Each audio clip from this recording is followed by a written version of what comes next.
Who is this? Salsa Key? Yeah, hello. Hello, Salsa Key. Yeah, I heard you talking to the Colombian dude before, Yes. and you said how Africans are like tribalist, and I mean that is true, and you said Black Americans aren't, right? No, we're not tribal. We're not tribal at all. Okay, so what do you think of like gang culture? Is that not tribalist in a Blood way? and Crips, yeah. Blood. You got Bloods and Crips having babies with each other. You got Bloods and Crips who run businesses. I live in LA. I was with some Crips earlier. So Yeah. why do they off each other? Man, this is not 1988. They're really not doing that out here no more. No, I'm not talking about those two specific gangs. I just mean in general, like that's still an issue in your community, right? No, because you know what? A lot of these people Stop the are cap. tethers. They're not even from here. They come from different lineages. Bruh. And that's a problem. It is a problem. So why do so many people from immigrant lineages like you engage in so much gang violence? Well, actually, I mean, that's true too, but it's mostly Right. Black And Americans. now, are you from East Africa? You sound East African. Yeah, how'd you Right. know? I can tell because y'all do a lot of projecting different lineages. Somali, and that's a problem. Mm-hmm. It is a problem. Where you live? So why do so many people from immigrant America. lineages like you? Where in America, ma'am? Ohio, Really? What part? Columbus. Really? What, are you in Ohio? No, I got relatives. I got a lot of my family out there in Ohio. Okay. So, like, also, I've noticed your movement, like, you guys have a lot of hostility towards Africans. And I know it's sometimes Caribbeans, but it's mostly Africans for some reason. Stop the People think cap. I'm a kid, and I'm 19, guys. Calm down. We have no hostility towards you. What for? What? I mean, there was a guy up in here, and you were calling him a tether and musty, and he wasn't really being disrespectful. Yes, he was, because he was just saying shit. He was saying shit as a way to waste time.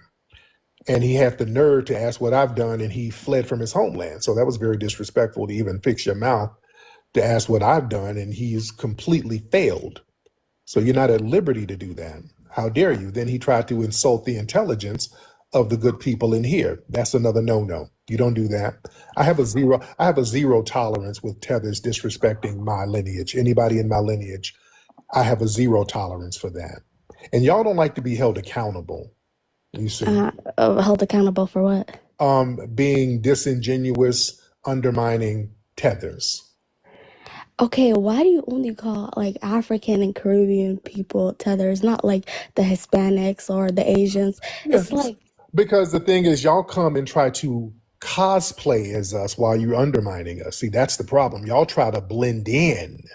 That's what a tether is. Somebody who tries to blend in and then try to undermine us while you're trying to blend in. So y'all come among us and try to use your melanin. And when we try, for example, when we try to get reparations, it's always one of you damn melanated immigrants popping up talking about, hey, you know what? We don't need no reparations. Why we begging the white man? We don't need nothing. And then when we look in your background, you're not even qualified to get it. That is a problem. I am the original. All right, that's not Jamaican hostility. Dandana. That's making sure people who come from different lineages don't come among us and try to undermine us the same way they undermine the different people from their homeland. It's just making people accountable, ma'am. Bruh. I mean, even if you take the Africans and the Caribbean people away who stand in the way of you guys getting reparations, the white people will still never give it to the Black Stop the Americans. cap. So it's like you're blaming people who have no power.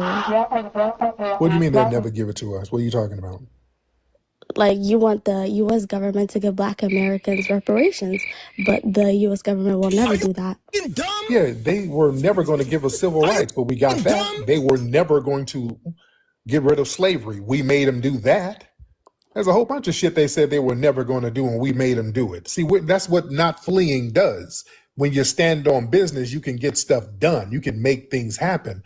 You think, okay, the colonizers won't let me get something, so let me just flee somewhere else. That's not how we think, beloved. We stand on business. We're not hopping on everybody's inner tube, running all over the place, and then trying to give advice. That's the thing. You can't give us advice, ma'am. You can't tell us what we're not going to get. You couldn't get nothing out of your homeland. Your homeland got decimated and you got kicked out of it. So you're over here with the foundationals, ma'am. So let us cook, okay? There's like 48 million Black Americans, right? Right. And the U.S. is in debt, and you think they like go further in debt to give Black Americans reparations? Yeah. I mean, I have nothing against it, but Yeah, but that's pretty not your problem. unrealistic But at this yeah, time. ma'am, that's not you're not even qualified. So I why know, would I you don't why would need you even be concerned reparations. about it? Why would you be concerned? That's the problem. Y'all tethers are so concerned about our reparations. Y'all always want to interject about Bruh. our reparations. We don't go over there telling you how to flip your bush meat and season it. So why are you in our business all the time? That's what we're saying. Why are you even in our business? You're not qualified for the reparations in the first place. See, you're just being xenophobic towards me. I'm not even coming from a place of malice. Yeah, you are. You're being passive aggressive, beloved. I mean, it's because you're insulting like African people. Ma'am, you're insulting us, telling us what we ain't gonna get. That's an Well, I insult never to us said. because I never you're technically. I never projecting your said. failed mindset onto us. Don't do that. We don't want you projecting your failure onto us. Okay, listen. So the whole time, this dirtbag has been passive aggressive. Then she just played a Karen. So she was throwing all the insults. What we're wasting our time with reparations, we're not going to get it. But the whole time she's pro a foreign country. We live in America. This is our government. We know our government. We know the court system. And it was harm done here within this government, on this government watch, and the government ordained it. Sometimes executed it. But she's against that. We'll never get it. But she's pro a foreign country who sold us. She's pro them double dipping and getting reparations. I mean, so this is what we mean by tethers. This is a tether. Tether's a real thing. And you're hearing it. Gaslighting us. And then once he got on her, oh, I'm Karen now. Oh, I'm a victim. Oh, wait, why you don't like us? And technically, I never said that. I said it's just unrealistic at this time. Did you not hear me when I said that? You can't tell us what's realistic or not, ma'am. You're not at liberty to tell us that. So We're you're not telling you. me, We're not you, ma'am.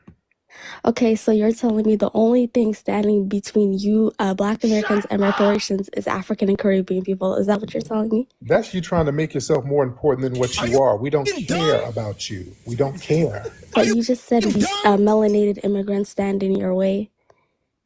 Ma'am, I said whenever we try to do something, we have a lot of you in our mix. This is why we delineate.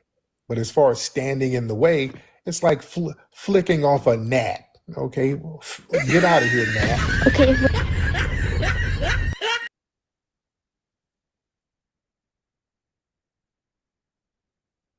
we're just in that, well, why do you have so much hate towards us, but not like the white Americans? What you got to hate? I mean, you come up with insulting terms like tether, bushmeat. Like, What do who you says have that? to hate, ma'am? You hate up. You don't hate down. Well, I don't think I'm below you. Yeah, you had to flee, ma'am. You fled from a shanty town in bushmeat. You have nothing to hate, beloved. See, you're just being xenophobic now. Ma'am, did you not flee from shanty towns? That's not xenophobic. That's a reality. Yeah, but what's with the bushmeat? Y'all eat bushmeat over there. You eat it and you travel with it. That's a reality. I'm not making that up. Bushmeat is a delicacy over there. The hell are you talking about? That's not an insult. Y'all love bushmeat. You love it in the morning. You love it with spam. You love bushmeat with green eggs and ham. That's what you like. Don't get mad at me because y'all eat bushmeat. Yeah, okay. Well, I mean, speaking to you, like, you just sound very ignorant. All right, that's the Tether Hour, ladies and gentlemen. Thank you so much. We have Abasola the Tether. Thank you so much. I really appreciate it. All right. Okay, that's enough tether babble. Okay, ma'am, stop trying to center yourself.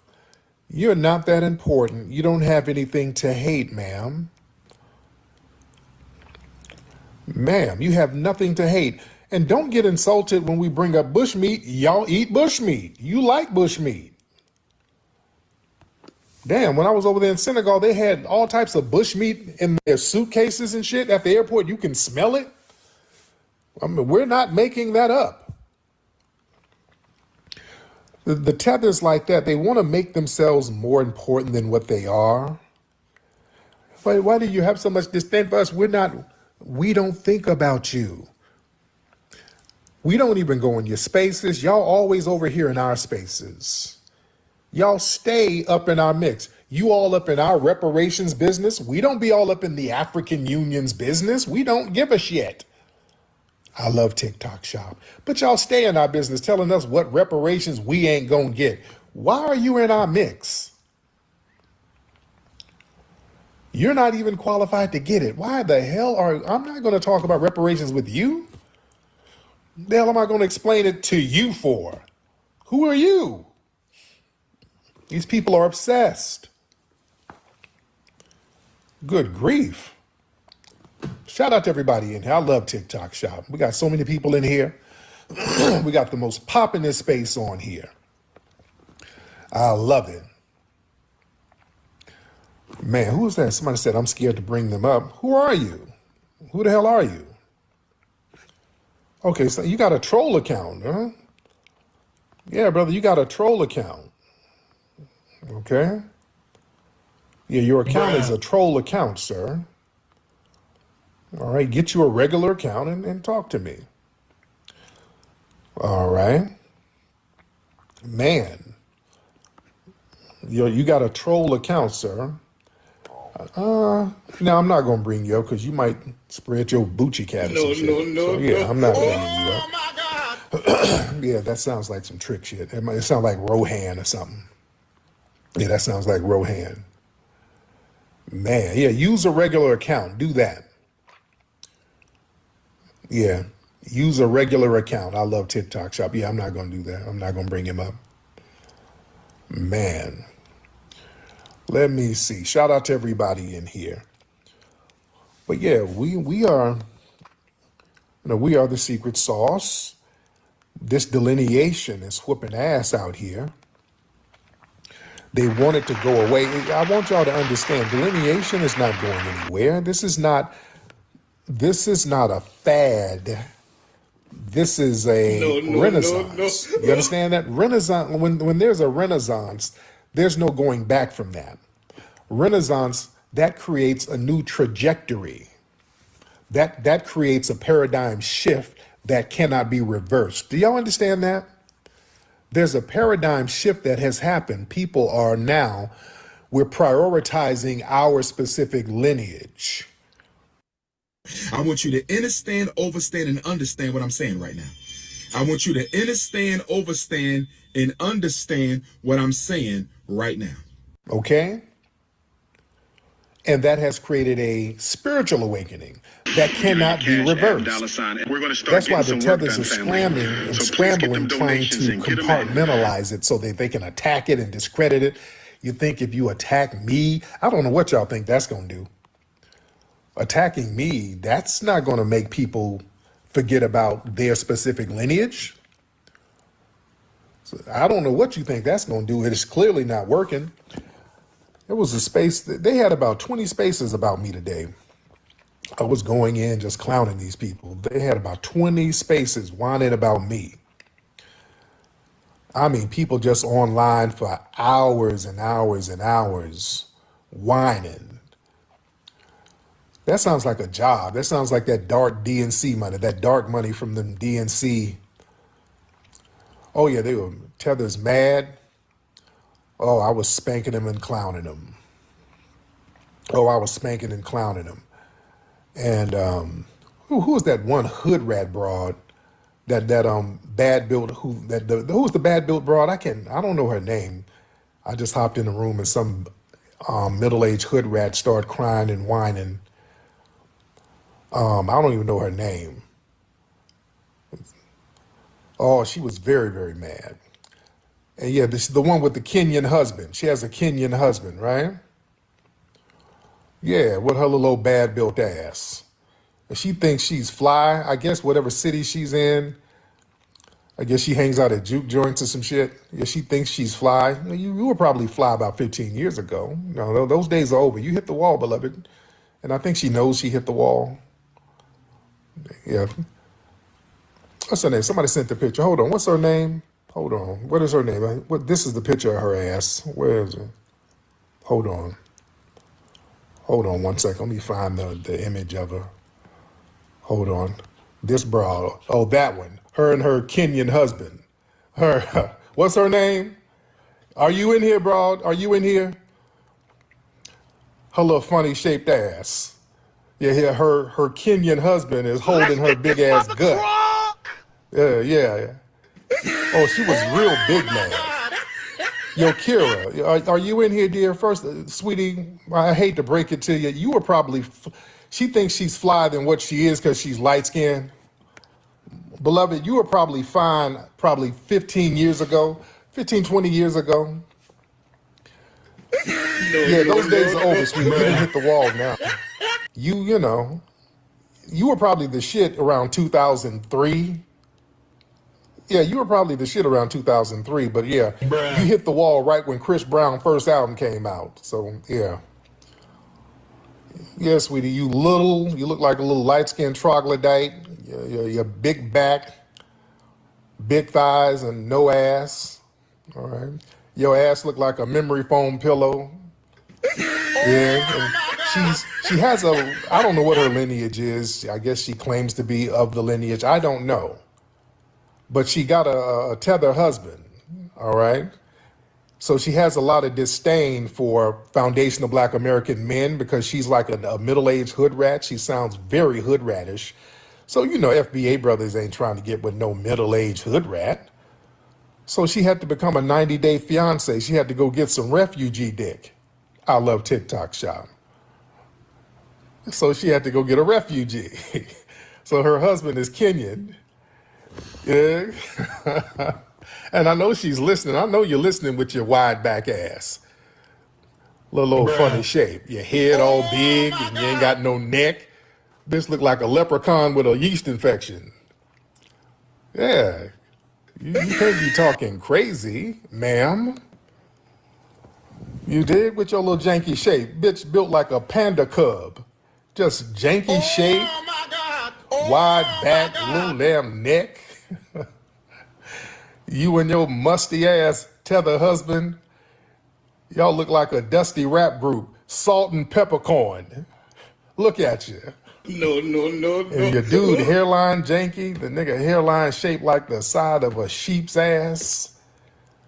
Yeah, ma'am, you're not that, ma'am. You dig? You're not that. Don't get mad over here. No. The coochie smell like Nissan Altima vinyl. All right, just stay in your lane. Just stay in your lane, beloved. All right. So yeah, whatever her name is, yeah, she was big mad, doing marathon spaces, whining about me. Yes, indeed. I don't know, is she in here? Miss Bad Built, are you in here? You can get up. I don't give a shit. If your bad built ass is up here, I don't know if she's up here now. All right. Yeah, salt and peppercorn. Man. Lord. Man. Yeah, so. Yeah, I know, she's listening. She's a fan. With a little bad built self. All right. Let me see. All right, let's get some folks in here. Let's get the family in here, ladies and gentlemen. Excuse me. All right. We'll start taking on the characteristics of the men. So if you got why you be generalizing people though? Like, why you love making generalizations? Like, get your goofy ass up out of here. All right. I'm not going to even entertain this tether troll. All right, you sound dumb as hell. How dare you even go there? All right. Let me see who we got. Yeah, y'all be the main ones delineating. The Black History. What's going on, the Black History? Yo, what's going on? I am good, Black History. It's been How's a little everything in while. the UK? Say what? How is everything in the UK? Yeah, same old, same old. You know? Why do you, the Black History, why do you always try to get me to come into your little struggle spaces? You're always sending me private messages trying to get me to come into your spaces to give you clout. I don't want to give you clout, sir. Oh, we follow each other, don't we? So, Yeah, you but know, I've seen you come in on my live a couple of times. I said, you know what? I might as well send you an invite. You like to listen. I don't blame you why you like to listen, you know? I really don't, but You get educated in my lives. You do get educated, so I really won't blame you. don't. I really don't. But yeah, you always trying to get me to come into your lives because you want some clout because your pages are struggling, but it's okay. No, So no, listen, I don't need any clout at all because yes, I've you got do. Yes, you listeners, do. you know? Yes, you do.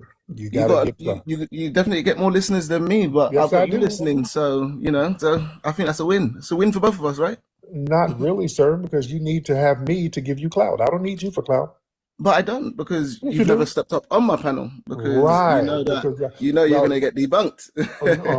you debunk me now. Here we go. Let's get to debunking. What, again?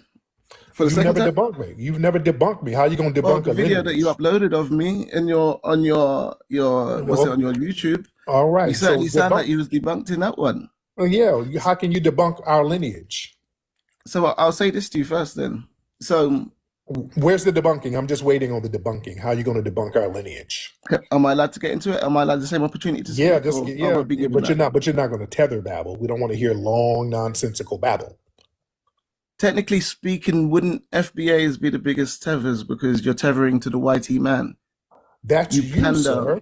for You're the one. whiteys, You you fled from your know. homeland to a white nation. Hold on, but you guys are the No, no, ones no, that no. look That's a up to people projection. That's a like projection. No, Trump, no, no, no, no, no, no, no, no. Pete Hegseth, That's a Marco projection. Rubio, We're not. No, no, no, no, no, no, no, ICE. no, no, no, no, no, These are no, your no, these are no, your no, no, no, no, no, no, no, no, no, no, no, no, no, no, no, no. Why am I muted No, so no, no, quickly? no, no, no, no, no, no, no. You don't project, sir.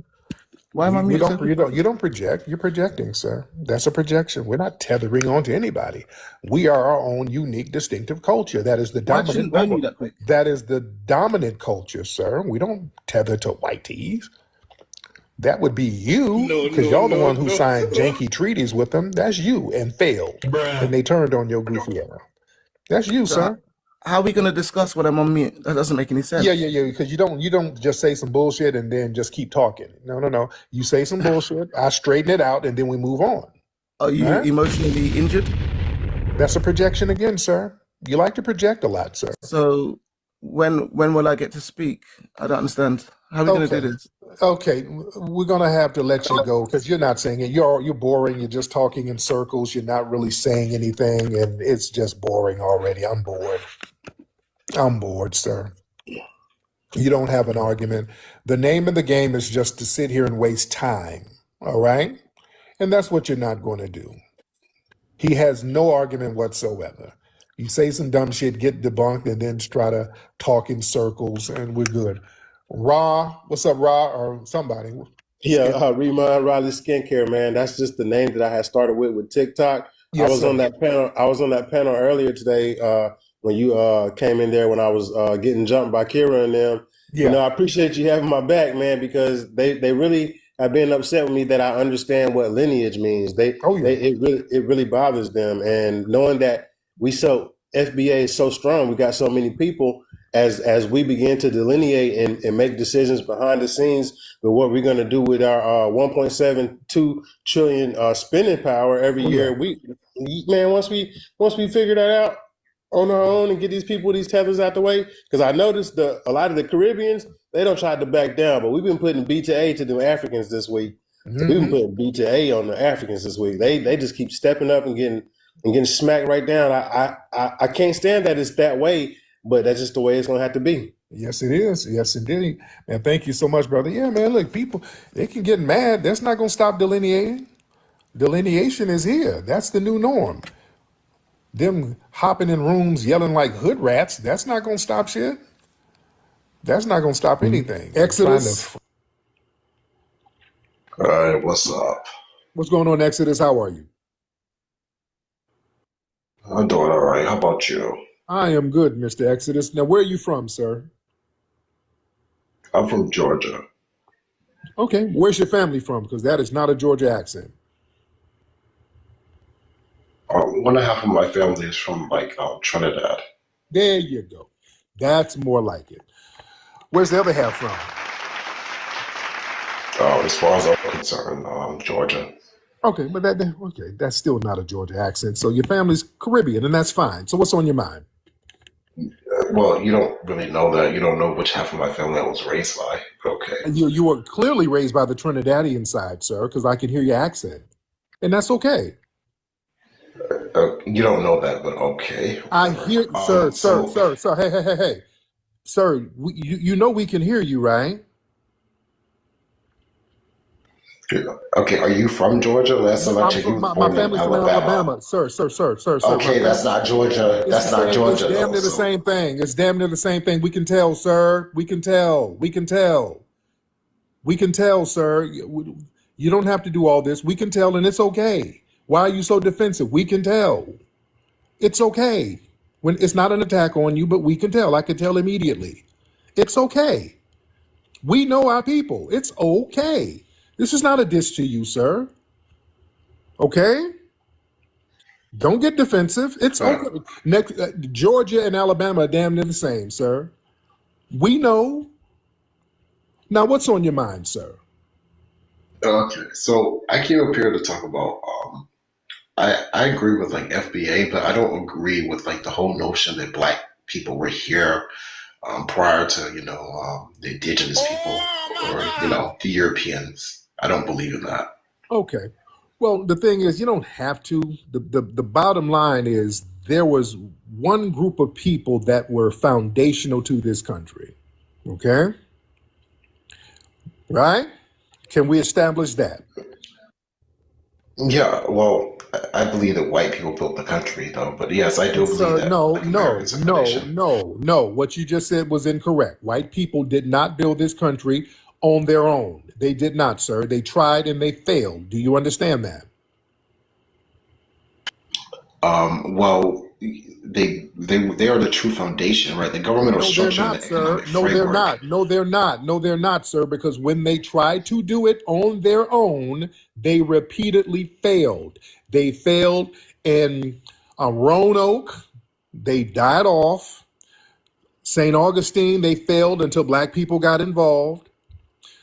San Miguel del Guadalupe, they failed. They kept failing over and over. They were failing in Jamestown, in the English colony. They starved. They were damn near starving to death and had to eat each other, sir. And then when we were What is it about? Slow down. What is it about? Slow down. I'm giving you history so that you can have correct information, sir. Okay? I'm giving you correct information so that you can't give misinformation. All of these white supremacists failed when they tried to build colonies on their own. They did not build anything on their own, sir. The only thing that got popping was when we were involved. That's a fact or not, sir. Go ahead. Okay, so I was going to say that what is it about Black Americans that they needed you guys in order for them to survive and build society, America? Great question. What is it? It was a very good question. Number one, because of the mix of African, because I don't say that there was no African presence. Yes, they brought Africans over. There were Black indigenous people too. Whether you want to believe it or not, according to history, believe that.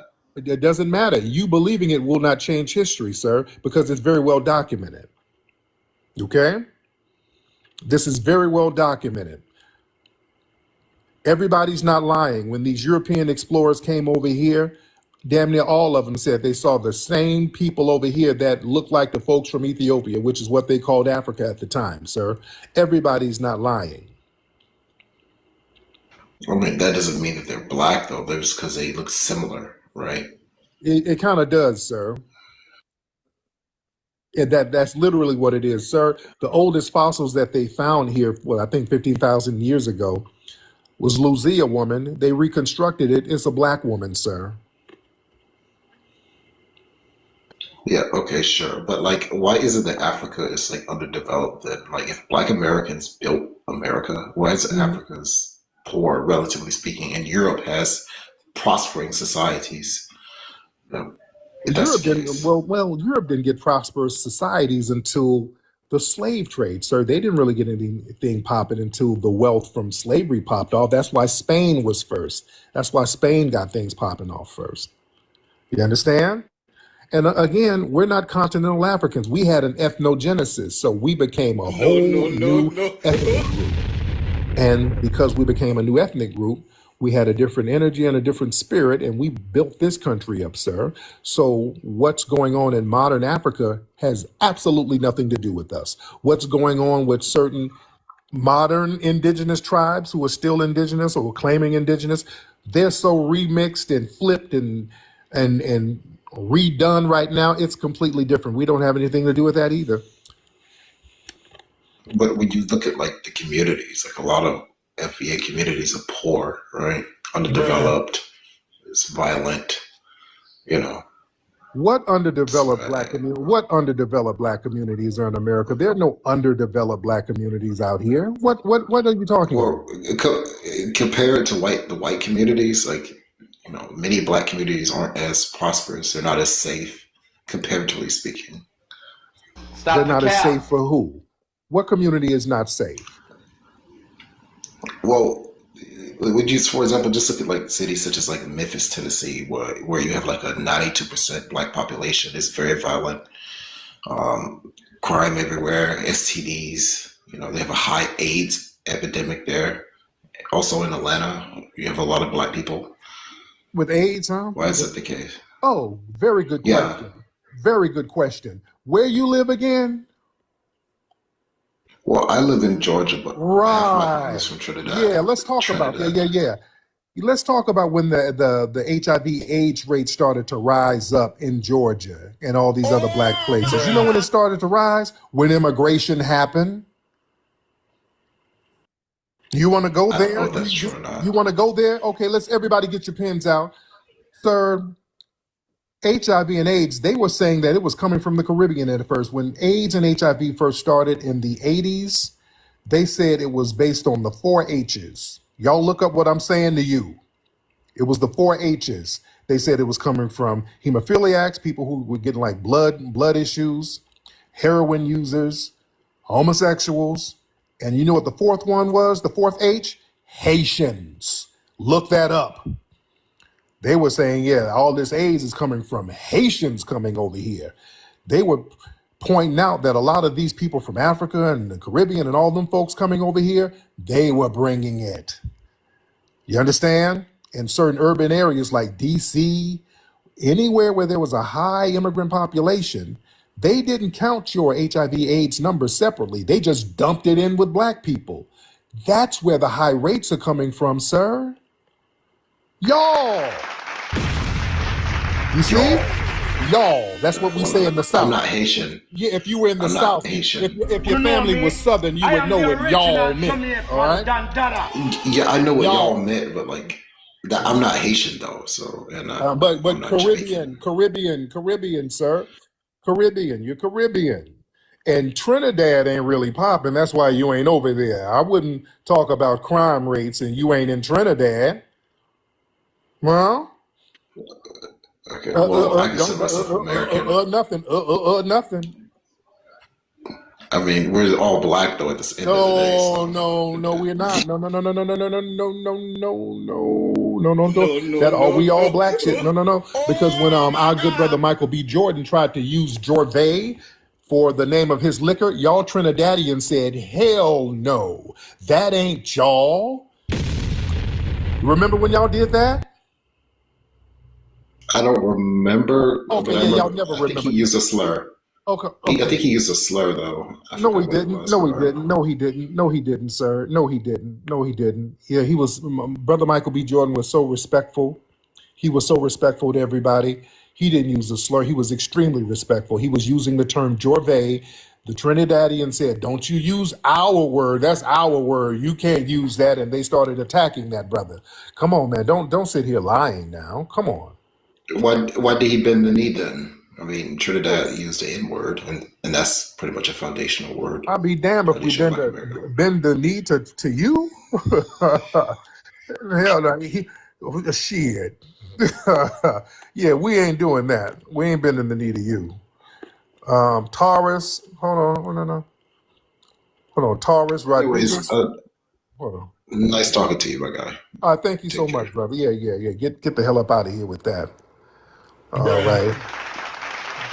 Yo, Taurus Rodriguez, hop on, please. Taurus Rodriguez, hop on. Taurus, are you gonna bend the knee to you? Are you on the narcotic? No. No. Man. Now, Taurus Rodriguez, where you at? Where you at, Miss Taurus? Hop back in here. What'd you ask me about my lady? You know good and well my lady is not Haitian. You know that. You know good and well my lady's not Haitian. And if she was, I'd just be smashing some Haitian cooch, but she's not. She's not, and you know that. You're a lying Latina. All right? Well, that's a compliment to me, because you ain't got nothing to say about me. All you got to do is lie. What's that? So it was who they were making fun of. Man. All right. Just more lies. Okay. Yeah, I know. I just want them to at least come stand on your lie. I'm like, damn, y'all lie so damn much, y'all can't even stand on it. Oh, man. Speaking of Trinidadians, though, so we got to understand the disdain a lot of these people have. And another thing, see the dude, see how he got offended that I recognize you ain't from here, dude. How fast did y'all recognize this dude wasn't here? Wasn't from here, I'm sorry. I want y'all to understand, all the non-FBAs, listen. We know immediately. We know. Immediately we know. We know. When you say you're from Georgia, we know what Georgia people whose lineage is in Georgia, we know what they sound like. The first 3 seconds we know. You're not fooling anybody. Why are you getting upset? And we're not being mean-spirited. We just know, hey, man, you from somewhere. Where you from? Trinidad, but part of my... Nigga, all your family's from Trinidad. You ain't got no family from no damn Georgia. Dude, because our family, listen, god damn, dude. Y'all ain't fooling nobody. I don't know why y'all think you're fooling people. You're not fooling anybody. It's okay. Be who you are. We have family members. All of us, we think like family members. We're like extended family. We know. I know what my family sound like. You don't sound like them. You know what I'm saying? Yeah, he got offended. No. We know. God damn, we know. It's okay. It's not an insult. We just know. Good grief.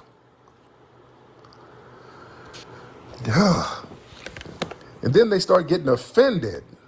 Yeah, just the fact that you're getting offended, that's further proof. Who is this person talking about debate? Dude, what are you talking about? Urology. She's going to debate you. This is like a troll page.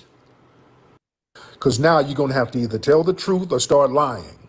Well, you know what I met my granny one time in the hospital. Okay. Oh, he was dead serious too. It'll be on YouTube this week. The Claus Clown. Oh, wait till you hear this. Oh, y'all missed that one. Good grief. No, it's not the Dracula dude. This is another one. Oh God, y'all got to hear this horse crap this dude was talking. I love TikTok Shop. When there is stank on the streets, there's only one man who will bring the heat. Hey, Rootwork Jones, why you gotta split, sugar? These musty jive turkeys think it's a game out here. I gotta get out here. Yeah, how you doing? What's going on with you, Jazzy? Where you from, brother? I'm from London. Oh, cool. By way of Jamaica? You could say. Okay. That's where your family's from, right? Yeah, right. There you go. Yeah. Are they Windrush? Windrush? Yeah, back in that bit. Well, a little bit after, you know. Okay, there you go.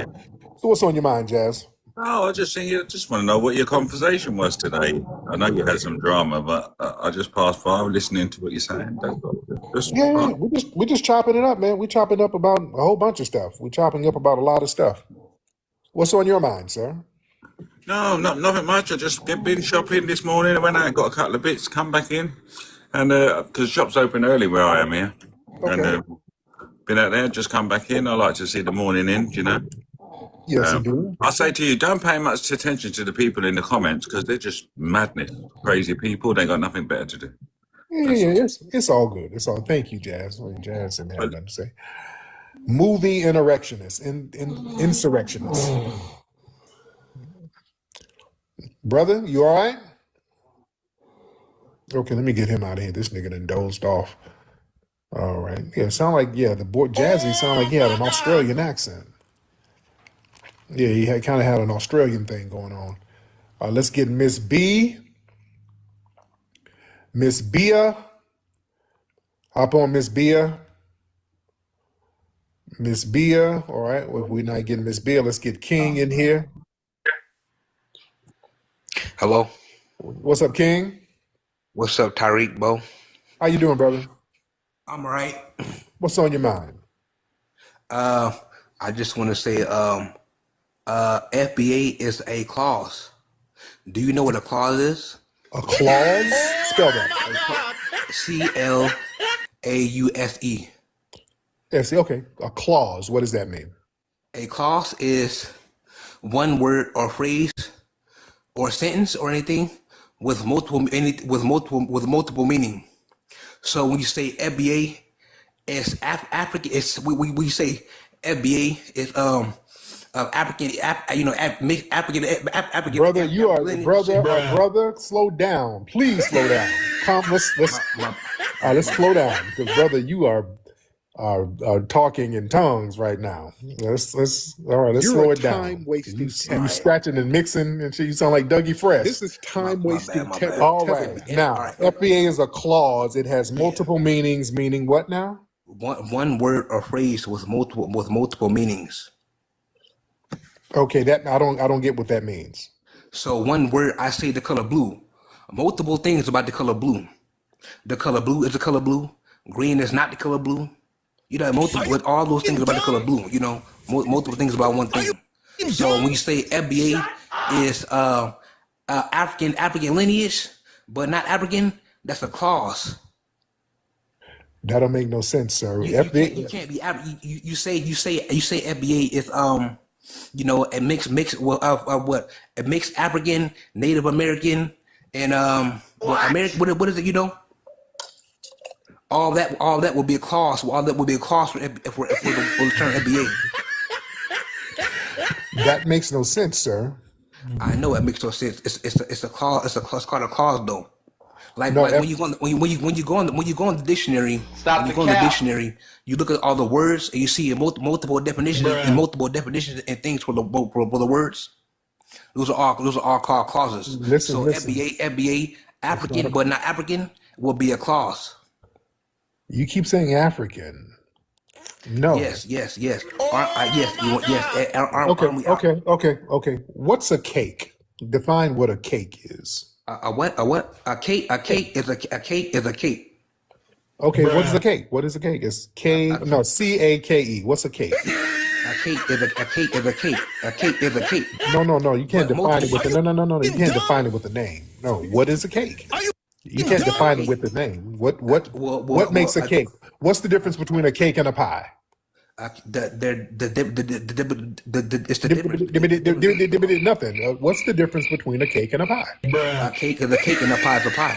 That's not a definition, sir. You're just naming something over and over again. See, this is why you're not articulating yourself that well, sir. No, a cake is a cake and a pie is a pie. What's the difference? What's the difference? They both have definitions. So what's the definition of them? I don't know. I don't know what the definition is. You don't know what a pie is? Yeah, I know what a pie is, but I don't know. I don't know what the Define it. Define it. A pie is a pie. A pie is a no, pie. it's not a pie. It's a pie. A pie is a pastry dish, right? that you bake using dough as a crust, and you usually fill it with something. Usually. Yeah, this is hands down one of the funniest videos he ever done. I'm over here. Oh my God. I can't breathe, yo. Pause. A fruit, or some type of vegetable, and you put sweetener in it. Yes. That's what a pie is. Now you just said. All right, I just gave a definition. I just defined what a pie is. Right. A And cake. all those things. Stop talking, because you just saying the same shit over and over. No, I'm sorry, bro. All those things you just said about a pie are all clauses. Are all different things about different things about that one thing. Right. No, that's not a clause. There's different things that goes into making a pie. That's not a clause. A pie is what it is. It's its own separate entity. Which is a clause. Which is a clause. A pie that's is not a a clause. That's a noun. It's a thing. It's not a clause. A pie is a very distinct pastry. But it's multiple things. I know. Yeah, but just multiple things about a pie, dude. All those things you're saying are clauses. A pie is one thing, sir. But multiple things about a pie, about that one pie, about a pie. Okay. Go ahead, sir. Okay. FBA is a clause.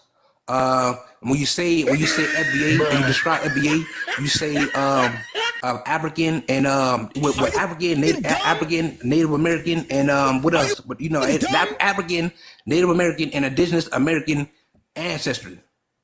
That's a clause. That's a clause for FBA. That's all. That's a clause for FBA. Now you see you done fucked up. You know that, don't you? No, so, you know what I'm saying? That you done fucked up now, you know that, don't you? I am the original Samir from Dantana. No, don't you? No, you done fucked up. There's multiple things about the word, multiple things about the one FBA. But all right, thank you so much. We're so glad to have you here, sir. All right. What the hell was that? Good freaking grief. What the hell was that? What prison babble was that? Oh, God. When you go to jail, and I don't knock anybody for going to prison. I don't knock you. Things happen. Oh, my God. Y'all go in jail and dude read one book, and he saw the word clause somewhere, and now he's trying to overuse it and use it in a out of context manner. He read the definition of clause while in jail. So now he thinks using the word clause makes him seem smart. He read that somewhere in prison, and now he's trying to misapply it to certain things. I know dudes from jail who used to do that. They'll learn a word and then try to crowbar that word, that one word that they learned in the situations. Yeah. He's one of them kind. What he said was so damn ridiculous, and I'm not trying to knock his little speech impediment. I'm trying, But if you already got a little impediment, don't put dumb shit with it. That's see, FBA is a clause. See, the African and the Native American is that's a clause. See, what you got to understand. See, it can't be. There's multiple things in the world at the same time. That's a clause. That I want you to understand that. See, well, for example, blue is blue. Okay, the color blue is the color blue. Mahogany is mahogany. See, blue and mahogany, those are compatible, but they don't go together because that's a clause. See, that's what y'all don't understand. That's a clause. Okay? Now, a cake and a pie. What's a cake and a pie? A pie and a cake. Okay? Both of them is clauses. Okay? A pie is a pie, a cake is a cake. Okay? See, those things cannot coexist in the same universe unless you put a clause in front of it. Then there are multiple things that mean different things at the same time. Like green is green, orange is orange, okay? Orange is orange. Anywhere you go, orange is going to be orange.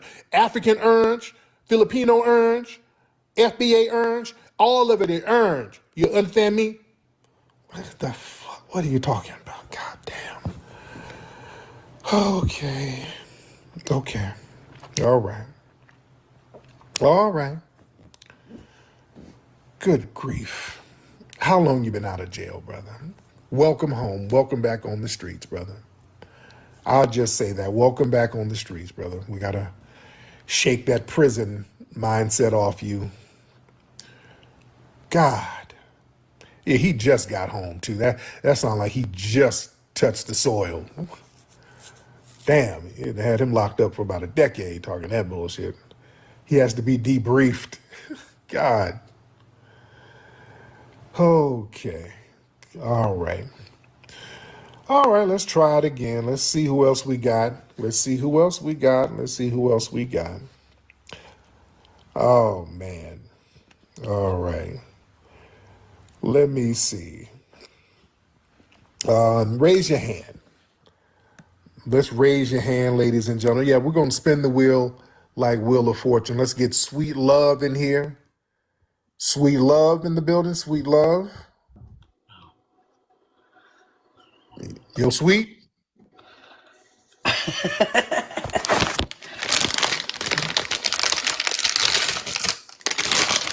Sweets. She opening up a Swisher Sweet. What are you doing? She's opening up a Swisher.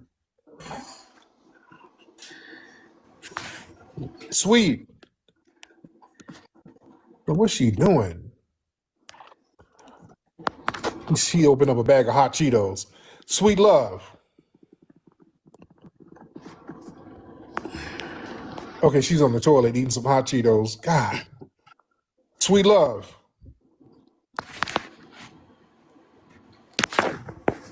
Okay, good Lord. Ma'am, going to bed. Get your ass to bed. Damn, she's in a bathroom eating. Good Lord. You know, when you eat in the bathroom, it's time to lay off. You're not going to unbig that back if you're in your bathroom eating. All right? She done cracked open a damn bag of baked Lays because people who's connected to the corporate media. Negro to black, even my grandfather. Yep. On the birth certificate and the death certificate and the military record. So we are on point with this, brother. They got calcium all in them bones. They lock your ass up. You ain't.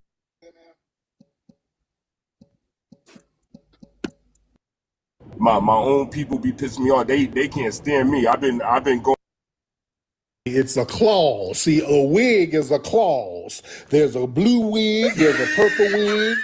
Now, a wig is a wig. What does a wig mean? A wig is a clause. There's different things that make up a wig. Why is it shiny? A clause. There's a shiny wig that's purple. There's a green wig that's shiny. What makes it the same? What makes it different? A clause. See, that's what y'all don't understand. It ain't because it's shiny. It's reflecting off the clause. Right. Lord. You say it's synthetic. Synthetic is a clause. Let's unpack what synthetic is, okay? Synthetic means not real. Or does it, okay? Because what is real and what's not real, that's up to precipitation, okay? That's up to your precipitation because it's all a clause. Lord. Oh, that prison babble. Just doing the most. Yes, indeed. Shout out to the lovely Bombay. All right. She said she is not Jamaican. All right. New York. Yeah, the one in New York is going to be girlfriend, boyfriend. I mean, we in the game. We in the Okay. game. But Just you ain't transparent. but you ain't hit it Leonardo, though, you wanna right? hop on in? Hop on in and ask me what you want to ask me, sir. Leonardo, hop on in. It'd be great if you hop on in and say whatever you need to say and say it with your chest, Leonardo. All right. Leonardo, hop on in. Leonardo said, what have I built besides the Hidden Color series and the Hidden History Museum? Oh, hop on. Let's talk about it. And the way you spell colors, you're in the UK. So we know you fled. You haven't built a damn thing but a shanty town and some homemade flip-flops so you can flee from your shanty town. So let's go there. Yeah, you're not getting up in here, Leonardo. Yeah, I built more than a shanty town to flee from. I built more than that. All right. That's why you scared to get on. All right. Excuse me. Man, as a black, I mean, you want to, okay. Chronologic, what's up, Chronologic? Hop on in, sir. Chronologic, hop on in. Oh, hold on, Leonardo. We got Leo.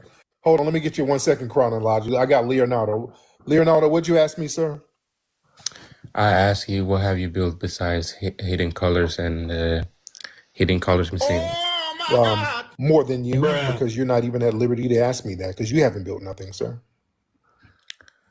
I have actually built a political education here No, with, you haven't. with the grassroots organization here in Sweden, educating a young black man and black girls to be What's the politically link to conscious. it? What's the link to it? What's the link? Yeah, I can send you it. What's the link? I can send you a What's the DM link? actually. What's the link? Don't give me a DM. What's the link? Just tell me what the link is. I'll type it in now. Okay. Well, you can search on Okay, you Instagram. explaining. There you go. Nothing. There you go. You've been. Yeah, I can explaining. send you to it. Okay, yeah, you don't have nothing, sir. You're explaining. You can't even give a Search on website. Instagram, Black Lives Matter, Grassroots Sweden. Okay, that you didn't build that. You just stole the name from the people over here. So you didn't build nothing, sir. What you built a hashtag? That's a hashtag, sir. No, That's a hashtag. I'm with the organization that That's a hashtag. the Swedish chapter of Black Lives Matter. Hashtag, sir. That's a hashtag. You didn't build anything. That means you built nothing. So you're not at liberty to ask me anything, sir. I actually built Roots and Power. No, you don't. I built Poetry and Vibes. No, you don't. You're in Sweden, sir. I'm actually. You fled from your Exactly. homeland. You fled from your homeland, sir. You're I not. didn't fled from my homeland. Yes, you did, sir. You're not in Africa. You're in Sweden, sir. You What's built your an point? inner tube. You built What's an your inner point? tube. Yeah, the point is, somebody who's a failed fleeing tether, you're not at liberty to ask me anything about What's a tether? With you are, sir. How are you? What makes you think you're at liberty? You're a failure. What makes you think you can ask me anything? How am I fed? How am I? Because you're not in your homeland. You're up there. Hey, listen, you're over there man, in Tariq, Sweden. You're in Sweden, sir. That's a fail. You failed your homeland. You had to flee. Calling me a fleeing terrorist is Yes, not an because argument. you are. Yeah, that is You an argument. Yeah, you yeah. spewing diaspora war. Sir. You cannot ask me anything about what I've done, and you are a failed fleeing tether. How dare you even ask? You used spewing diaspora war slang to avoid Ain't no answering a political diaspora. What, point. nothing. What that failed homeland you came from? Y'all were warring over there, sir. That's why you had to flee. You couldn't cut it, sir. You understand? Well, Don't be a ticklish tether. First of all, I'm Afro-Colombian in Sweden. I'm not pretending to be Black American. I'm not claiming being Black American. So yeah. Lineage. I already said. So your family failed in Colombia. Okay. You say what? What you say about Colombia? So you failed in Colombia? And you fled all the way over there? No, I didn't flee. I was born in Sweden. Oh, so you were a damn Afro-Colombian anchor baby. Your family had to send you over there and drop you off because they couldn't cut it in their homeland, right? Right? So you were born. You were born in failure, sir. So yeah, you're not at liberty to ask me anything. You understand that? You're Hey, not. yesterday I already said that Black Americans have a specific history and deserve reparation. My We critique already know against that. We you, already know listen, that. We know Tariq, that. my We critique know that. against you, We know that. We know my that. We critique know that. against you is not against Black Americans. My critique is being anti-African, anti-immigrant, anti-Pan-African rhetoric that turns Black people against each other. Sir, nobody's more anti-African and Pan-African than you fleeing tethers. You do not stay in your homeland. Y'all don't go to Africa. You never go to Africa. You're always fleeing somewhere. Nobody dislikes Africa more than you. You're never over there, sir. I go there more than you. So how am I anti-African? You probably have never been there. I go But there all the let's time. stick to politics. No. I go there all the time, sir. So you're contradicting yourself. See, you're doing what you're doing is called projecting, sir. You understand how that is? That's called projecting because you're a failure. You don't like Africa. You don't like your homeland, and you've been fleeing and bouncing all over the place, and you want to project that onto me. Huh? As I was saying, you can call me whatever label you want. It doesn't answer the question. How does your politics build material power for Black people? What the hell are my politics? What are you talking about, my politics? What politics? You've been spewing this rhetoric that the Black Americans are FBA, etc. But my question to That's you, not rhetoric. wait. No. What do you mean? That's How not does political. does it build land? That's not political. That's a genealogical fact, sir. That has zero to do with politics. That has zero to do with politics. That's not a political view. That's my lineage. My family was at this country from the very beginning. That ain't got nothing to do with politics, sir. Somebody's foundational to America. Who would that be? As I was saying, let's say if I asked everyone you a claims question, FBA. sir. No, hold I on. asked you a question. Somebody is I'm gonna ask foundational. Somebody is foundational to this country. Who would that be? As I was saying. Right. There you go. You're deflecting from an answer. You know it's us, so that ain't got nothing to do with politics, sir. I can answer your question. Why didn't you answer it? Because you're trying to move the goalpost. I want to talk politics with you. You the I want one to talk who said politics. it. You said our lineage is political, which is horse crap. Being Black is already political, so what's your point? No, it's not, sir. Being Black is already being No, it's not. You're political. already against the status quo. So what's your point? What the hell does that mean? That doesn't mean anything. That's ridiculous. That's failed tether babble. Tether babble. Yeah, you're sitting up here talking about you don't like my politics, and you're pointing to my lineage, which has nothing to do with politics.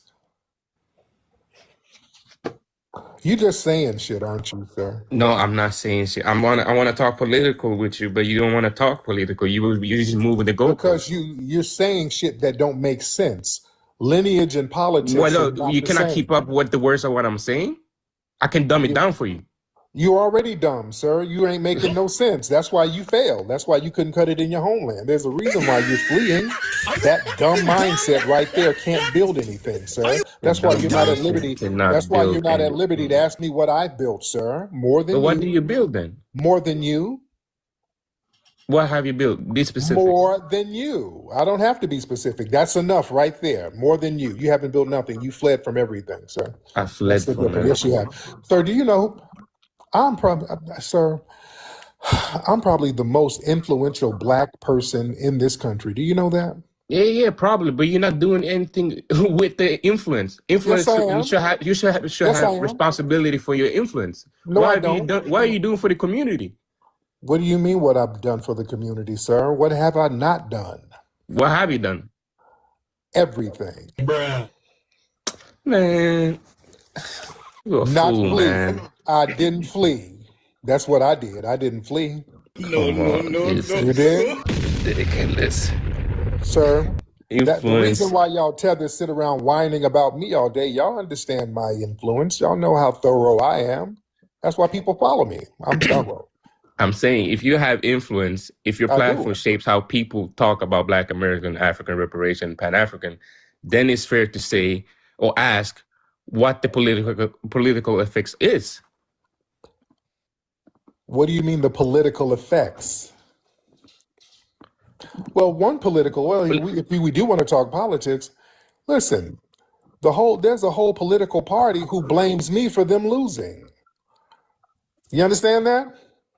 You know, the Democrats personally blame me for them losing because I've influenced so many people to look at their lineage.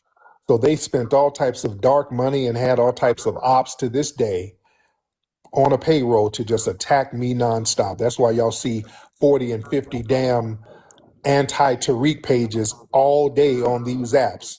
You think people are doing that for free? That's influence, sir. That's people trying to discredit me. They're very desperate to discredit me. That's real influence. I got a whole country that banned me. The UK, I'm banned from the UK. That's real influence. Okay, damn. Yeah, you didn't know that. You didn't know that?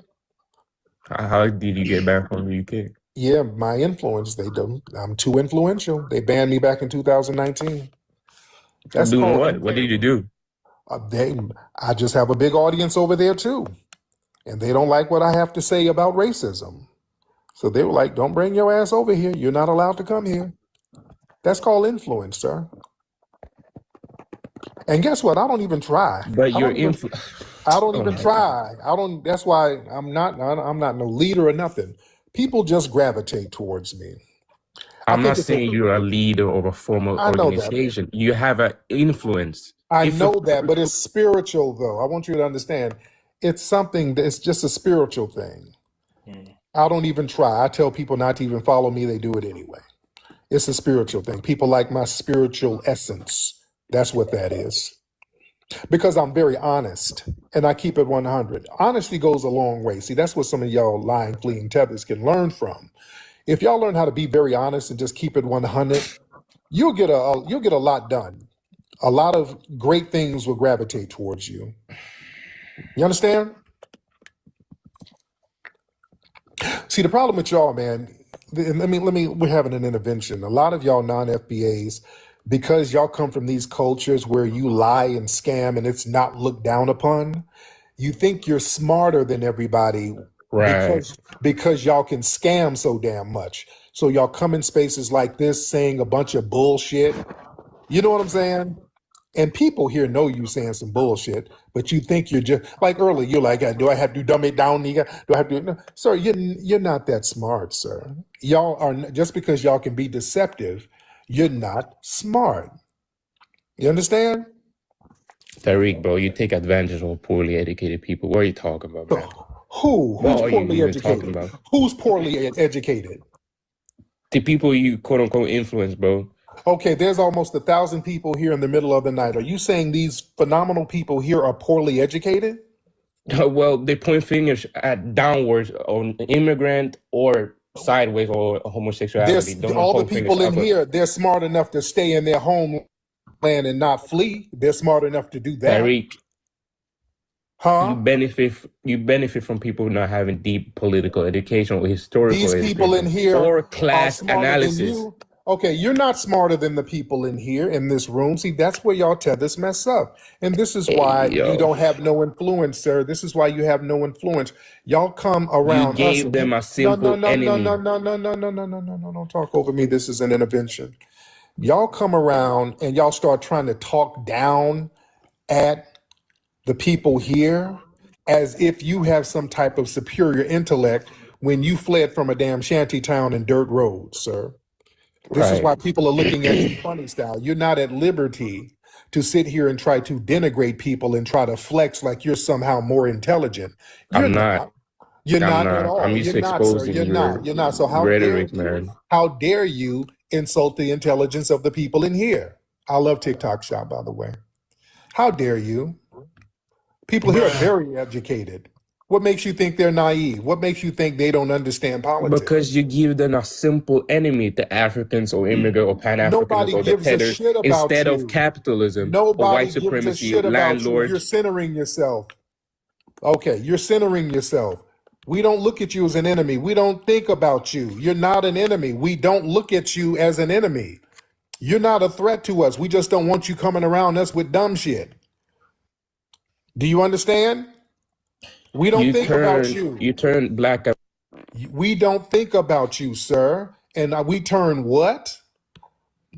You turn real black American pain into a brand, bro. Instead of building material. What the power. hell does that mean? You train the people to repeat slogans, attack other black people, and think identity policing is liberal. Sir, y'all think all these foundational black Americans don't interact with you dumb tethers and see how janky you are? I didn't trick nobody. They see y'all, they see how deceptive and scammy you are every damn day. I didn't manipulate nobody. They I think your platform from with y'all political. every day and see how damn hateful and deceptive and janky many of you are. It ain't me. Y'all better stop blaming me. Tariq, bro. No. Tariq. Y'all not gonna say. I think your platform. No. Okay. You just Tether. Goodbye. But yeah, y'all not gonna blame me. The people here see. You know they see you. You ain't slick. They know you lying all the time and scamming and doing all types of weird shit. People see you. They see when you delineate. Y'all the ones who delineate. Y'all delineate harder than anybody. People see at their jobs if one of y'all come in there and become a supervisor, 2 months later, the whole office is full of Afro-Caribbeans or Filipinos or Jamaicans. The family sees that, sir. I didn't manipulate nobody. They see you in real time. We saw you when y'all wouldn't pick us up in cabs when you came over here, back when cabs were the thing. Bruh. Yeah, I didn't trick people. They saw your musty melanated ass passing by and picking up the white tea people. Yeah, they saw that. I didn't trick people. Y'all not gonna sit here and act like I did a voodoo spell and tricked everybody. Oh, y'all deception was working so good until I just tricked people. No, they saw you and still see you. Let me tell you, Tethers, why I get a big audience. Because see, the thing is, I don't talk down to people. I talk with people. I respect the intelligence of the audience.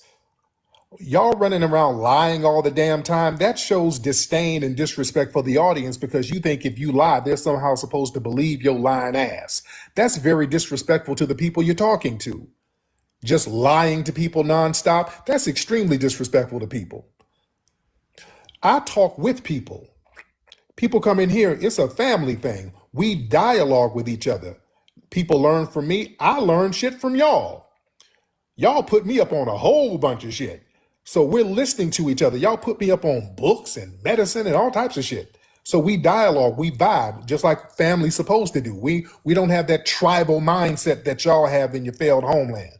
We sit down like a family and chop it up and learn from each other. Yeah, and a lot of these folks do. I done raised some of these people in here. I've been around for a long time. I've been around for a long time in the public spotlight. Some of these people have been rocking with me since they were damn kids. So my track record is impeccable. You just got here on a goddamn inner tube. You can't say nothing. Chronologic, what's up, man? Hey, nothing much. How are you doing? I'm good, Chronologic. What part of the South are you from?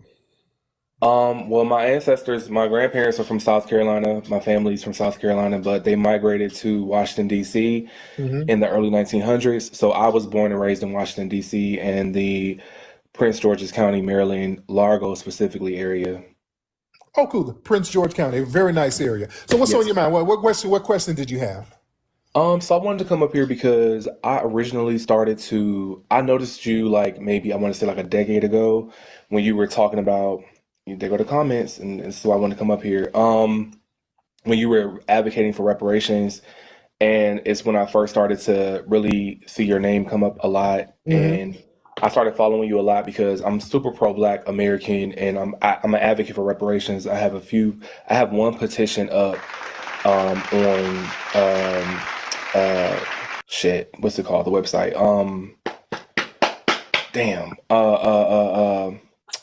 It'll come to you later, but go ahead. Yeah, it'll come to me later. Yeah, I have a link in my profile right now for an anti-cyberbullying petition for Black Americans because we face a lot of cyberbullying on TikTok and things like that. I have another petition for reparations. However, anyway, all that aside, I first came across you when you were advocating for reparations, and I started to really watch your videos and things like that. And that's when I really started to become aware of the FBA movement.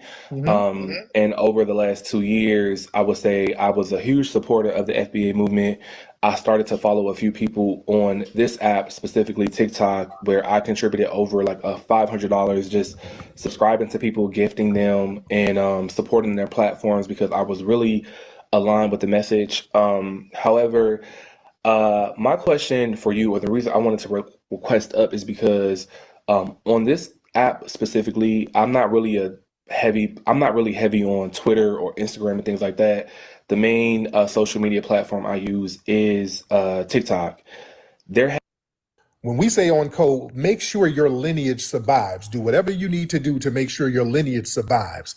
Because some people, especially tethers, they try to flip the term on code, meaning that there's a list of rules and regulations that we have to abide by. No. On code means the natural instinct to make your lineage survive. Animals get on code. You understand? If a lion is being attacked by hyenas, other lions will come and get on code to protect that lion from the hyenas. You know, that's just a natural instinct to make sure your bloodline and your lineage is protected. So when we say we're going to get on code, we make sure that we don't have an ethnogenocide going on here where people come among us and try to erase our lineage like we don't exist. So we get on code to protect that lineage, meaning make sure that we're recognized, respected, and empowered. You got that? That makes sense? Yeah, that makes perfect sense. And that's why I wanted to, and I agree with all of that. And the reason I came up here, you know, I went to Georgetown University. I'm not an ignorant person. And that's why I can really ignore a lot of the bullshit in the comments right now, to be honest with you. I'm very thorough, despite what people might think of me. But my question is, or my advice would be that there is a lot of division on social media within the lineage. I don't really give a damn about what the tethers and the immigrants say, but within our own lineage, I do think that a lot of the division on social media is really harming the FBA movement. And It's not. I promise you it's not. This Okay, thing well, is more thorough than ever. I It is not. understand. Yeah, I understand. yeah. But what I would say is there are some people who think they're grander than what they are, and there are some people on this app specifically who think that they are the leaders somehow of our lineage, and they're not. Specifically, there's a toothless woman on here who thinks that she runs shit, and she doesn't. But I agree 100% with everything that you said. When it comes down to a lineage, it's about a bloodline. And I don't think that, considering the fact that we have a lot of immigrants coming into this country who are trying to redistrict or redirect our resources that we have fought for, I think that is harmful. And I don't think that we can afford to be divided amongst each other as far as Black Americans, descendants of chattel slavery, freedmen, sharecroppers in this country, because I think it makes us weak. And I think it makes it easier for the enemy to come in to take resources from us. So how we divide it? So explain how we divide I mean, there are a lot of people on here. Like I said, there's a toothless woman on here by the name of BX. She's an asshole. I went onto a panel. TikTok Shop. I love TikTok. I love TikTok Shop, but I'm just going to call it out on your platform. Since she's afraid to talk to me one-on-one on any other platform, she stays in her safe place. And I know she's in. I don't want to. I understand. I'm not going to do that. Right? I don't want to do gossip. I know. I don't like that. I know. I understand. See. Okay. See, now it's telling me to remove it. Okay. See, that's okay. Okay.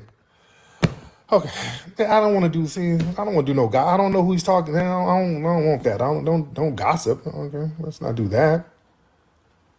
All right. Yeah. Don't be sassy with gossip. I don't. Man, we don't want to do that.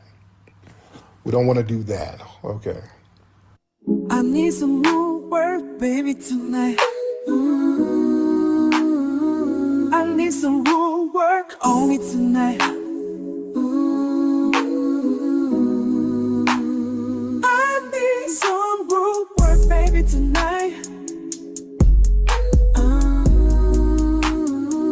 I need some more work on me tonight. Yeah. I need some more work on me tonight. You see, so this is how they show how an accusation becomes conviction when tried to destroy our brother. Charge on Smokey. Some housekeepers or whatever said he was trying to do something. Smokey can barely walk. And saying that like they've been in the UK. Tether New? What's Tether New doing in here? What's up, Tariq? What's up, Tether New? Yeah, somebody sent me a live and they say, yo, Tariq is talking crazy about Marcus Garvey. I said, nah, Tariq can't be talking crazy about Marcus Garvey.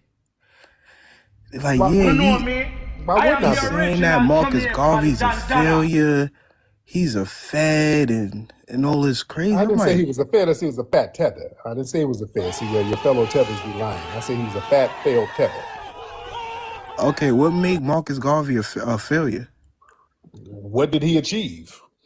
Well, he had over 12 businesses. He had a hotel, Stop the cap. Trucking company, doll factory, a host of other things. I'm like, Marcus Garvey did more for Black Americans than Tariq ever did. Not really. Stop the cap. Okay, so give me the hotel that you own, Tariq. Give me the companies that you own. Give me anything. Are you employing Black Americans? Yes. Marcus Garvey employed 80% of his employers was Black Americans. No, they were Caribbean, and those Caribbeans. Well, I can pull up the source right now. Yeah, I can pull up the source too. Most of those people were Caribbean that he employed. He employed No, it was fellow 80%. Caribbeans. And also the people who put him on were foundational Black Americans. He was emulating what we were doing in Tuskegee. He was emulating the Tuskegee model, sir. He didn't do anything that we weren't already doing. Okay, Hubert Harrison was A. Philip Randolph mentor. J.A. also- Rogers was John Henry Clark And I love mentor. J.A. Rogers, by the way. J.A. Rogers is the truth. He's Jamaican. He's the truth. But Okay, so Garvey we failed. some of our people is your leaders mentors. They called Hubert Harrison the Black Socrates. They called him the leader of radical Black Harlem Renaissance. How come Garvey failed in Jamaica then? He failed in Jamaica and he did more for Black Americans than you ever did. No, he didn't. Stop the cap. Okay, give me the What factories did he you do own, for Tariq. Black Americans? What did he do for us? I'm asking you, give me the factories or the hotel you own. Sir, I own a production company with the biggest Black history documentary series in the world, sir. That's Are taught you in- talking that's taught- about that's the AI? that's taught in universities around the world. Sir, now my films are taught in universities all around the world, sir. I have more influence than Garvey. Yes, I do. No, you don't, Tariq. Yes, I do. Yes, I do. Garvey was a failed tether who died in squalor in Britain. He had to flee to Britain and died in squalor. Okay, give me the leaders you influenced, Tariq. Everybody who really? Yeah, Who give I me some influenced? leaders.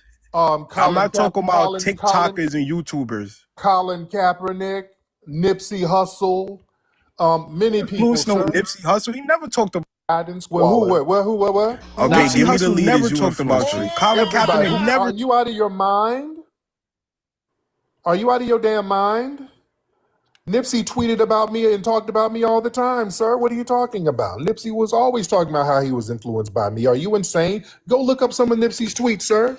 Okay, let's do one for one. No. Marcus, Go let's do one for one. Go look up some of Nipsey's tweets, sir. Don't just let's say stuff. compare. You're just throwing stuff out there. Okay, let's compare you to Marcus Garvey. Let's compare your business to Marcus Garvey. Right. Let's compare who Marcus Garvey influenced versus you. He influenced Malcolm X. He influenced Malcolm X was influenced by the Honorable Elijah Muhammad. He was influenced by Elijah Muhammad. All right? Influenced Elijah Muhammad. He influenced John Henry Clark. He influenced all your. But the thing is, who did you influence? Elijah Muhammad wasn't a Pan-African. Elijah Muhammad. No. How you gonna say he influenced Elijah Muhammad? Elijah Muhammad was anti-Pan-African, sir. You don't have to be a Pan-African. Oh no. If you influence somebody and you're a Pan-African, then the people you influence should be Pan-African. Marcus Garvey was Pan-African. That was his whole thing. Elijah Muhammad. Kaepernick ain't no FBA. Colin Kaepernick is FBA. When did he say he a FBA, Tariq? You don't have to say it. It's not a group, sir. He's born into the lineage. So why are you trying to superimpose your ideology on everything? There is no ideology, sir. Yes, it is. We're talking about a lineage. No, it ain't, sir. Okay, give me the progenitor. No. You said it's a lineage. No. There's no ideology. Okay, so lineage. What's the ideology? Who said there's an ideology? Well, you the one that coined it. You just because you coin a lineage or give a proper name to a lineage, that doesn't mean there's an ideology. What's the ideology that somebody said? Okay, you said it's a lineage. Now What's give me the the ideology? No, you said there's an ideology. If I coined it and there's an ideology, when did I say there was an ideology? You said it's a code. You said it's a code. It's an ideology. No. You're talking in circles. You're not making sense, Reverend. You said it's a code. What's the ideology? What's the ideology that I said?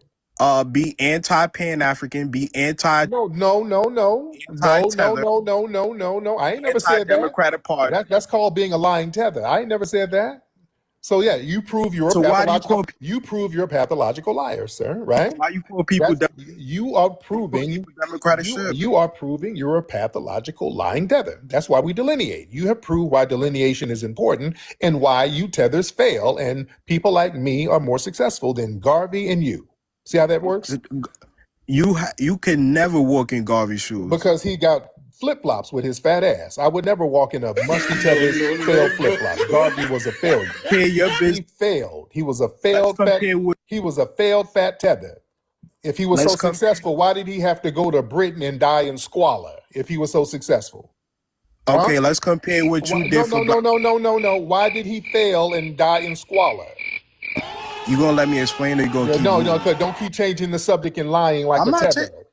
I'm not changing anything. I want to still make a conversation. Why did he fail and die in squalor? I'll explain. Edgar Hoover. Go ahead. Edgar Hoover and A. Philip Brainoff, the snitch that went to the feds, got the feds on Marcus Garvey. You like to talk about feds and people are right. A lot of people had feds on them. Everybody had feds on them, but they were still successful. They could still be successful though. Yeah, the feds own every damn body. He was fucking up. He went to court and tried to represent himself, doing all that plebiscite babbling. He didn't have nothing going on. He didn't touch Africa, never went to Africa talking all that Pan-African shit, never touched Africa. Did him raggedy ass Timu ships that didn't work. He didn't have nothing going on over there. Didn't have nothing going on in Jamaica, sir. He failed, sir. You gonna let me talk, Tariq, or you gonna keep but you're not gonna sit here lying. You go okay. You're not gonna lie, sir. Your idol was a fat failure. Well, you're a failure. You're not doing nothing for Black America. I'm doing more than you and your failed tether. That's why y'all whine about me all the time. That's how successful I am. Y'all hate up. Y'all whine about me. You stay in rooms whining about me. That's my proof of my success. You whine about me all the time. I'm your God. You whine about me all the time. Them big bug eyes stay crying about me. Them big bug ass eyes you got in that damn peppercorn stay whining about me, sir. That's all you let me do. respond. You have sleep paralysis with me floating over you in crashing your out. No. Your hairline is crashing out, sir. I'm your God, sir. That's why you whine about me all the time. Can I respond? You're jealous of my success, sir. But go ahead, Tether. Okay, so after Marcus Garvey set up deals in Liberia, the American government put pressure on Liberia and said, you better, yes, Marcus, the UNIA landed in Liberia, and the European powers in America put pressure on Liberia not to do business with the UNIA, and that's how Firestone got into Liberia. Okay, you should know this. You're reading something. Okay. Sir, you're reading and explaining. You're reading and explaining. I'm in Pan-African knowledge. Okay, you're reading and explaining. You're a failure. And by the way, let me show you something. Let me show you my influence, because you're saying like Nipsey. Let me show you some of Nipsey's tweets. You got no influence, Tariq. Hold on, let me show you some of my good brother Nipsey's tweets. Hold on. This is hold on. Who is Nipsey Hussle to Malcolm X? No. You said Nipsey don't talk about. You said Nipsey don't talk about me. I wanted to show a gang member to people. Okay. Get out of here. Now you changing the subject. Okay. All right. Yeah. I'm about to bring some receipts. Okay. I was about to bring some receipts. I was about to show all the tweets Nipsey shouting me out. Now you switching up. I was about to show some receipts. Okay. This is Nipsey's Instagram. Okay. Hold on. When Marcus Garvey went back to Jamaica, he got pelted with stones. He didn't get pelted with stones here. He may have been set up by the FBI and both Caribbean and some black sellout elites, but Marcus Garvey never got stoned by the black masses in the United States. So what about A. Philip Randolph and Garvey must go, and they working with the FBI to get Garvey arrested? What about that? I said, folks, the sellouts did that. So now it's so.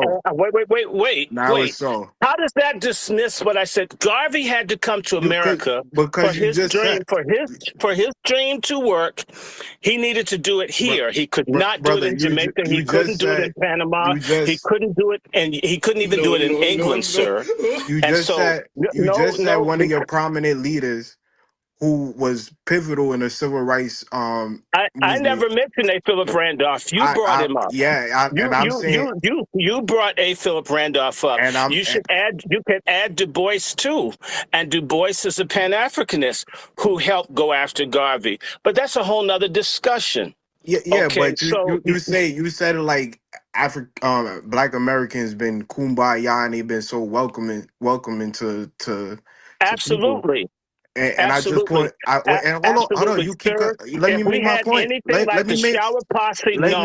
If we did what the Shower Posse did in America, Jamaicans would be killing black folks all over this country. Because you called me pseudo. Yeah, you are pseudo.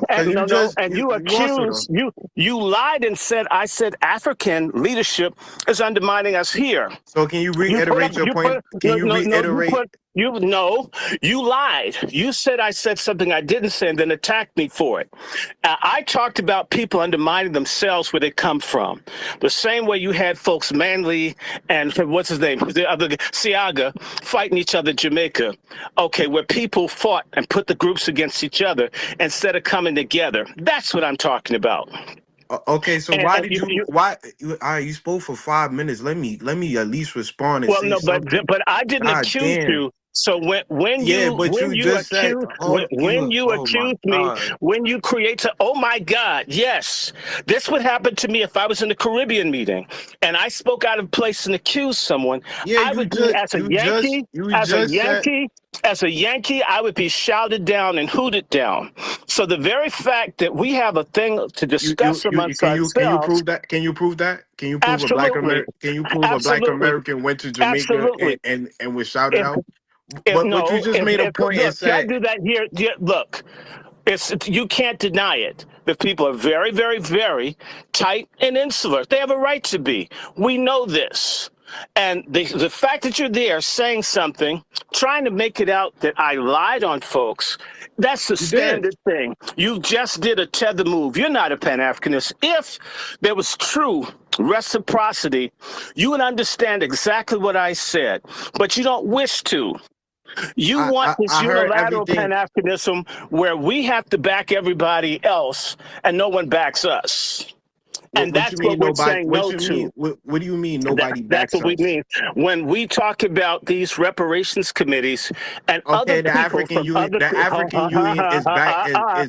And when the people come out and speak out against Black History Month, when you have that Jamaican lieutenant governor who says that we need to forget about slavery and we don't need reparations, you do not have Black Americans holding office in any place in the world outside of the United States, speaking out against the betterment of another group of Black people. It just doesn't happen, sir. So what about Frederick Douglass calling African savages and basically criticizing Martin Delany for wanting to go the Back to Africa movement and calling African savages and uncivilized? Well, what about Jamaicans denying their African heritage? What about Jamaicans saying Jamaica and running around calling themselves Indian and denying their connection to Africa? No, sir. So you're going to pick one person. We can't have a conversation. No, we can't, because it's not up for debate. I know you're not a real doctor or scholar. It doesn't matter. And you're not a Pan-Africanist. You are a typical tether. You're up there and you're here to try to change something. It doesn't make a difference. Sir, you could sit down as far as I'm concerned, because you can't debate me. You'll cherry pick a person here or there and ignore the fact that tribalism and this You stuff made an goes on. absolute. You the one that made an absolute claim. Now I did. I'm I poking. stand. Okay, okay. Now I'm Tribalism and poking. Now I'm poking ethnocentrism hole. exist throughout the diaspora. And when people come to America, they bring their culture with them. It is not a unifying culture. It is a schismatic culture. It's schismatic in England. It's schismatic in Canada. One of the few places where people can come together transnationally is here. And when people are welcome, they often abuse those that welcome them. This is a fact. This is why delineation is necessary, whether you like it or not. Revenue? Yeah. So he spewed a lot of stuff that was just untrue. And the minute I pointed out how A. Philip Randolph was working with the FBI on a Garvey Must Go campaign, and that's how Marcus Garvey got arrested, he says so. Then I pointed out how Frederick Douglass was totally against Martin Delany, and that's one of the key reasons why they split, because Frederick Douglass was calling Africans savages, saying Africa is uncivilized. I'd rather be here in America and work it out with the white man. And so when you say but listen, hold on, because here's the thing. Frederick Douglass was correct to not go for that scheme that the American Colonization Society wanted to put together to send folks to Africa. So slavery was better than a sovereign nation, according to you. No, sovereign. Shit wasn't sovereign. That shit was a finesse by the. So who are the founders of Liberia? Is Black Americans? No. It was the American Colonization Society. They put that shit together. Yeah, off the backs of Paul Cuffey, because Paul Cuffey and Martin Delany was already in that region, Liberia region, looking for a homeland for Black Americans and the diaspora. We're over here saying we're in our homeland. That's why most of us were not with that bullshit. There's a reason.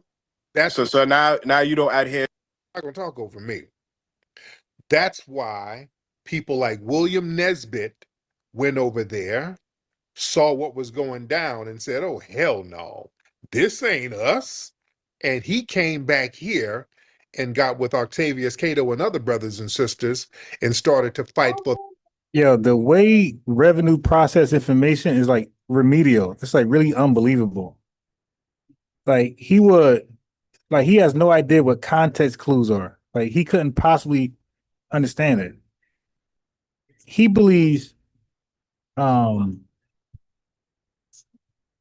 he just can pull something that happened somewhere out of context, grab something else out of context and something else out of context, put it all together, and that's the truth of something.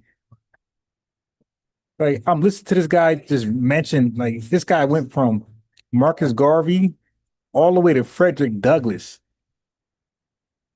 He's lying. I'm like, where is, like, he just be all over the place. Like there's no connection. There's no direct connection between Frederick Douglass, Delany, Marcus Garvey, and A. Philip Randolph. Why does he believe that if Pan-Africans are doing something wrong to Black Americans, that we're not allowed to call them out? Why does he believe Pan-Africans get a pass?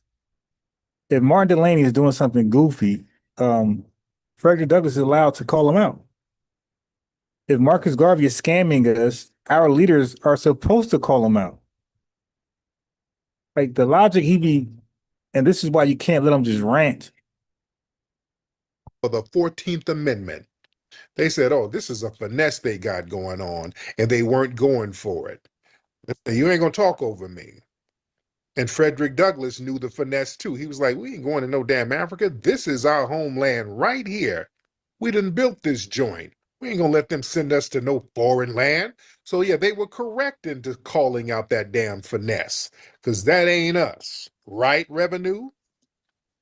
No, so according to you, Black people should have been enslaved in America rather than set up their own homeland, be under the yoke of the white man. But when they were colonized, family, this guy is sitting here just, again, remedial. So when he say we're under the yoke of the whitey man, what are the Jamaicans doing in Jamaica at that same time?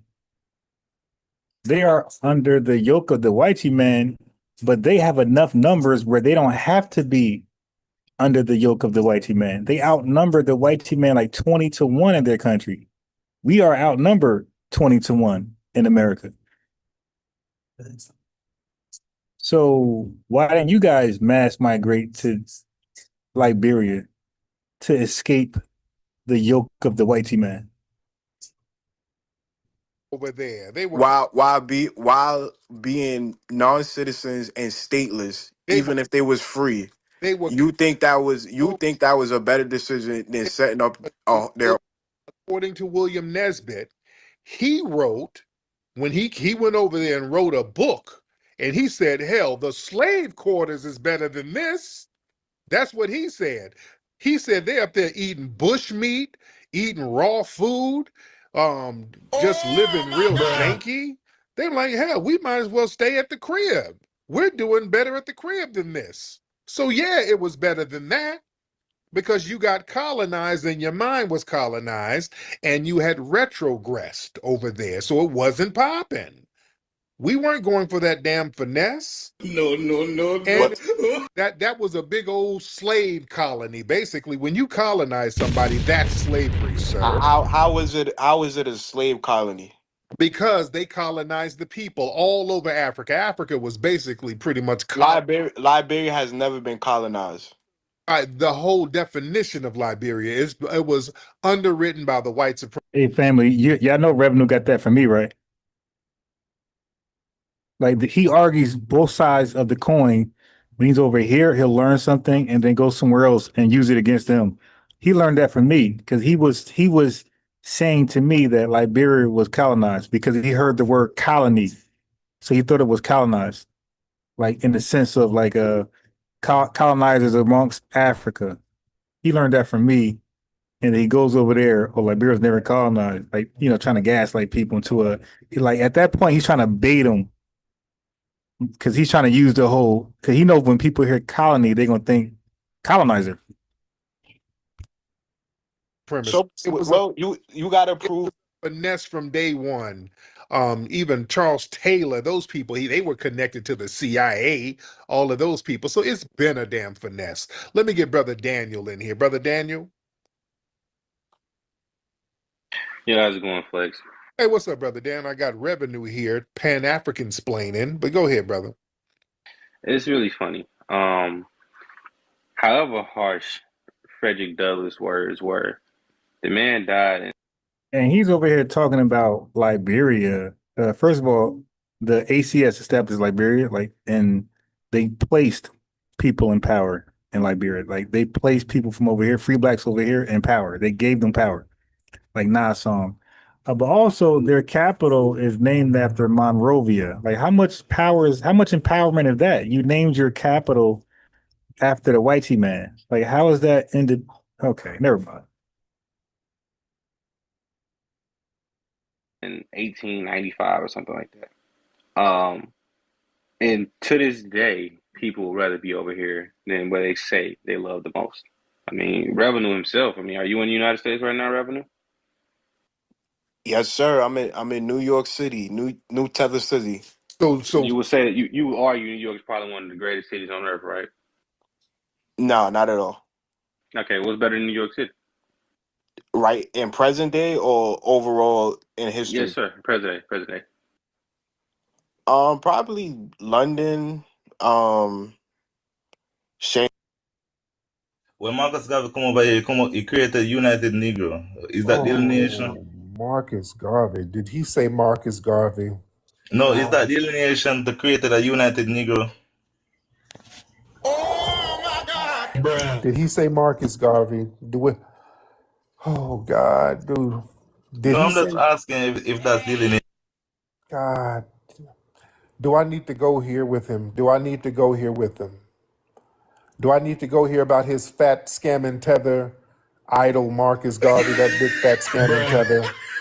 That's false I am information, the bro. He was original a fat Jamaican scamming Dandana. tether, sir. He didn't That's do false He information. didn't get And nothing popping over here until we got him popping, sir. We got him that's false popping. information. And they pardoned him 2 years Marcus ago. Garvey he didn't do anything. What did he do? A lot. Like what? A lot. What? Get a court You case when used he to tried you, to you used to he tried support when he Marcus Garvey, you know. You used to support Marcus Garvey, you know. Yeah, and I realized he was a fat scamming tether. Okay, so you Yeah. know you used to support him. So Yeah, why you want me to explain? he's a fat ass scamming tether. And when I started reading some of what our people were saying, they were saying he was a fat scamming tether. They were like, oh, this foreign Negro is on the bullshit. He's up here kicking it with white tea supremacists trying to get us sent up out of here. He's over here finessing. He's up here putting up pictures of ships he don't own. He don't have nothing going on in Africa, talking about going back to Africa. Garvey never touched foot in Africa and didn't have anything going on over there. All right, we got to tell the truth about Garvey. I hate to bust your bubble. He never had anything going on in the Caribbean either. He couldn't get his Pan-African movement going on in the Caribbean. Most of the black country flag influenced by him. He did what? Stop the cap. Most black country flag influenced by him. The black country flag? Yeah, a lot of countries across the world flag influenced by Marcus Garvey. I don't know what you're talking about. I don't know what you're talking about. That red, black, and green. The green was for the Irish. He was trying to stomp for Irish people because you know he was engaged to a white tea woman in Europe when he was over there in Europe. So there's a whole bunch of stuff going on with Garvey. But yeah, Garvey was like whatever. But just know you are the one that sell him out. You used to pray to him. You used to respect Marcus Garvey. Now you're saying something else. So. No, I didn't really praise Garvey like that. I shot him out, but I wasn't a Garveyite. I wasn't a big Garvey. I'm more of an Elijah Muhammad fan because he was the truth. But you never talk about him like how you used to talk about Marcus Garvey, though. Yeah, we start looking at the scams and the shit that was really going on, and we start listening to and looking at what our people were really saying about him. They knew he was on the bullshit then. That's why they had a Garvey must go movement. They saw that he was on the bullshit. Huh? So you believe in the white man system that Well, y'all believe in the white man to system sink because when Garvey when he had to flee back to Jamaica, y'all didn't support him. Y'all didn't have y'all elected a white tea man over him. That's why he left and went to Britain. He was disgusted with y'all. That's in colonial times. That election Lord. probably rigged. Oh Lord. Yeah, y'all didn't have anything popping for Garvey over there, sir. He's a national hero. What do you mean? He's a national hero. What are you talking about? First now, national y'all- hero. Yeah, y'all have to The rewrite first it. national hero is Marcus Garvey. And What are you John talking Henry, about? John Henry Clark said y'all need to stop with that because y'all running a con game. That's what John Henry Clark said about y'all using him as a national hero. John Henry Clark said y'all Jamaicans need to stop because y'all didn't support him when he was out. Y'all didn't rock with him and his movement failed in Jamaica. So y'all need to stop conning. Movement don't fail in Jamaica. All Rastas support Marcus Garvey until this day. Wait, no, you support getting over here under us to this day. That's what you do. You over here with us, and that's okay. You're welcome. No, I mean, you're welcome to Jamaica, man. You say you like the jerk chicken, man. What you eat the jerk chicken? Bami? Eat some bami with the jerk chicken? Yeah. Jerk chicken bami? But yeah, you bammied your ass on an inner tube and stayed over here. That's different, all right? When I go to a Jamaican restaurant, I leave. You come over here and stay, so it's different. All right? No, man. I'm helping out my black brothers. How you helping us, sir? How you helping us? Making sure that the number is higher, so the numbers are higher. Not when y'all form your own little immigrant coalitions. Y'all got all types of little Jamaican organizations where you look out for yourselves over here. If you don't stop, yeah, man. Yes, you do. Which Jamaican you see do that? Oh, y'all do that all the time. Y'all got y'all little Jamaican American organizations out there in New York. All these little Caribbean organizations down in Georgia. They got like the Georgia Haitian coalition down there. They got like some little organization for Haitian Georgians. You see the Jamaican, the Haitians, they always link with the Black Americans somehow. Even Oh in the no, to get something even from us. to guess why you think is something like that? Why you think there's string attached to everything? Yeah, it kind of is, sir. Huh? Why you think that? So we don't have nothing? Do you? You tell me what you got. What you got? You tell me. I never said me. I'm just saying like why you just generalize Jamaicans saying we trying to get something when we link with Black Americans. All right, 9. Thank you so much. All right, that's 9, ladies and gentlemen. All right, that's 9. That's 9. Yeah. That's 9. All right. Yeah, they hate to hear, the truth. Oh my God, yo, people be rewriting history way too often. Okay, so what happens is that people don't know how to ask the right questions when it comes to Marcus Garvey, right? You got to ask the right questions. Like, for example, they might talk about the businesses that he had invested in or established in America. For one, that's a conflict of interest. If you are telling us how bad America is and we need to get out because the white man will never accept us, right? Never give us equal rights. Why are you establishing businesses in America while you're telling us we should go to Africa? That's the first question. Number two, you would think he would establish businesses in Africa, right? Number two, when he was soliciting stock sales from poor Black Americans, right? Why? So the businesses that he was establishing in America, that was from the stock sales. Now, Black Americans, that was unbeknownst to them. They thought the stock sales were going to the trip to Africa. So they're sending this dude money and they're not seeing any worthy ships being purchased, or they're not seeing them, right? Accumulating. They're seeing businesses afloating. So they like, yo. So you got responsible leaders like A. Philip Randolph, W. Du Bois, and revenue is a weirdo, remedial dude.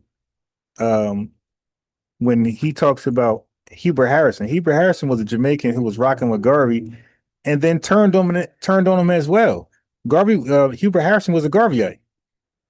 He was actually on the ship. He was a captain son with no experience. Garvey was hiring for like ship maintenance people with no experience needed. He was hiring for ship captains, no experience needed. He was hiring for folks with no experience needed to run his ship line. But Hubert Harrison was like one of the captains of the ship, right? No experience at all. Don't even have a driver license. But he seen the finesse within the finesse, and he left. He said, "No, I can't do this. I'm out." And he became vocal against Marcus Garvey, right along with W. Du Bois and A. Philip Randolph. So you got to know what questions or how to speak to these folks, right? So that's one. But Garvey, when he sold stocks to Black Americans, once again, that was also weird. Like who runs fundraisers for money to fund something, but then do it in stock form? Like usually you just say, "Hey, everybody donate. Go fund me. Hey, this is the mission. Y'all want to see it play out? Donate." Who sells worthless stocks to people? Like that was a scam by itself. Why did you choose stocks? Like what Black American was selling stocks to fund and raise? Like that was the first red flag. So of course, elitists of our lineage was like, yo, watch that guy, man. He's selling what? Stocks, yeah. But what does he have to sell? He's not on the stock market. Doing a street corner, selling stocks. All right. So anyway, with the stock sales, he was supposed to buy functional ships to repatriate those people to Liberia, but instead he invested, unbeknownst to those investors, he reinvested the money into businesses in Marcus Garvey's name. Remember, he's selling stocks for ships. So these guys got supposed to have stock, stock shares in ships. He put the money in businesses, so they're xed out. They didn't have no connection with those businesses. That's why Tether knew, or Remedial knew, and everybody else talks about Garvey's businesses. How they Garvey's businesses when these are shareholders? That's their money. That's because it was unbeknownst to them. Marcus Garvey was Marcus Madoff, okay? Bernie Garvey before Madoff. All right. So that's something that they won't talk about. What else? What else? Yeah, so you can't finesse people and tell them that the stock sales are going towards ships and it goes to grocery stores and corner bodegas, right?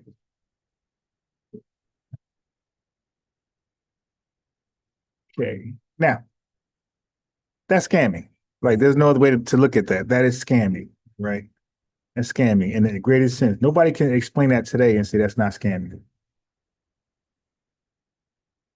So, yeah, so all is, he's Tariq Nasheed. Garvey did better than you. He had hotels and laundries and doll factories. Yeah, he wasn't supposed to have that. Can you imagine if Tariq Nasheed had received a GoFundMe for a museum and instead, fixed up a ranch in the back of his home or something like that? Or took the money and made a dollhouse, a laundry, or hotel with the money instead of the museum? Can you understand the flack he would have got from Remedial New? You feel me? So no, Garvey invested in the United States, but the money from the stock sales, he was supposed to invest in Africa, not America. So if anybody tell you, get out of there. If anybody tells you about the businesses that Garvey established in America, you should laugh them to scorn and say, yo, why didn't he establish business? Well, was he supposed to do that? I thought he was supposed to establish businesses in Africa. Like, if he's going to repatriate people to Africa, shouldn't jobs be waiting on him? Right. So establish those businesses in Liberia. I mean, that finesse was clear. So yeah, so our leaders, rightly so, was calling him out. And like I said, Hubert Harrison was one of Garvey's right-hand Jamaican mans, and he even called Garvey out for that. Actually, he left the movement because of the scamming. He didn't want to be associated with that. So as a result, when we look back in history, Hubert Harrison, his history, his legacy is clear. It's clear of the scamming. Now, what these folks will admit, they will admit that Liberia rejected Marcus Garvey's mass migration vision, right? Because Marcus Garvey was pushing large-scale Black migration to Liberia. He was pushing African development in Liberia, but he was only developing in America. He was talking about settlements in Liberia while he had all these island folks in America. So he was recruiting a lot of island folks to run the businesses in America and seek shelter in America while he sent us to Liberia. Okay. So, but Liberia wasn't a fool. Like, they know what a mass migration would do to their economy, to their politics, right? So yeah, they was cautious of, political destabilization. Yeah, they had some pressure from the United States. The United States had they had investments. They invested in Liberia. So yeah, they got a concern. They got a vested interest. Like, oh wait, who coming over there? You feel me? That's common sense. You invested something and they about to make or they thinking about a dumb move like that. You gonna say, oh, I'm gonna pull all my money out. If you let that big fat tether over there. So the Liberian government eventually backed away from the whole talk of this mass migration. They backed away. So Liberia was never, so after that, after they backed away, Liberia was never realistically going to ever absorb millions or thousands or hundreds of people. Like that dream was gone. Okay. So, but did Garvey let his investors know that? These are the questions you ask these Pan-Africans. Did Garvey let his investors know that the Liberia repatriation door was closed? Their heaven floated away. No, he still sold them stocks for ships to repatriate them to Liberia. And in his papers, he promoted repatriation to Liberia still. And when he preached, he still preached repatriation to Liberia. All the while, he knew the doors were closed. It don't matter who was involved. It don't matter who sabotaged. Like, you can't say, hey, I was done wrong, so I'm going to do other folks wrong. How does that work? I guess hurt people hurt people. But that's not a reason. Like, how do you tell me, hey, I did you wrong because I was done wrong? Like, yo, what? Yeah, so no, you be honest with your investors. You're obligated to do that. And this is when J. Edgar Hoover got attention to Marcus Garvey's evil ways, his evil practices. All right. In spite of the doors being closed to Liberia, he still used misleading promotional claims. Oh, the company is so successful. Keep the donations coming. Oh my God, you're going to make so much money from your stock investments.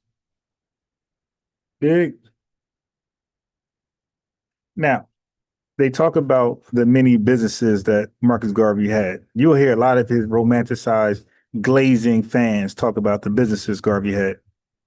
Well, let's talk about the businesses. Let's talk about how well they were doing. Well, BSL, right? It largely failed from poor management because Marcus Garvey was hiring people with no experiences needed.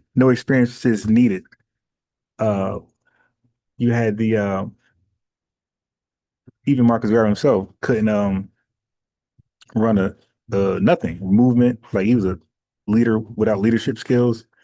Like, damn, to get a job as a manager, they ask you for leadership skills.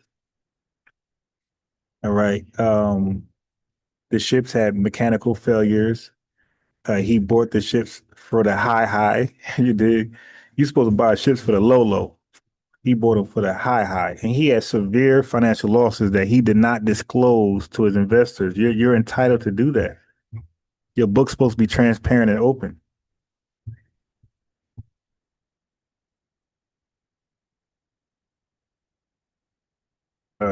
Did you want to join, Marco? Or was that by mistake? Yeah, like, you're supposed to buy you're supposed to buy products. If you're an investor or you have a business, you're supposed to purchase things for the low, like a wholesale call. You don't buy things for the up, the high. What do you want to do? Okay, wait. Okay, so yeah, man. Come on, hey. Stop. Stop. You see? Stop. You see that? You see that? Look, everybody looking. That's why I said stop. That's what happened. Keep running.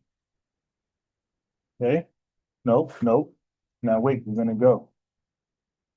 Yeah, you need the bathroom? So no. Looking. Don't you cry. That's why I said stop running.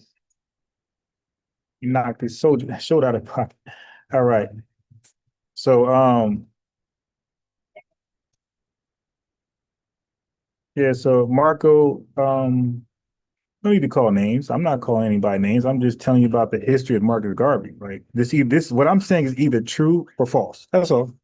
No need to call names. I'm either wrong or right. History is either right on my side or wrong on my side.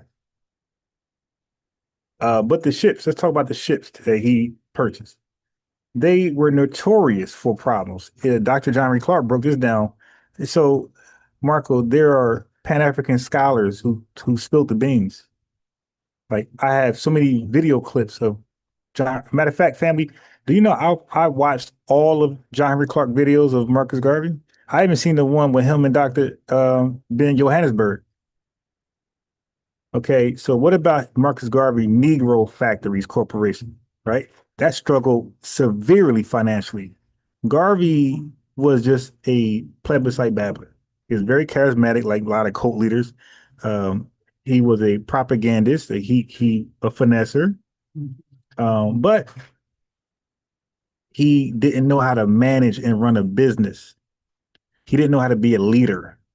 Okay, like I said, John Henry Clark agreed that Marcus Garvey's business empire was economically unsuccessful. They admit he was a horrible businessman. Okay, he could not run a business. He was never qualified to run the BSL line, but are you surprised? He hired people to sail a ship with no experiences needed. So he became a leader with no experiences needed. And when you hire people with no experiences needed for the job, you're going to get what you're going to get.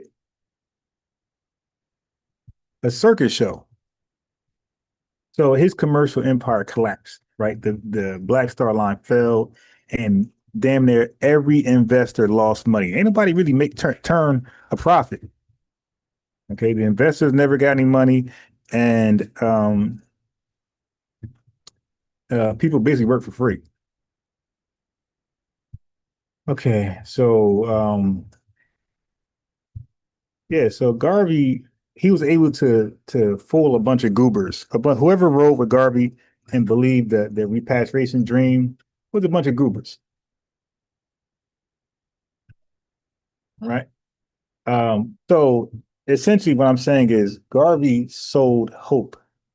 He sold racial pride. The black race or the Negro race. He finessed people on race.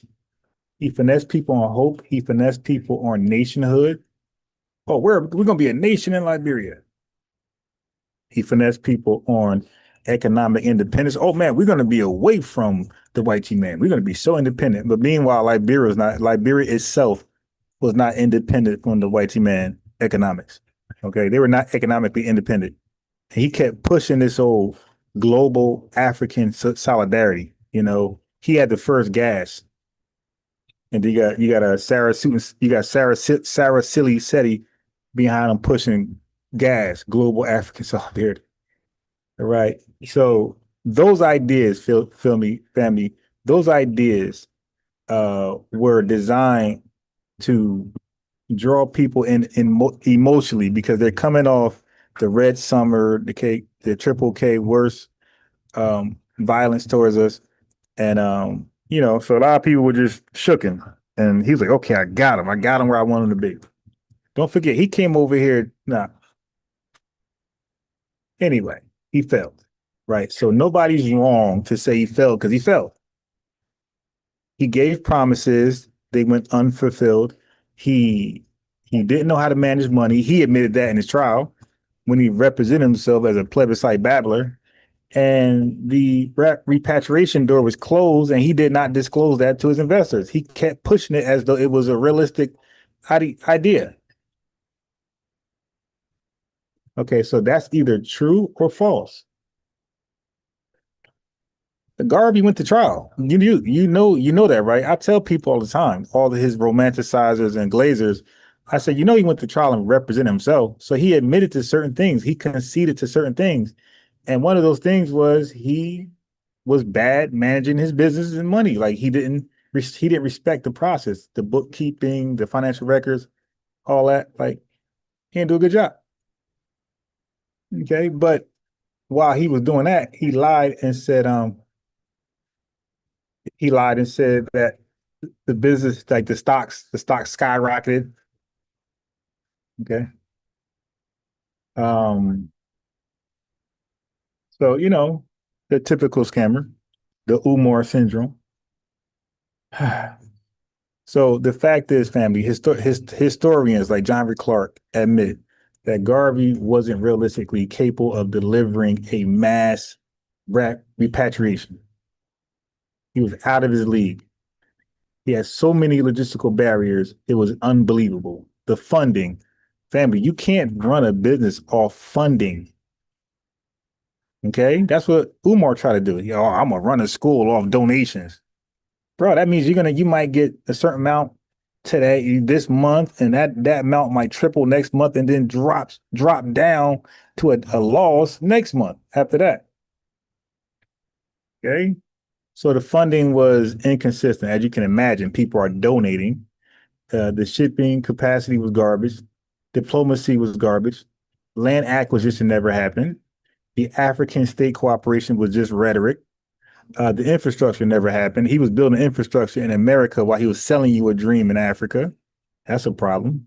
Yeah, man, the Black Star Line was nowhere capable of transporting millions, let alone thousands or hundreds or even 4 people. So no, historically, right, the movement's symbolic power vastly exceeded its practical capability. The dude was capping. In modern term sense, he was capping. He was finessing. He was a great finesser. Garvey funded ventures through stock sales to ordinary Black poor people, right? Many supporters associated the project with repatriation. So when they were sending him money for stock sales, they thought that was going toward repatriation, but it was going into establishing businesses in America. That's a contradiction. That's a conflict of interest. You're telling me, send me money, I'll take you to Africa where you can live, right? But the money is establishing a home in America. So yeah, that's scamming. He's finessing. Can't do that. You can't do that and then expect us to take you seriously. Yeah, history gonna reward you. How you doing, brother? I can't hear you. What's up? I hear you now. What's going on, brother? All right. Garvey never went to Africa once in his life. When he returned, he went to Jamaica and he ended up dying in England. Right. He bought some old raggedy ass boats from Garvey. I found out Garvey was a sucker, man. Uh-huh. Okay. Garvey was a sucker. He was a lick. Okay. So, I mean, we've been told so many lies about people, man. And thank goodness education is coming out. And it's kind of shocking, but it is what it is. Right. And when you know better, you're going to do better. Yeah. That really confused us because, like you said, we were always told how marvelous Marcus Garvey was and how much he did. And when we peeled the onion back, he actually did nothing. He failed and he lied to our people. It's like, yo, why would y'all promote this guy? Out of all people, you chose him? We're going to be okay, man. I mean, I'm an old dude, and a lot of the stuff we were told was pure lies. But my grandkids, in the next 2 generations, when they're born, they're not going to talk about this slavery stuff. Oh, you're from Africa. You don't have no culture. You don't know. No. Black Americans, FBAs, you're some bad people. We've been the minority as far as numbers in this country, and we run shit. Right. We gave the Europeans hell. That's why they opened Ellis Island. That's why they opened it except now with all these immigrants. And just because you're Black does not mean you are Black American mindset. We are not colors. We are mindsets. We are cultures. Understand? The Europeans don't like each other. Right. All the world wars. The French don't like the Germans. Blah, blah, the Japanese don't like. Why don't all the Blacks got to be kumbaya? And the Blacks will tell you in a minute when they do something. I'm Jamaican. I'm Haitian. I'm Nigerian. Right. You can't say I'm Black American. Shit. Right. It's gonna be all right, man. We still got a lot of suckers, 50, 55 years and older, but it's gonna be okay. But it's up to the Black men to teach your kids, not the schools. You gotta teach your kids your history. Don't depend on nobody else. I don't care what color. It's up to you to teach your family, man. Yeah, okay. I agree. Somebody said this, and they're just trolling. I got trolls who likes to come over here. You know, it's funny. They don't like what I'm saying, but they like to be educated by what I'm saying. He said, all the greats of his time credit him with being the greatest leader of Black people at that time. What are you talking about, man? What are you talking about? Like, how did we just say what we just said, and that equates to somebody being a great Black leader?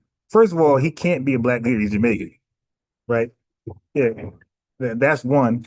Number two, how did you fail miserably and you're a great leader? Like what leader fails? Like a great leader is somebody who organizes and get people to accomplish goals and projects. He failed twice in America. So, Africans don't even like Africans. I mean, let me tell you something. If life started in Africa, the European, which is the weakest genetic thing, came over and watched us fight each other. They learned all these bad habits from the Africans, man. Black Americans are the only ones.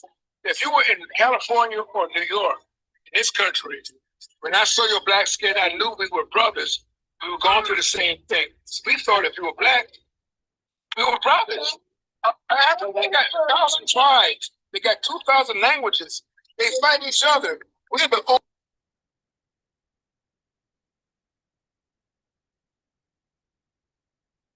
Where you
proud of you, but I can't.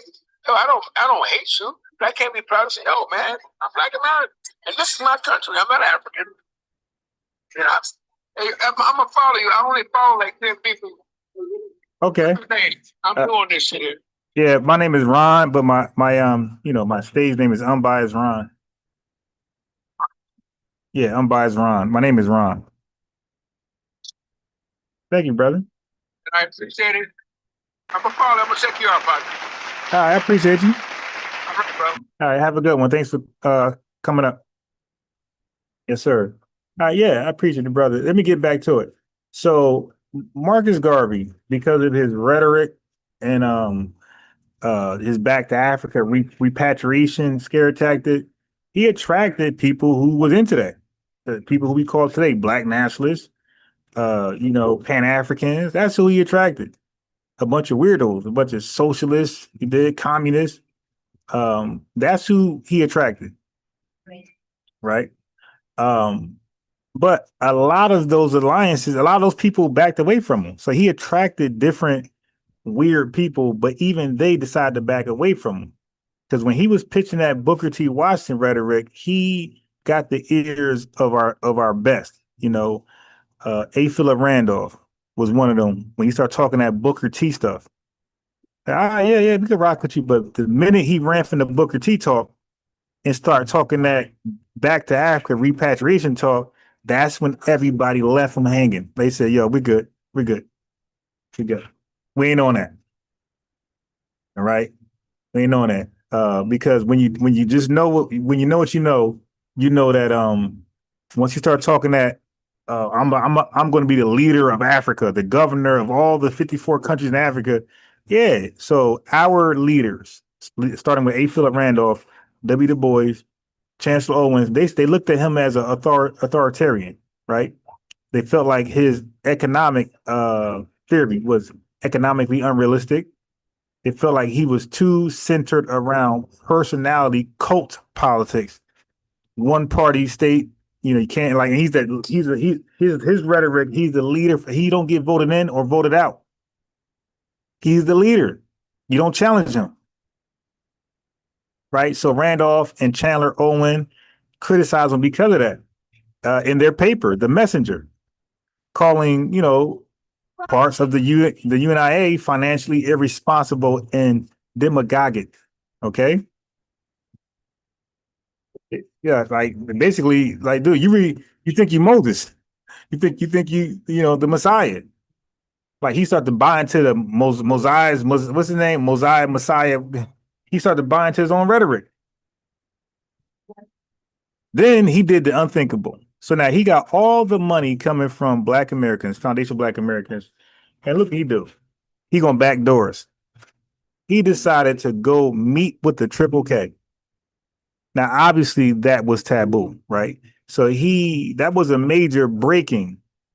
That was a major breaking point for many Black intellectuals who thought he was onto something, but skeptical and reluctant to like join him. Once he did that, gloves are off. And he did that in 1922. He met with the Triple K leaders in Atlanta. Okay. And he started to do some op stuff. He started to like think that these folks were aligned with the ACS of old and they was going to get his dream going. And don't forget, his dream was a bait and switch. It was a destiny swap because all the money, well, most of the money he did with the stock sales, he invested into America. But if we're in Africa somewhere, we can't get him in trouble for fraud and scamming. Like it was a clever move. I'm going to scam y'all and I'm going to send y'all out the country. I ain't going to flee. Y'all going to get up out of here. And y'all going to have citizenship and everything. You're going to revoke your American citizenship and you will be a Liberian. And I got this off. This is like a clever tether plan. But don't get mad because our leaders seen the play from afar. A. Philip Randolph, W. Du Bois, they seen this play from afar. And they said, yo, why are you over there with the white T ops? Talking all this black stuff. Yeah. Okay.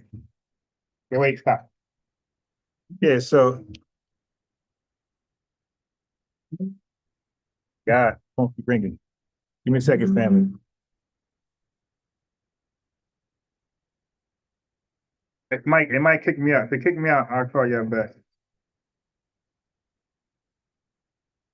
As a matter of fact, I'm gonna end this and I gotta answer the phone. End this and come back on. So everybody listen to me, come back on. I'm not gonna say anything. Come back on. All right, chat. Let me play something for y'all so y'all ain't sitting here with nothing going on. Let me play something for y'all. Okay. Okay.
Let me see if I get my mom.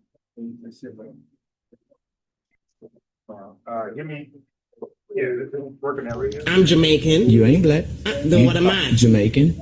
I'm black. You Jamaican. No. You Jamaican. It's a difference, huh? It's a difference. Okay, describe the difference. Yeah, we're back. We're If back. I That, go that to was what my color is my son's skin? school. What color is my skin? So, Yellow. I'm Jamaican. You ain't black. Then what am I? Jamaican. I'm black. You Jamaican. No. You Jamaican. It's a difference. It's a a difference. Okay, describe the difference. If I go to your, What color is my skin? What color is my skin? All right. Yellow. Let me see. Okay, and it derives from? All right, let's get back to Even white derived from black.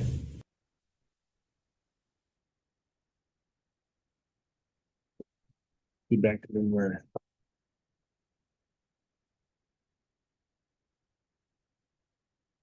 All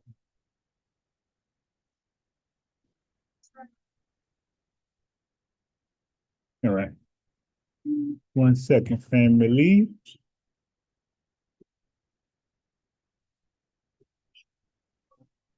Thank you, Shalik Bay, $9.99 super chat. Let's finish cooking on this buster.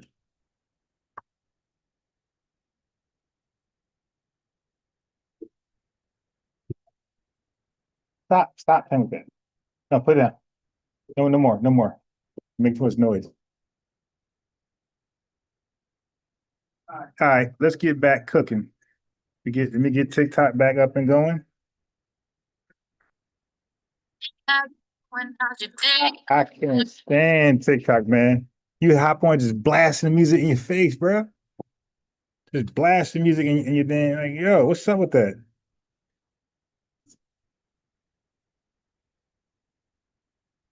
There gotta be a setting where you can stop it from going there. All right, we're back on TikTok. There gotta be a setting where you could prevent it from just blasting. All right, let's get back cooking.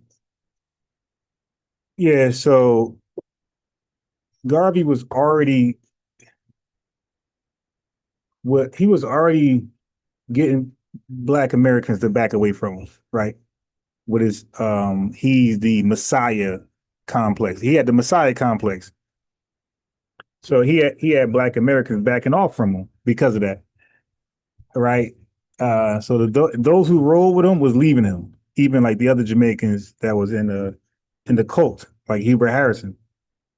But when he met with the Triple K, when he met with the 3Ks, that really sealed his deal. Okay, I don't know why he thought, that was a like, I don't know. It seemed like they worshiped the white man, and he kind of projected that on us. But he found out. Once he met with the ops.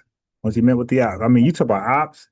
The 3Ks are the complete epitome of ops of Foundation Black Americans. I mean, we can't even. That's like the jihadists out there in Nigeria or Burkina Faso. Like that's their ops. Can you imagine like some Christian Nigerians like hanging out with jihadists? Can you imagine some Burkinabes like chilling out with jihadists, working on something? Of course, Ibrahim Traoré is going to think you're trying to set up a coup. You're going to try to dethrone them. If a couple of Burkinabes, some of the smartest Burkinabes, had went out there and started linking up with the jihadists, Ibrahim Traoré is going to think the obvious. They're trying to dethrone me. They're trying to run me out the country, right? So that's the equivalence of magnitude. That's the magnitude of Garvey linking up with the 3Ks, right? So obviously our leaders are like, yo, he got to go. Matter of fact, W. Du Bois, he famously called Garvey the most dangerous enemy of the Negro race in America after he linked up with the 3Ks. So family, you gotta read the room, but when you're not one of us, you don't know how to read the room. And he made that statement after he found out that Marcus Garvey linked up with the 3Ks. Okay.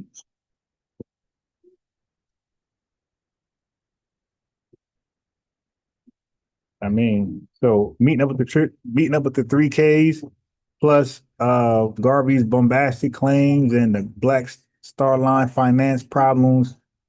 You dig? Exaggerated promises, the stock dropping. He's still saying they're doing great. Family, this dude lost so much money, and he still was saying they were doing great.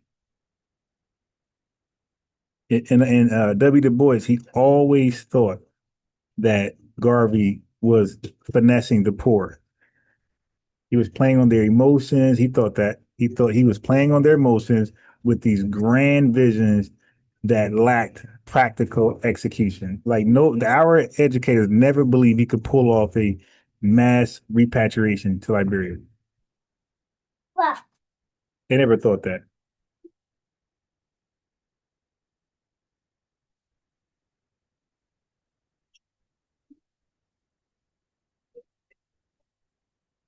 Yeah, they never think he could pull off a mass migration.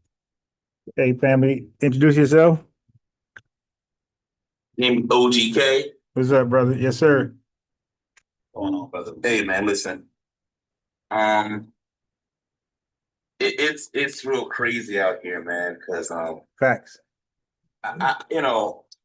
we this delineation, it really isn't anything serious. They make it serious. Right. It's a simple. Look. The whole action is on paper. It's not even. You're not even doing anything physically. You know what I'm saying? And here's the thing that's so crazy. I was looking at something that Raven Simone said, and it was some real stuff she said. She said, you know what? Real talk.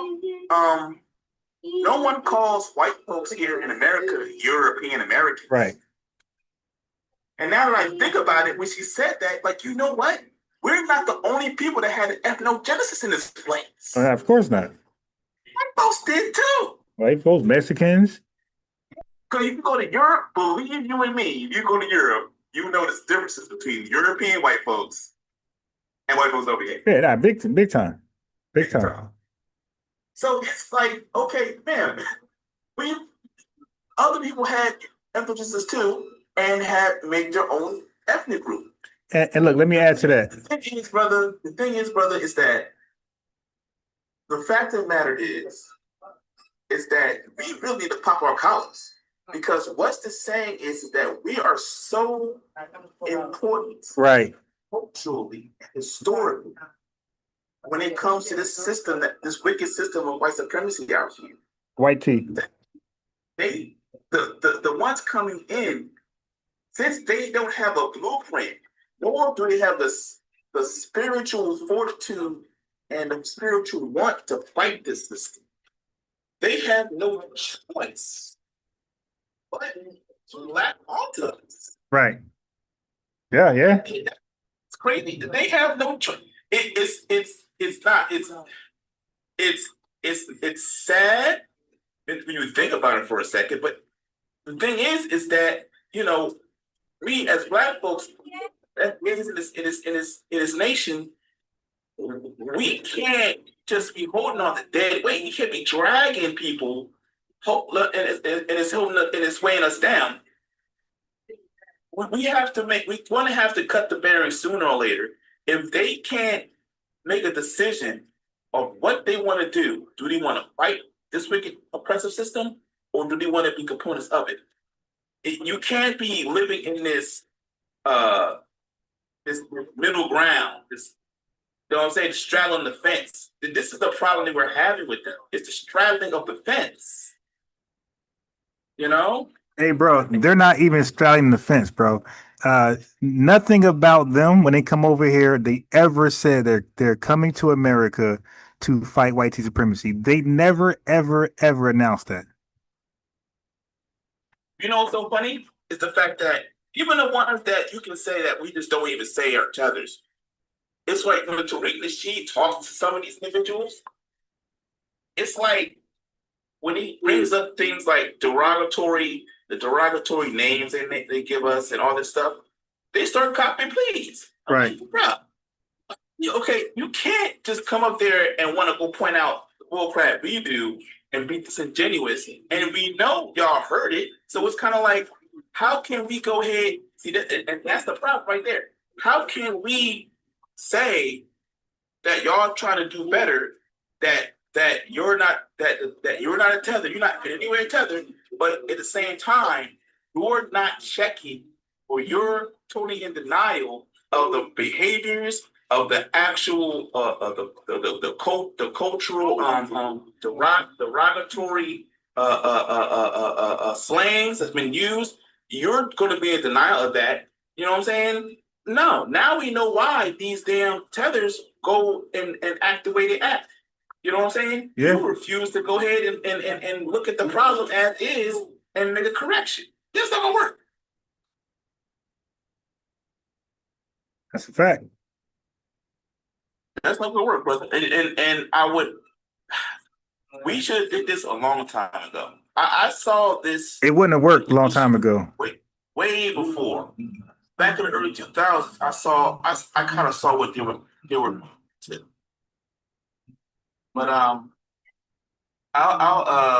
land my plane, brother. It's it's jacked up, but we be better off moving on our own anyway. You know what I'm saying? Yep. No dead weight. Yeah, no dead weight. Less people means more action, Yep. and more speed. So Less people to manage. exactly. And the bottom line, bro, and this is something we just got to just embrace. We don't look at, we don't see the same issues alike, right? Why would somebody coming over here with no citizenship, right, be joining us? When to join us, you got to have citizenship, because they could just say, hey, all right, bye, deport you. Like, they could easily say, hey, look, you having terrorist behavior, actions, right? So the fact you don't have citizenship, you can never be a writer. And don't they come to want citizenship? So it's like they're going against their own self-interest. It's like, why would they fight something knowing they're going to probably not gain what they came here to gain? And then you also gotta understand that if you're not a citizen, I mean, when things get hot, you can always go back to your home country. Right. You can always you have an out. You know what I'm trying to say? How hard can you fight when you know you're gonna have an out? Right. You know what I'm saying? And you know, and one of the other things that pisses me off is the lies. I was watching Afro-Latinx program not too long ago, and they keep on that darn lie about, oh, when we come over here, we do better. Hell, they were talking about when we as foreigners come over here, we do better than white folks. I'm like, okay. No, they actually do though. But No. yes. Explain. Let me explain. Okay. Let me explain. All right. I live in New Jersey. Okay. Me too. So, okay. New Jersey. Then you're familiar with Essex County. Yes, I'm really close. Okay. Now you know, in Essex County, one of the richest towns in Essex County is Short Hills. Oh yeah, hands down. They got that mall. They got Short Hills Mall. Where's mall? Yeah. Big money. Old money. Now, what you also know is that Short Hills is majority white folks. Right. Majority white, majority rich. Now, there's another town in Essex County. It's not Newark. With another town in Essex County that's literally the opposite of that motherfucker. It has diversity. Matter of fact, they had a big old Haitian Flag Day celebration. It's called Irvington, New Jersey. Oh, it's terrible over there. But brother, you just made my point. No, you didn't. And I'm gonna tell you why. So you got different type of immigrants that come over here. You got hyper selected and you got humanitarian immigrants. So you're kind of mixing them together. So the hyper selected are the 1% of their country. And you got those in South Africa and Nigeria. So they either come here with massive wealth or they come in here with already educated. They come here with doctorate degrees, right? So those are hyper selected immigrants. They do better than any immigrant group over here. And look what they represent. The top 1% of their country. So now you compare the top 1% to the collective of Americans. Of course, you're going to win because the collective have the top and the bottom. So they're going to outperform anybody because they don't have a bottom. They're the top 1%. So now you might be speaking about immigrants who are the humanitarian immigrants who come over here as asylees, evacuees, and refugees. Yes, they become a burden to a society. But you got to understand which one you're dealing with. But hyperselected, hold on. Wait, just last thing. Last thing. 1%. So like the VVEX, he's the top 1% of his country. Yeah, go ahead. Exactly. What we have here is that when they say this as a broad generalization. They don't break it down that is a segmented group of people. You know what I'm trying to say? Yeah, but that's the finessing terms, right? H-1B visa, or they coming over illegally through a boat. They say all of them. Well, they play with words. So like when I talk to these guys, that's why when I talk to them, they don't go far with that. I always, even on TikTok, I explain that the H-1B, and like they admit, they say, yeah, they're H-1B one kid. But what they do is they don't say all, they just make a blanket statement. And if you don't get them to specify, and you're going to respond to it as they say all, but they never did. So they imply all. So it's called implicate. They imply all, but they never say it. They're vague in their statement. Right. They'll say immigrants. Mm-hmm. So it's kind of a situation where if it's immigrants, they're not saying all, but they're not giving you the full detail. Right. But they're not saying all the same. So you got to pick them apart. So what I do is right. So what I do is I say, well, first of all, nobody compares an immigrant group to the whole of anybody. So white tea America is not compared to any immigrant group, and neither Black Americans. They compare immigrant groups with immigrant groups because they understand their group. They're not the body of their country. Well, yeah, but here, my thing here, first of all, to be honest with you, if you look at that small percentage of the immigrants coming over HB1B1 and whatever, they're not a super huge group. You know what I'm saying? It's not like they're saying they measured up to 40 some million FBAs. You know. No. They're filtered, right? Because the top 1% of anybody group is going to be nation is going to be tiny. Like our top 1% is going to be tiny. It ain't going to be the masses. It's going to be a handful of people. But what you got to explain to them is, hey, don't compare your top 1% with our whole body. You compare your body with our body, and our 1% with your 1%. That's math equality. There really isn't too much of a darn difference if you compare to 1% of us and 1% of them. Probably. Want to be honest, probably do it. But what I'm trying to say here is that that's playing with semantics. That's playing with words on the situation. The reality is still that same as far as it being an overlarge generalization. That's not true. That's all I'm trying to say. Yeah, I got you. The floor is being an overlarge generalization. That's not true. I'm not saying there's something not coming over here that's doing good. Of course, I know about the H-1B visa program. You know what I'm saying? I know that they got people that are talented outside. They come in there and they're doing their thing in these corporations or whatever. I got it. I get it. However, when I'm hearing them talk, some of them lately say all immigrants. I've heard them say all. You know what I'm saying? That is a misleading statement. Right. So you ask them how's that possible? That's all. Like, so see, like with certain people, like certain, like I know you don't know me, but I have a reputation of like being matter of factual and like so people like they won't do that with me. They know I'm gonna have them pull up receipts. Like, hey, prove that. That all of you guys are doing better. That's impossible. Because if that was the case, they wouldn't be eligible for SNAP, TANF, like all these cheap housing, right? They wouldn't affordable housing. They wouldn't that wouldn't be there. But we have a stat in this country where they are collecting welfare affordable, and they are taking advantage of affordable housing and all these programs for poor people. So we know that's impossible. And my thing of hell, when you start seeing some of these stats, it's ridiculous for how much they use these programs. So I don't get that. How can you be doing better? You can go to a place like this. But you can't fall for that trap though, because they're supposed to do better. Because we are the whole point of reparations. We're saying we're being systemically held down. So if we're doing better than people, then we just debunked our claim. It's like, well, you're not doing okay. If you're doing better than people who are not being systemically held down, then your reparations claim is out the door. See, the reason why people make reparations claims because we're saying the damage is irreparable, it's irreversible. Like, so you need this massive thing to happen to close gaps and open doors, right? So, but what I do is when they make those claims, I just show them that we're being systemically oppressed, and they are not. They're being allowed to function and buy a home. They have immigrant home buying programs for these people. We don't have that. Like, right. They have actual programs just for everything. Hell, they have programs for people that are actually illegal. Right. They got driver licenses. Yeah.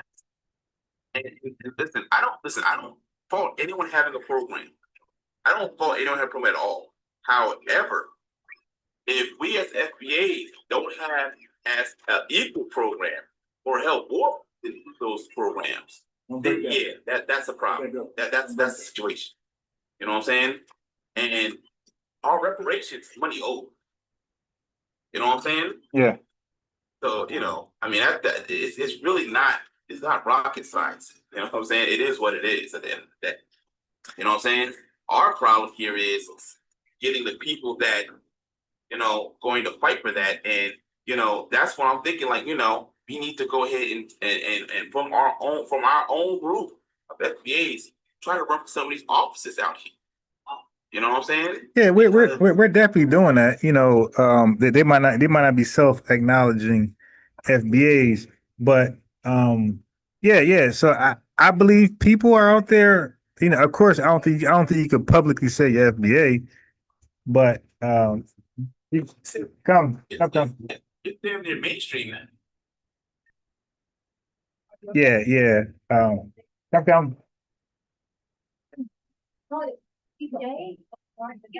Yeah, don't go. Yeah. So my bad, I got distracted.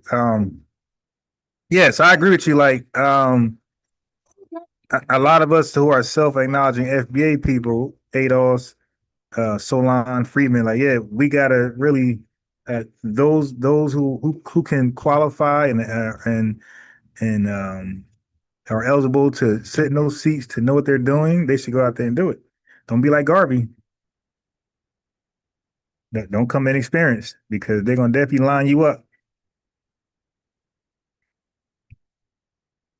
Yes, I'm with you. I agree that, you know, but I think we're headed that way because we're understanding that nobody's gonna represent us but us.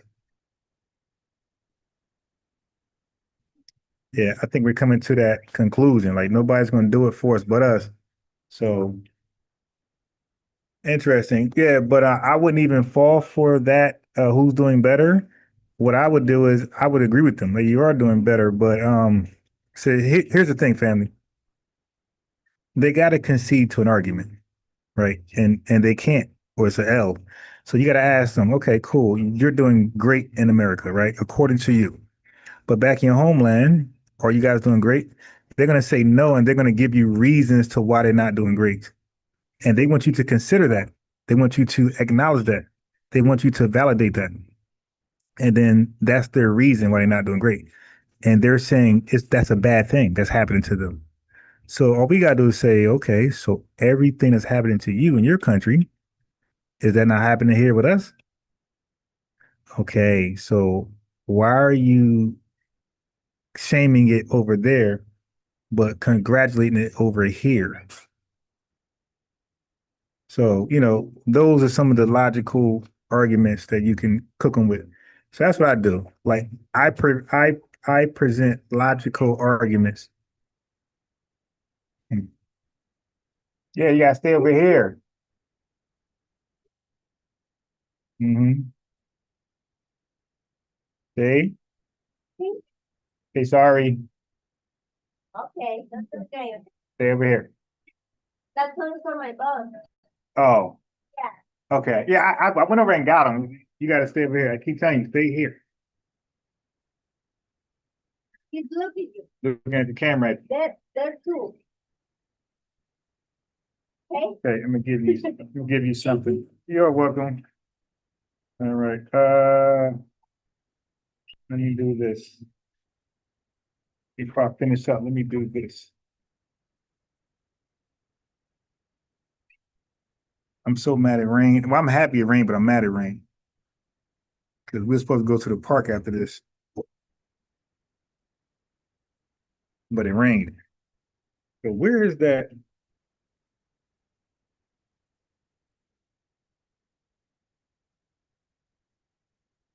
I can't find it. I can't find. All right. Anyway, let's thank you for calling in, brother. Let's cook. All right. So Heber Harrison, that these folks brag about, these Pan-Africans brag about. Heber Harrison, his history didn't stay with Garvey. He actually left Garvey. Why did Heber Harrison leave Garvey? Okay. Because he initially was trying to sell those ships over there. He was trying to figure it out. Okay. He was freestyling. He was being an autodidact. He said, I'm gonna figure this ship out one way or another. Right. But he criticized Garvey eventually. Did y'all know that? He eventually Heber Harrison is Jamaican. Garvey handpicked him from Jamaica to run this scam. Now, I don't think it was known to him was a scam. I think he believed it like most people, but he criticized Garvey's centralized leadership style. Okay, Garvey didn't take no criticism. He took no advice. He had the hand or finger of God. He said it, you had to do it. Don't question Garvey.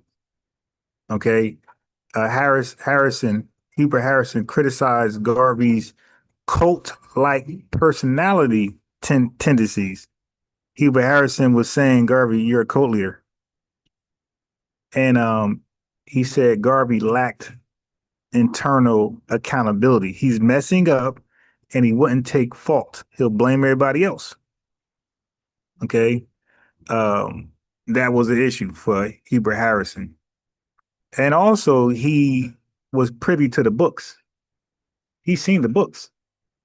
He's firsthand looking at the books, the financial books. Okay. He knew Marcus Garvey was exaggerating business claims. He knew that he was promoting how well the stocks were doing, and they were not. They were actually falling. They were not climbing as advertised in the papers. They were actually falling. All right. He seen through Marcus Garvey's stock promotion tactics. He knew about the unrealistic promises of going to Liberia when the doors were closed in advance. Okay. He knew that the Black Star Line was struggling on a whole nother level. He knew that. He knew Marcus Garvey was guilty of buying old, damaged ships because he's trying to be cheap. Okay. He knew they were mismanaged. On top of that, they were not well maintenance, no maintenance crew, not like that. He also seen some of Garvey's officers who was corrupt and superly inexperienced to do anything there. All right. So he's seen the company lose lots of money very quickly. All right. So now he had to make a decision. Do I sink with this ship or do I hop off and save myself? Okay. So he was upset. He was a whistleblower. He was a whistleblower to the Marcus Garvey's UNIA BSL movement. He was an early whistleblower. Yes, Mom. Okay. Give me. No, you're gonna with your mouth here. Go. Okay. So he was an early whistleblower in the UNIA cult. He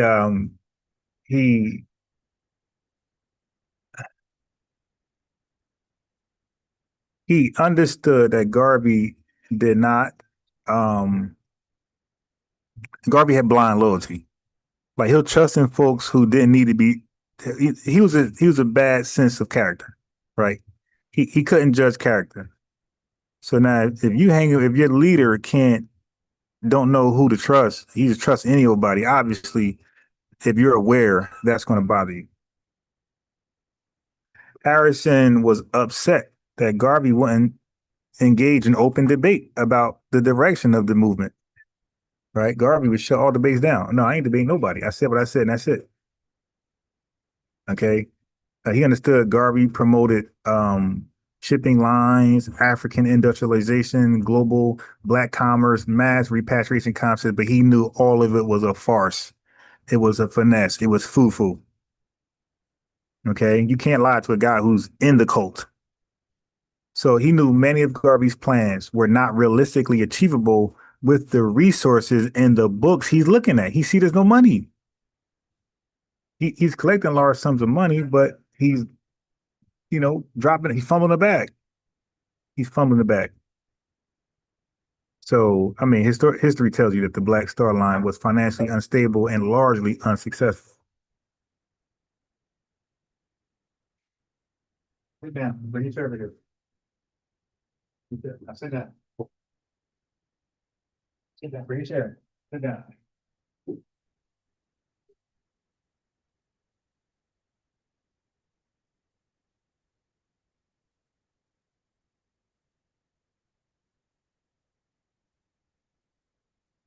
So Hubert Harris is looking at this from a front row seat. All right.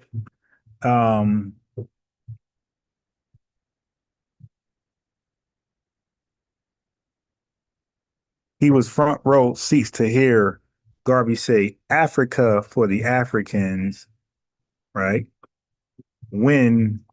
Okay, so he was front row when he heard Garvey say Africans for the Africans, but he was also front row when Garvey heard that Africa couldn't happen. Those doors was closed, but he's still yelling Africa for the Africans in spite of the door being closed, shut, airtight shut. And still, he had to hear Garvey pitch repatriation and even sell it in his papers. He sold the concept in his papers and actually sold stock for that. Who can do that's indefensible? Who can argue against that?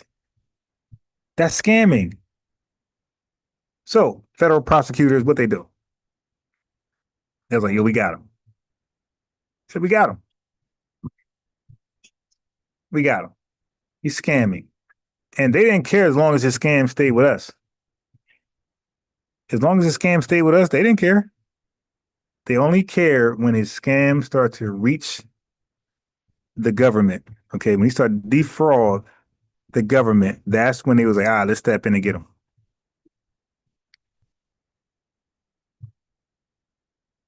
That's when they said, let's get him. Marcus Garvey used the Booker T. Washington play to get our elites to rock with him. Okay. That's what he did. Race pride, economic nationalism, institution building, self-help, black businesses ownership. He was kicking all that.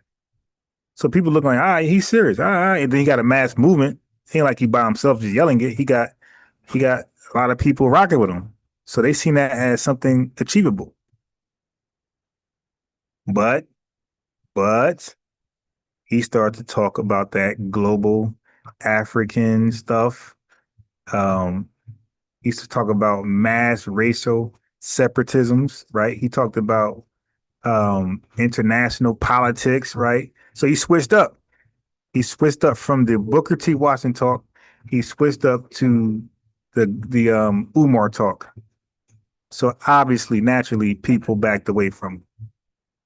That ain't selling them out. That's being smart. You're backing away from a crazed man. So somebody mentioned Walter Plecker. So yes, Walter Plecker and the 3Ks, they campaigned to free, after Marcus Garvey got locked up for mail fraud and was convicted of sentence, it was the white supremacist man to come to Garvey's rescue. The people he met up with behind our back to backdoor us, well, they came to his rescue. Walter Plecker and the 3Ks campaigned to free and get Marcus Garvey safely back to Jamaica. Okay. It was called the Unholy Alliance. Right? The Unholy Alliance. Marcus Garvey's Unholy Alliance with the 3Ks. So who was Walter Plecker? Why is he so bad? Walter Plecker was the primary architect of Virginia's Racial Integrity Act of 1924. So in other words, when you guys hear paper genocide, finessing indigenous people from their land and other rights, that's Walter Plecker. Walter Plecker led that march with a torch on a horse throughout the nights. Walter Plecker he's the reason why there's a such phrase called paper genocide. It was his Racial Integrity Act of 1924 that ordained such an action to finesse indigenous people out of their land rights and everything and all the other possessions. Walter Plecker was the person who authorized people to reclassify indigenous people as Negroes to steal the land. Now, Walter Plecker was cool, really close friends with a known white tea supremacist, Ernest Severe Cox. Okay? Walter Plecker and Cox believed that integration was impossible and that the only way to save the white tea race was to ship black people in America, the only black people, to Africa. That was Walter Plecker ideology and the 3Ks. They didn't want us here in America. They wanted us in Liberia. They wanted to finish the mission of the ACS. That was largely unsuccessful. And they seen Garvey as the fool where they can get this to happen. They couldn't get a Foundation Black American to do that, but they get a fool from the island to do it. Right? They seen Marcus Garvey as a useful tool. They seen Marcus Garvey as a lick. The 3Ks and the white tea supremacists, they seen Marcus Garvey as a lick and a vessel to accomplish what they could with something they failed at miserably. They feel like they got a chance now. So check it out. Walter Plecker and the Grand Wizard Cox, they corresponded with Marcus Garvey when he was locked up. Sending him money in his commissary. They were writing him letters. They were engaging back and forth. Okay. And they was able to convince President at that time, Calvin Coolidge, to pardon Marcus Garvey. Not what that other guy said, the remedial guy. He said, oh man, they exonerated Garvey. Like, people be lying, family. Don't let them lie. Pardon Marcus Garvey. And got him out of America. Right, because they knew he wasn't safe. They knew FBA's wanted their money because all those stocks that they invested in went to flames. Nobody made any money. All the work they did at those failed businesses, Garvey's promised them, "Don't worry, this business is gonna be popping, and you're gonna get paid. We're gonna give you back pay and all type of stuff." Gone. 401k and all gone. Social Security gone. So Garvey was a wanted man amongst Black Americans. So they saved him. They got him up out of the jail and the prison, and they got him back safely back to Jamaica. Yeah, so that's around 1922. Because Marcus Garvey, he met with Edward Young Clark. He was the real Imperial Grand Wizard of the 3Ks in Atlanta. So this dude was an honorary member of the 3Ks. Don't forget, Garvey stated he preferred the honesty of the 3Ks to the hypocrisy of white tea liberals. Now that's him trying to justify honesty of the 3Ks. They're a bunch of liars.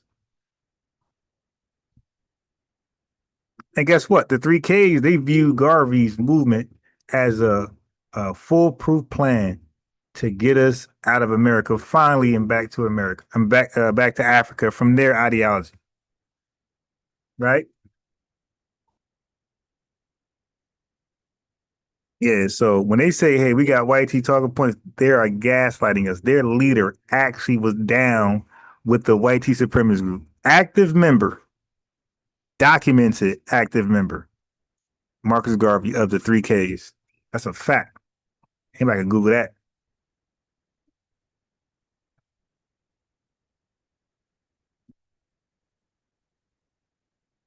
So his prison sentence was commuted in 1927. That's what happened.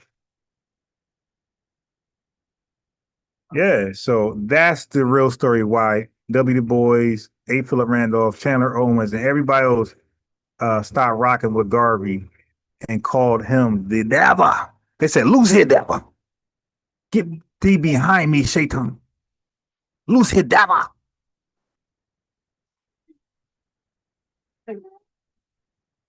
Okay, that's what happened. Not let them trick you, man. Don't let them trick you. Now we have people going around trying to revise history, talking about Firestone in Liberia. Let's talk about Firestone. Let's put that on the record so the remedial guy can stop lying. The remedial guy can stop lying. So the UNIA was founded in Jamaica in 1914, right? He came to America in 1916. Okay. He had massive memberships. He had massive conventions in Harlem. He had newspapers, and he ran his scams through his newspapers and lectures. He created the BSL, the Black Star Line, in 1919. Okay. Regardless of the inexperienced leadership he gave, regardless of the financial mismanagement and the inflated promotion he gave himself, he's the king of Africa. He's the papa of his time. Bad ships, corruption amongst his hierarchy, sabotage allegations. People were saying the worst about him. And he was still saying, I'll get you back to Africa. I will just keep buying these stocks. All the while, his business was suffering internal incompetence. The investments were foo-foo, poor accounting. He ain't had no books. He ain't had no books. He had no books. Mechanical disasters of the ships, obviously. So now, in 1920s, when Garvey was talking about, hey, man, we're going to repatriate to Liberia, okay? He's doing all that with no state power, no military protection, no major capital reserves, and no infrastructure. So that was literally just talk. He just talking. He just gassing. Cat. Straight cat. So when Liberia elites heard this Garvey talk, it's giving them a bad name because their business partners and people and their allies like, yo, what's up with this Garvey talk? Yo, you with the op? They're like, oh no, we ain't with him. They say, yo, man, he talking crazy. Like he trying to bring millions of people over here, black people to this country, man. What's up with that? Yeah, you better straighten him out. So obviously they feared of losing political power. They were concerned over mass migration because what happened last time? The ACS brought a whole bunch of former enslaved people, free blacks to Liberia. They took over the politics, the whole country. The indigenous people were mad as crap. Okay, so they didn't want another takeover. That plus U.S. diplomatic pressure and European colonial pressure. Now, but it wasn't just that. The people of the land, the Americo-Liberians, did not want a mass importation of black. Get down. You dig? They didn't want millions of people coming to their land to compete for jobs and political power. Hey, stop. Don't do that again. You can go to sleep, do it again. Yeah, so like they didn't want political competition. They didn't want these weird cult leaders coming over there. Be nature boy all over again. So the Americo-Liberian ruling class, they dominated the indigenous folks over there, right? They maintain elite political structures. Everybody knows this. You dig? And they don't want any competition. So the idea of a fully united, these guys going home, nah, you were not going home. They seen anybody coming over there from America, ops. That sounds good when you out there on a corner on your soapbox preaching. So let's talk about the Firestone. So now don't forget, Garvey is already in trouble. He's already locked up, right? So now Firestone negotiates with Liberia. 1924, 1925, right? Firestone wanted independent rubber supply, escape from British rubber monopolies, right? So they trying to go independent. They trying to do their own thing. So they negotiated enormous land concessions, favorable taxes, and economic control mechanisms, right? So now that deal was finalized in 1926. The Liberian government granted Firestone up to 1 million acres of land, right? Long-term lease rights, huge financial influence, and the USA, the US government backed Firestone heavily. That's their baby. Firestone is the United States baby. So if Firestone is going to Liberia, guess who's coming with them? They're investors. You dig? America. So no, the Firestone thing was not a Garvey's Liberia project. That's cat. Garvey and Firestone was headed two different directions. Firestone wanted rubber extraction. Stop, man. Put that up. Put that up. Sit over here. Get your custom sit over here.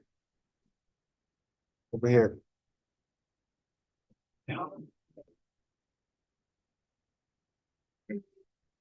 It's over there.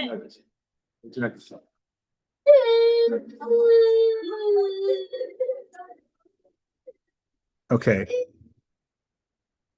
So, they wanted money. All right, dock it. So Firestone was about business. They wanted labor control, geopolitical influence. Garvey was talking some foolishness. He wanted the Pan-Africanism, another burger. And don't forget, he's investing in America. Stop.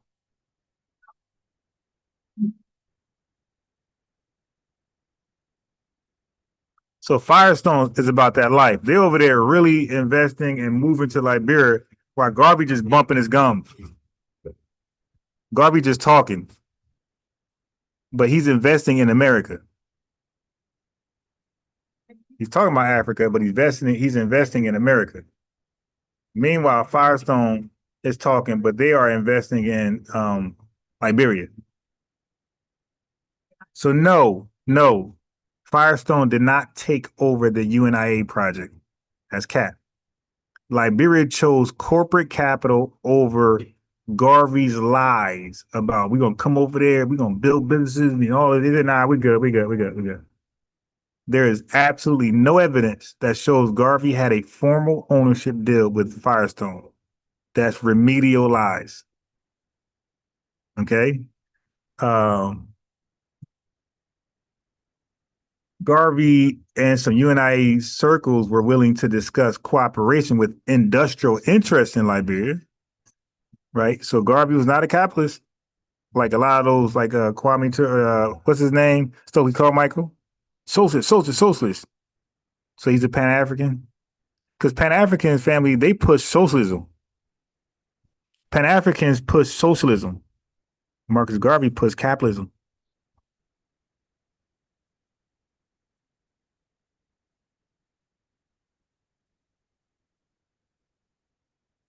So no, Marcus Garvey was not secretly going to own Firestone. There's no evidence, no credible historian would ever support that. That's cap. No, Firestone was not about to hand Liberia to Garvey. That's cap. I expose that on a regular basis. No evidence, nothing can support that, no documents. Firestone was in line with Wall Street in America, U.S. strategic interests, corporate extraction. Firestone was red, white, and blue. It was not red, black, and green. Garvey did not wage a major anti-Firestone campaign. So he wasn't against Firestone either. He's against all these white tea corporations. He ain't never say nothing bad about Firestone. Okay? And that's what modern Pan-Africans are mad about, looking back. He ain't giving no pushback. because modern Pan-Africans looking backwards, they expected Garvey to fiercely and, go all out 10 toes down and oppose corporate imperialism. Cause that's their standpoint. Like they're against like the Walmarts and things like that. All right. But Garvey's like, yo, man, that's your problem. I gotta eat.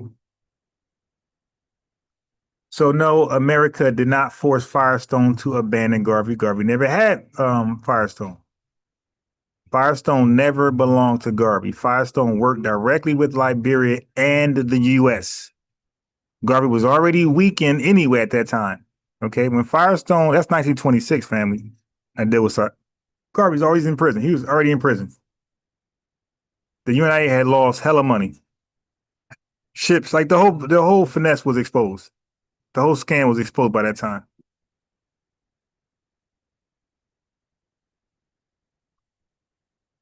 So no, Firestone never needed Marcus Garvey.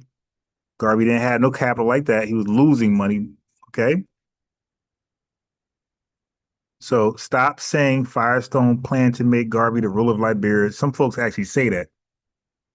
Oh, Garvey controlled Firestone operations, cap.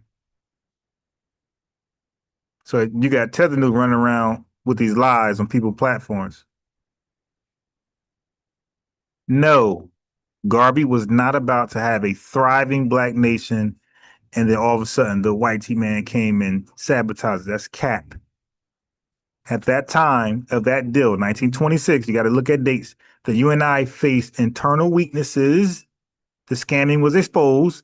Liberia had its own political agenda. Firestone had overwhelming financial power. The U.S. was backing them. Garvey plans were never close to full realization with Firestone. The remedials are lying.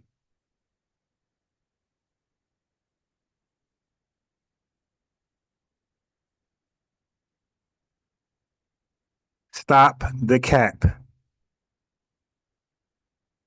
So folks know the lying. You can lie on these folks' platforms. Last night when I was live, we were lit like 3 a.m. on TikTok. Some folks came in and was like, "Yo, Tether News is on this space on TikTok. Yo, pull up." And by wrong, I said, "I'll pull up." So I went over there and like a bunch of women. Oh God, these women's spaces be crazy. Like it's just straight toxicity. So I went over there.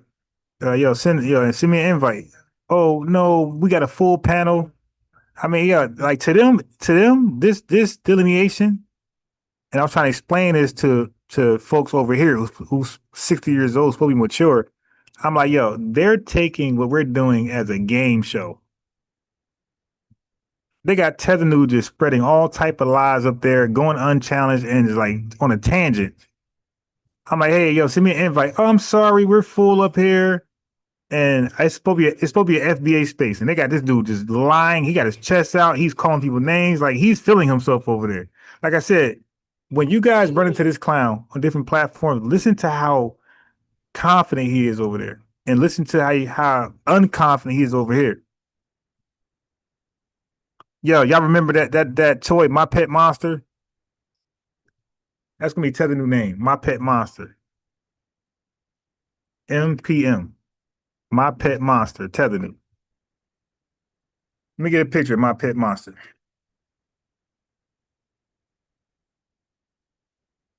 Hey, yo, Google real fast. Well, y'all can't because y'all on your phones. When y'all get a chance, Google I'm sharing my screen on YouTube, by the way. When y'all get a chance,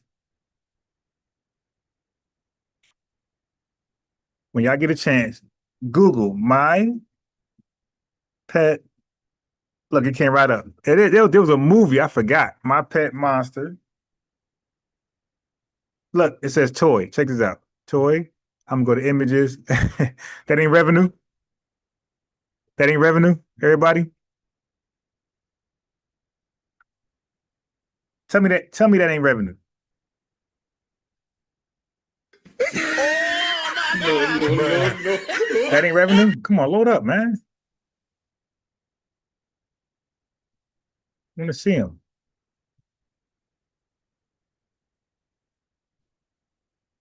Wow.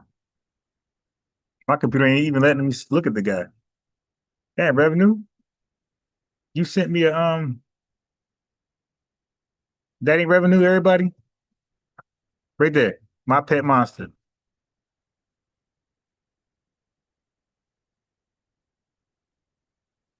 Go on and Google my pet monster and tell me that ain't revenue.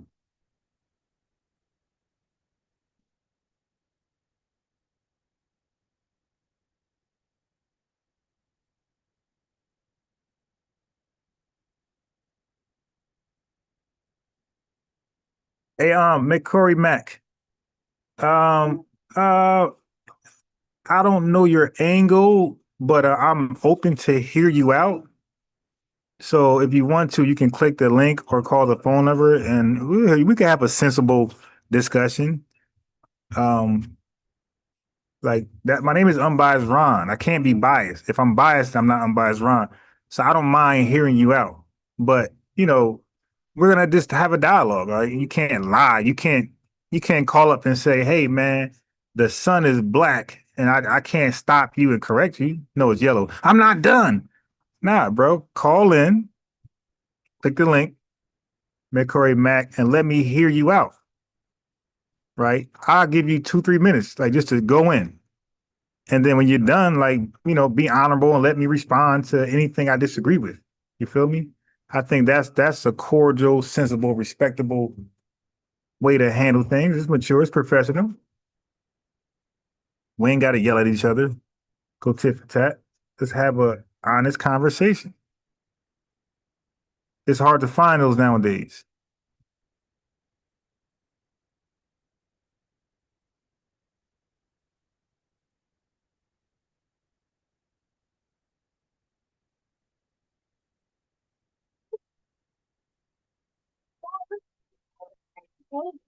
Yeah, you do like a baby. Pampered. Yeah, so McCory Mac. McCory Mac. Click the link, buddy. The link is pinned. Let's have a dialogue, man. So, I pretty much said what I said. Like, I got nothing else to say about Marcus Garvey. I said what I had to say. So, if y'all have questions for me, ask to be, ask for an invite. But Corey, click the link and let's talk about what you think Tariq Nasheed got wrong. It's like a hurricane wind outside right now.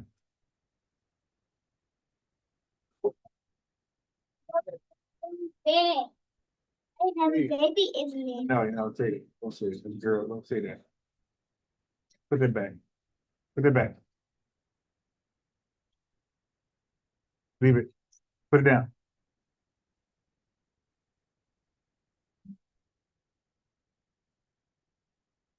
Leave it.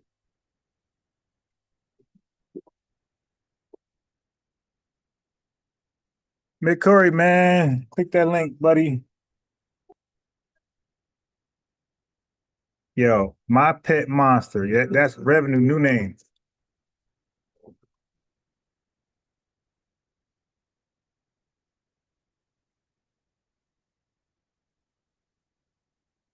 TikTokers, I'm gonna leave TikTok. I gotta choose one. I'm about to leave where I'm at.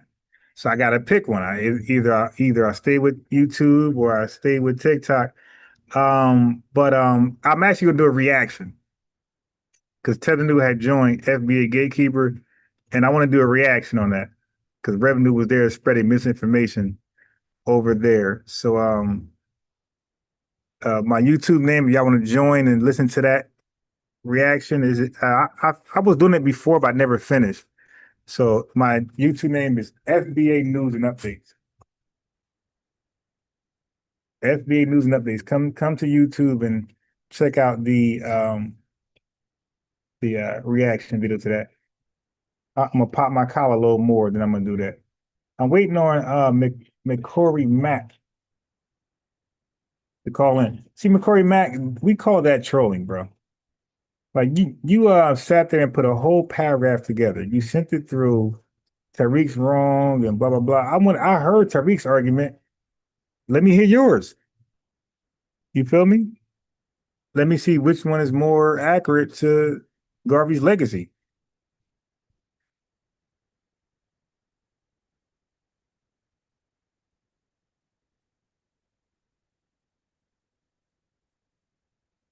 I heard Tariq argument. Let me hear yours.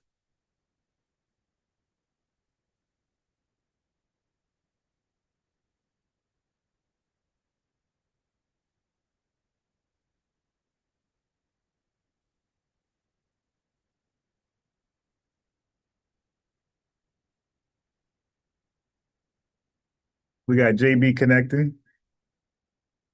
JB, Hey, what's up, man? what's going on, brother? Uh, I've listened to your live before, Okay, thank you.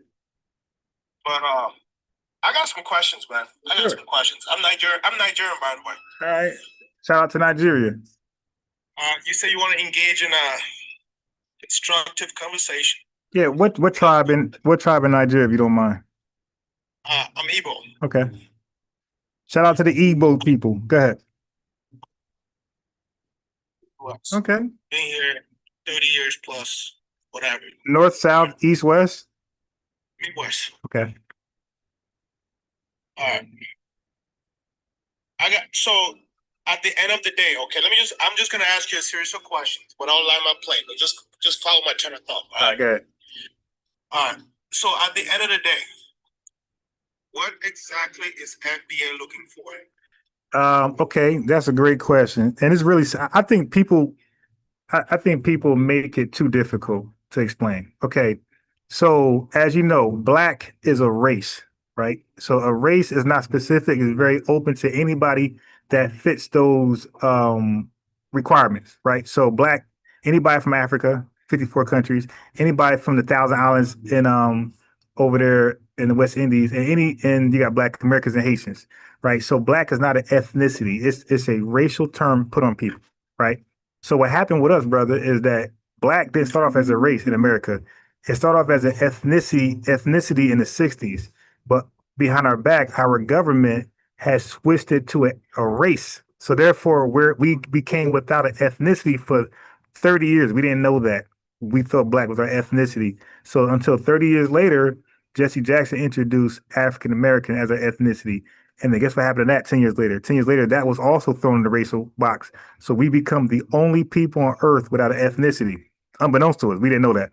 So now we figured that out in 2015. So in 2015, we was like, wait a minute, we ain't got an ethnicity? Say no, and we said, okay, let's get one. And we came up with a couple of terms. The first one was ADOS, American Descendants of Slavery, acronym. The second one was FBA, and then you had freedmen, something that Abraham Lincoln had given us during Emancipation Proclamation, and then now the earliest one is Solon. So all FBA is a specific name as an ethnicity because unbeknownst to us, we didn't have one. Okay, I hear you. So, well, what if I told you that most Africans don't consider themselves FBA? They consider themselves Africans, even the ones that are born here. Okay. You see what I'm saying? Because I'm just trying to. But what that got to do with what I just said though? No. Okay, but here's what got to do with it. Because there's a reason why. Because I don't want to jump ahead of it because I have a series of questions for you. But do you feel like because of the U.S. government classifying any melanated person as Black or white, do you feel like when they're classified as Black, it's taking something away from you? Okay, they are. Okay, so let me explain. Have you you ever heard of Walter Plecker? No, school me, bro. Okay, so Walter, have you ever heard of paper genocide? You ever heard about the indigenous people land being stolen from them? Yeah, I've heard. Yep, I've heard that part. Yeah. Right. So now that whole ordeal is now called paper genocide. So let me explain what's happening because it's happening now with this flat blackness. So what they did was they took away their ethnicity. You see the play? They took away our ethnicity because Black was an ethnicity, but it became a race. So they took away our ethnicity. They took away the indigenous ethnicity, and they threw the indigenous folks in the Negro racial box. Negroes never ethnicity. So they reclassed them from ethnicity to race, and their race was now Negro. Now, as you know, Negro was a term put on people from all across the world of African descent. So they became a generic person with no specificity. And you got to do that in order to steal something from somebody. Because now you're like, who are you? You have no identity. Therefore, you have no land claims. You're a Negro. So with us, they took black as an ethnicity for us and threw us in the black racial category, my brother. We had no ethnicity and still don't have one now. So therefore, nothing. Wait, hold on. No, it doesn't, because they are the ones empowered. Look, brother, we're not empowered. Right? Listen, okay, I got you, but you got ready for an answer though, yeah, because I'm answering sincerely. Okay, so the people, they decide resources, right? Are we good there? Don't the white people decide who gets resources? Okay, right. So what they did with us was they manipulate, like I said, they created the racial thing, right? Where we are now nothing on in society. So therefore, nothing is entitled to us. Nothing. Because we don't have an ethnicity. So it ain't about what they do with themselves. They bend the rules, break the rules, they make new rules, right? Don't Donald Trump do what he does, right? He makes up rules and breaks rules. Okay. So that's their history in this country. So what they do with themselves, they can break that tomorrow. But with us, they're going to hold us to those rules and laws and legislations. So with that being said, according to the 14th Amendment, the Equal Protection Clause, nobody can be excluded or included or something be given to you based on race.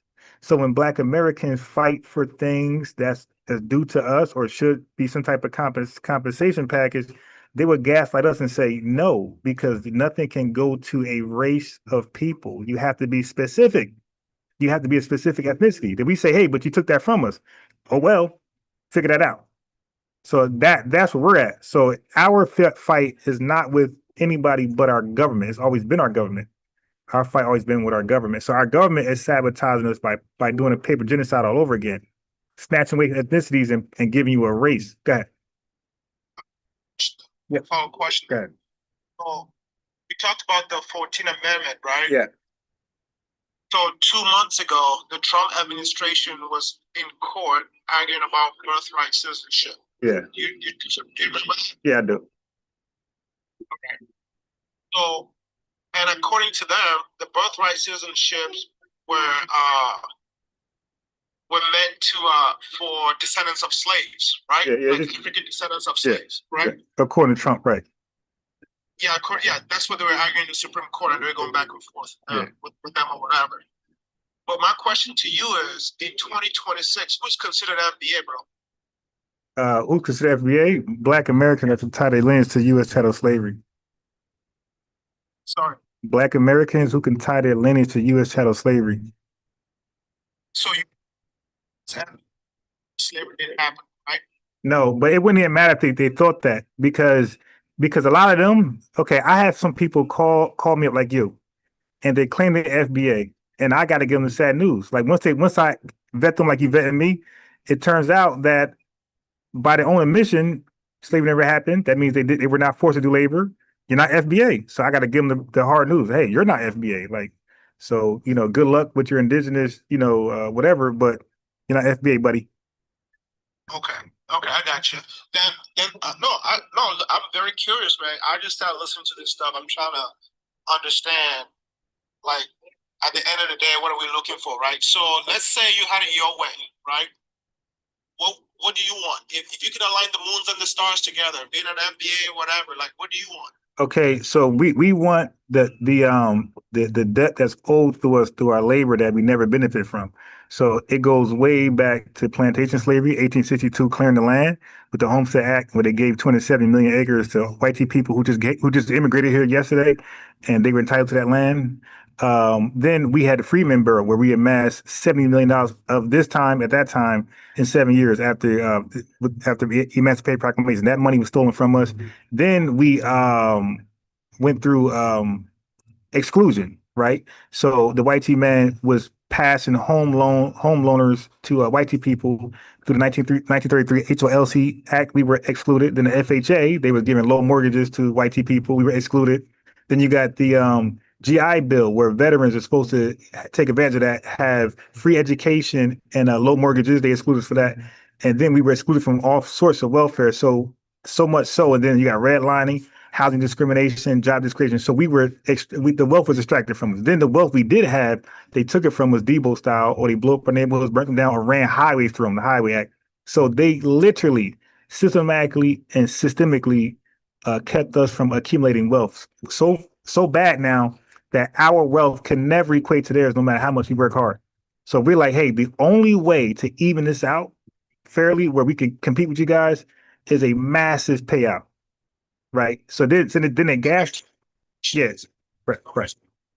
Yes, that's the only way to. There's no way we could close the wealth gap without a massive payout. So now, then they gaslit us. They said, well, but you can't get it because you're a race.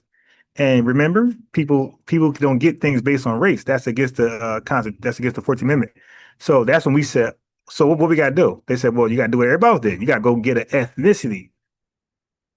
And then we said, okay, FBA, ADOS. Okay, I got you. So, but in order to achieve what you want, you need to have power, right? No, because the Japanese, when they got their Civil Liberties Act in 1988, they had no power. The indigenous people, when they got their some of the stuff that they got, they had no power. They're powerless people. Even the ones 1853, they were just offered, I think, some crazy amount, 43 million, some crazy amount. And they said no, but they had no power. So reparations. Well, no. No, but it was, remember, they were reclassified, bro. They became Negroes. So and look, so whatever we just explained about through Donald Trump, was ever legal now can be illegal tomorrow, and whatever illegal today could be legal tomorrow. Like they snap their fingers and it's like that. So nobody's had power. The people with power, the people who make the laws and then say it doesn't matter no more. So they always were the ones in power. They snap their fingers, it happens. They snap their fingers, it goes. All right. So here's what I'm saying, though. I mean, I'm not like saying y'all don't deserve reparations, whatever. Right. I'm an ally, whatever. I don't care one way or the other. But practically speaking, though, the thing I'm trying to wrap my hands around is by talking about FBA, you marginalizing an original marginalized group, No, which we're makes not. it harder to accomplish your objective. No, it's not. No. Okay, you didn't hear me? Hey, bro, you can't get not just reparations, because that's a massive payout. I'm saying anything, representation, programs, tax breaks, school loan removal. You can't get anything. Matter of fact, you can't even do a school for Black people because that's race-based. Edward Blum is going to sue that thing down with AAER. So you can't do anything under race. Like, so they basically erased us, made us irrelevant on paper. So for us to get ahead with anything in this country, we got to first establish an ethnicity. So when we talk, we're talking on behalf of that ethnicity, not on behalf of a race. The Black race includes billions of people globally.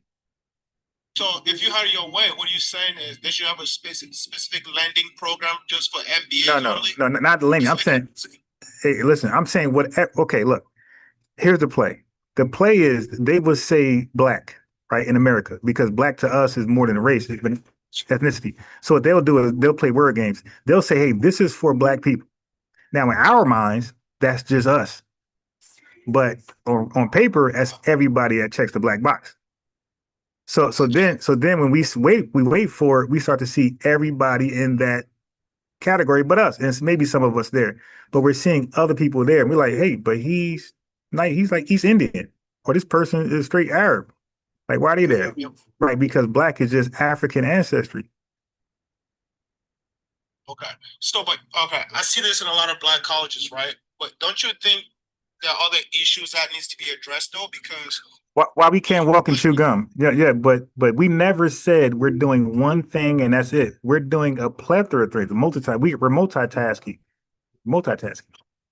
Right. I'm just trying to understand the retail politics. You know what I mean? Like how you get a regular white tea person to say, "Yo, let's support this. Let's go with this." No, but we don't need them. No, but we don't. Now, one thing about me, brother. No. Hey, brother, you just said you're Igbo. Okay, I've been here my entire life. My mom. Hey, bro, we know how things get done, and it ain't your way. It's been our way. When we got free from slavery, it was our way. When we got civil rights through after Jim Crow, that was our way, right? So we know the way because nobody knows this government better than us. right? So, No, right. but you need white people on No, board to be able to. no, you don't. You just need people in power. Hey, bro, do you know? Wait, hold on. Hey, bro, do you know? Which you wouldn't know, but do you know during the when Jim Crow was ending, they asked the average white person where was racism alive. Now, listen to what I'm saying. This is Jim Crow. They did a poll. They asked the average white person, was racism a thing for Black Americans? Bro, like 90% of them said no. So that means the average white man was not with us, but they still was able to pull to make civil rights happen. So you don't need a multitude of people. You just need people that's powerful, that's able to push that needle. That's all. No, I got you, bro. I can't speak from a Black experience like that. I'm not that kind of brother. You know, I'm not like that. However, practically speaking, I'm just trying to figure out, like, okay, let's say if I want to, I'm African, right? I'm Nigerian, proud Nigerian. If I want to support your cause, right? How do I do that? How do I buy in? You know what I'm saying? Like, that's because you need coalition, bro. That's all I'm saying. Hey, bro. I don't have to benefit from the things that you're gonna benefit from. No, but nobody said you can't help. Like nobody said Panels,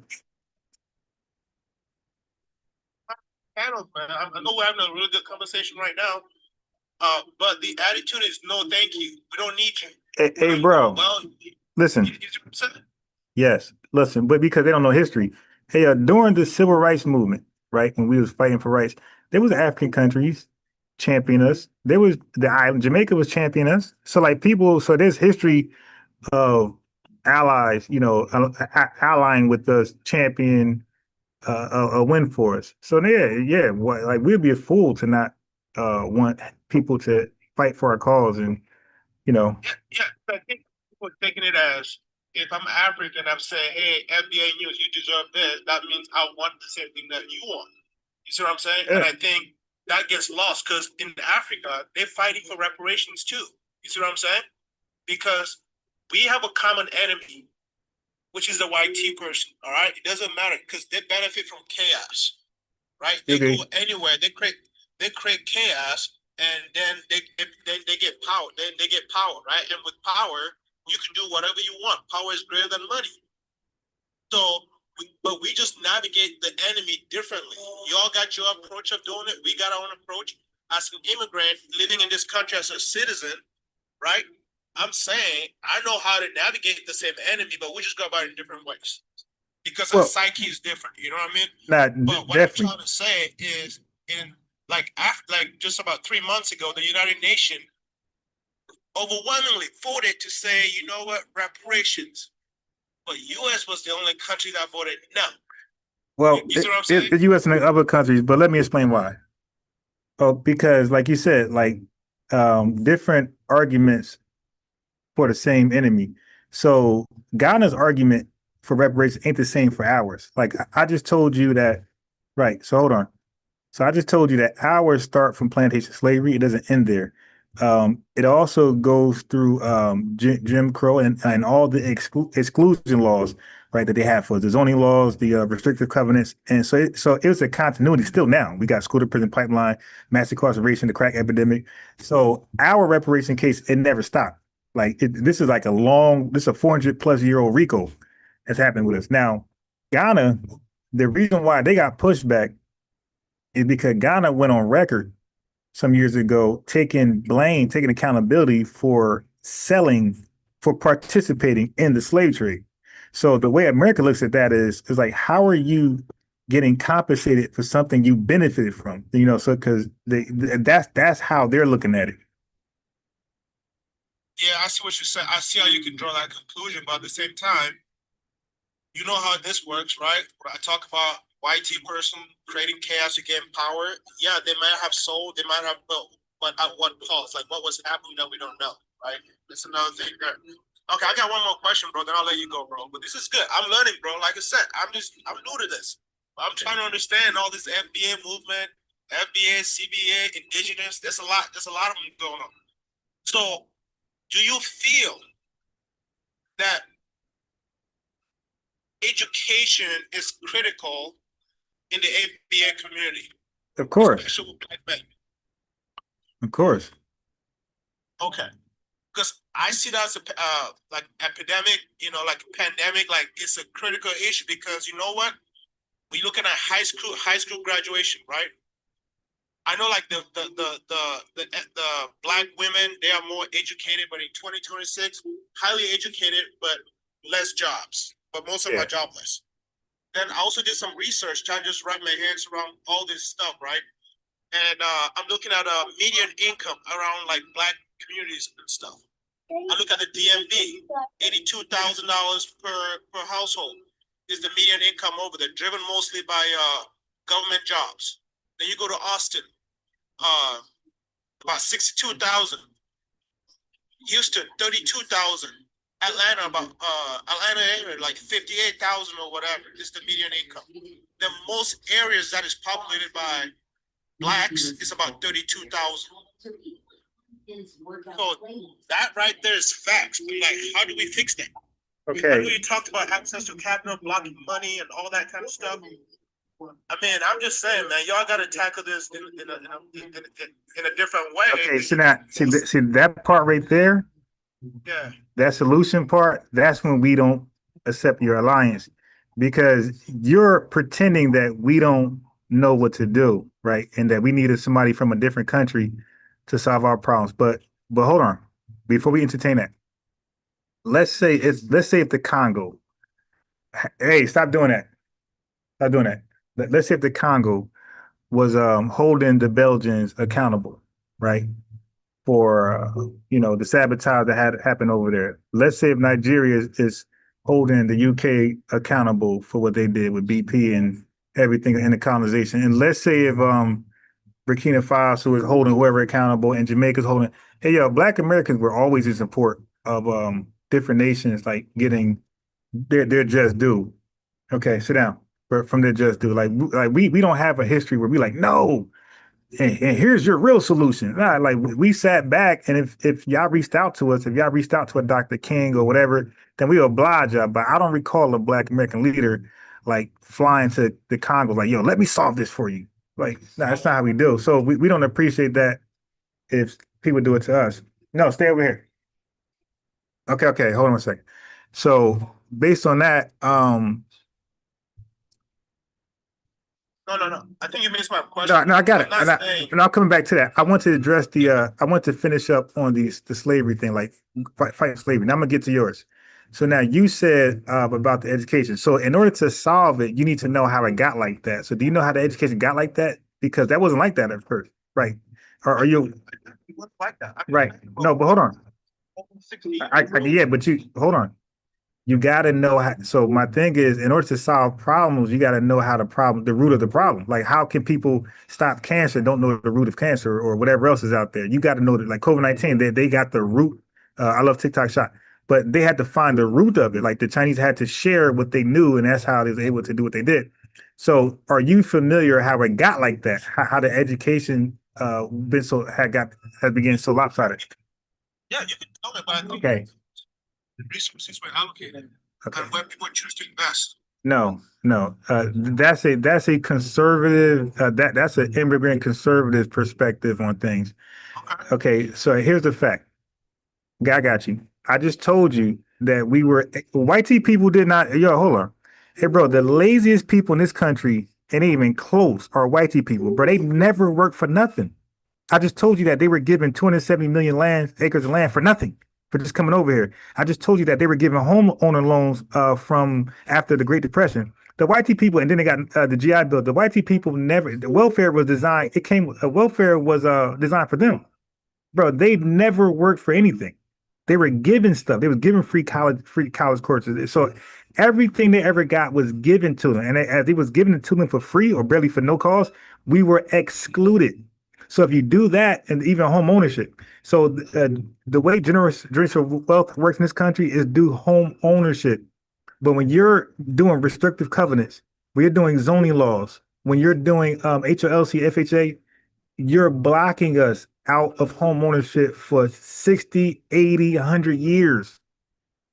Now, college is expensive. You know that over here it's expensive. So when you strip up some wealth, when you deindustrialize jobs, when we're out there working in Detroit, whatever, and you purposely deindustrialize jobs to keep us in a state, keep sabotaging us over and over and over. When you burn down our business districts, like Tulsa, Oklahoma, North Oklahoma, Black Wall Street, and Durham, North Carolina, Rosewood, and when you run highways through them and burn them down and cause race riots in all of our business districts, and then we fight for civil rights, and then that's over. And you say, okay, all right, you're done. And it didn't even end there. You got Soul City. You ever heard of Soul City? Go ahead, sir. Okay, so Generally speaking, but I don't know what you. okay, so 13 cities were part of, I think, Nixon's campaign to get these cities up and running in America to create jobs and be like middle class cities. One was designated to Black Americans, a Black American man, McKissick, forgot his name, but in North Carolina, bro, we were the only city, because we all got funding, right? But we were the only city that got sabotaged, right? White conservative media start to blast us and spread lies, so much so and so often with no protection, by the way. This is 1980, basically. So we're the liberals. We're liberal media protection, like they do for the immigrants today with ICE. Like, we had no protection. We just left naked. So they end up defunding Soul City, and every city that was part of that project, they're all doing well, wealthy cities today. Wealthy cities, and some of you know by name, but ours was purposely sabotaged. So what I'm giving you, bro, is patterns. Like, so the way you find a RICO case, the way you find that somebody's dealing with mental illness or even a serial killer. I love TikTok Shop. You got to find the pattern. So I just gave you a pattern starting from really 1600. Wait, hold on. Wait, hold on. Next. Got it. Hold on. Wait, hold on. No. Okay, all right. Somebody like you, what? Kind of like me. I'm trying to understand. Okay, you've established. You know the root issue. Right. You know everything that has happened. Right. It's been 50 years. Right. Whatever. What? How come it hasn't changed in 2026? Okay. The struggle is still there. You ever heard of mass incarceration? Of course, bro. Okay. Of course, bro. So wait, hold on. No, look, wait, no, you can't. No, you didn't make a point. You asked the question. You said why in 2026. So I just asked you mass incarceration, the crack epidemic. So that didn't destroy. So the crack epidemic was something that we did, or was that something done to us? Okay. So now I'm showing you from the 1860s, at least from there, from the 1900 zoning laws, 1933, 1960. I'm showing 1940 GI Bill. I'm showing you, and Soul City 1970, then the crack epidemic 1980, and then mass incarceration. You ever heard of school prison pipeline? Stop, Zeke, stop, man. That's my last time telling you. Okay, so yeah, you don't know about these things. That's why you keep saying, what about this? I'm showing you that this is systematic and is systemic, right? So systemic, bro, you know the difference between systematic racism and systemic racism? Okay, no, tell us. So, in our systemic racism, right? You need to have power because you control. You need power in both of them. So, for instance, if I control the financial industry, I can pick and choose who gets access to capital, right? If I can say, you know what, that group I like, if they borrow money, they come to me, I'll give them money. If you come to me, I will give you. I'll find a reason not to. So I work in the banking industry, so I get all that. Yeah, In the banking. Hey, bro, that's not the answer. No, but you're wrong though. No, but you're already wrong. No. I'm just okay. I'm wrong. Yeah, you're already wrong, bro. Okay, let me tell you. Systematic racism is Jim Crow, where it's plain sight. You can't eat here. You can't live here. You're not getting this loan. You're not getting the money, and we're going to take it from you. That's right in your face. Systemic racism is post Jim Crow. Okay, it is during the integration period where it's systemic now, where that is out of sight. It's being done behind your back, like redlining. That's you said banking, right? So redlining. Okay. Right. No, but there was power in both, bro. But you're saying the elephant in the room. I mean, like the obvious. There was power in both of them. I'm saying you're saying what happened in 2026. I'm saying there's things that's done secretly, covertly, systemically, done to us to have us in a situation where we don't own and control nothing, and then so people like you could immigrate here just recently and say, "Hey, why you ain't doing nothing?" Now, hold on. In Nigeria, would you admit that? The British came over there and undermined Nigerians, right? Your politics had put puppet leadership in place, right? Okay, cool, right. You have the same energy. Wait. Yeah, no, but you're going to the finish line too late, too fast. Okay, so now they put a system in place that makes it almost impossible, as long as that system is there, for Nigerians to get right. Would you agree? Okay, To an extent, yes. right. So how can I go to Nigeria in 2026 and say, hey, why you guys still in the situation you were in 1901? Okay, let me tell you the difference, though, bro. Tell me. The thing is, the difference is aside how we solve for the problem, right? Most Africans understand what was done, how it was done, and why it was done. But they don't dwell on it. They don't look at the past. They're trying to figure out, how do I eat today? Yeah, okay, you're lying. Hey, bro, all you come to America because you're dwelling on what happened to Nigeria. Yes. Hey, bro. No, hey, bro. Wait. No. Hey, bro, because look, you're not gonna be honest. You ever heard something called hyperselect? Hey, bro. Hey, no. Hey, bro, I don't even think you know. You ever something called hyperselectivity? Hello? No, sir. Okay, that matters, my guy. So most of you people, no, I don't know. That's anecdotal. You're individual, but I'm telling you how you got over here. Hey, bro, listen. You just said you're learning, right? I just gave you a word you never heard of before. Okay, so I'm somebody who studied the history of immigration in America. My guy, you're talking to the right guy. So there's something called hyperselectivity. That's when America's a brain gang country. You know what that is?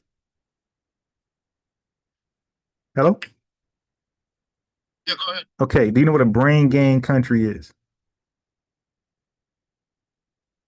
Yes or no? No, I'm not saying that. I asked you, okay, good. That's what I'm trying to say, bro. You called in the right space where you don't know a lot, but you're trying to give us answers. So America is a brain gang country. That means we want the best of everybody's country to have to offer. So when Nigerians come over here, when your dad, whoever, they make up the top 1%. They come here already educated and a lot of times already with wealth. So they don't come over and get it from the mud. They come over here already highly educated or wealth already, right? That's called hyperselectivity. So the top 1% is brought to our country and thrown into the body where you're going to come across our top 1%, our middle class, and our bottom. And then they come over already highly educated and already with some type of wealth. So it's no confusion. Is no surprise that if somebody makes up the top 1% of the country, that they're gonna do pretty well in the first world power. That's given them the red carpet. Now, hyperselected individuals are allowed to live amongst white people. Okay, they're not going to redline you. That they won't come to you buy a home. They're not going to put a fiery cross in your lawn and say get out like they would do us, because they understand you're coming here to work. You're coming here to make America greater, right? As a hyper selected individual, you were selected to come over here. So that okay, no, bro. You know what? No, Right. And that is the story of America, right? no, it's not. No. I can't. Yeah.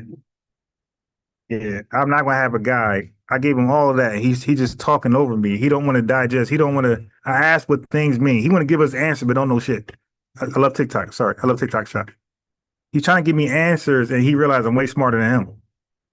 It's like, dude, you can't give me answers. Like, we already got the answers. You came over here as a hyper selected individual.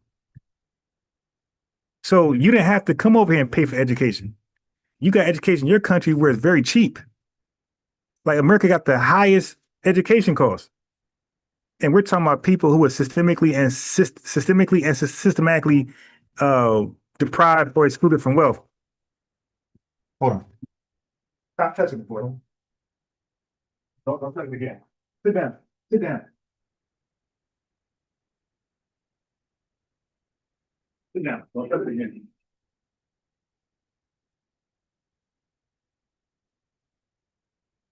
Okay.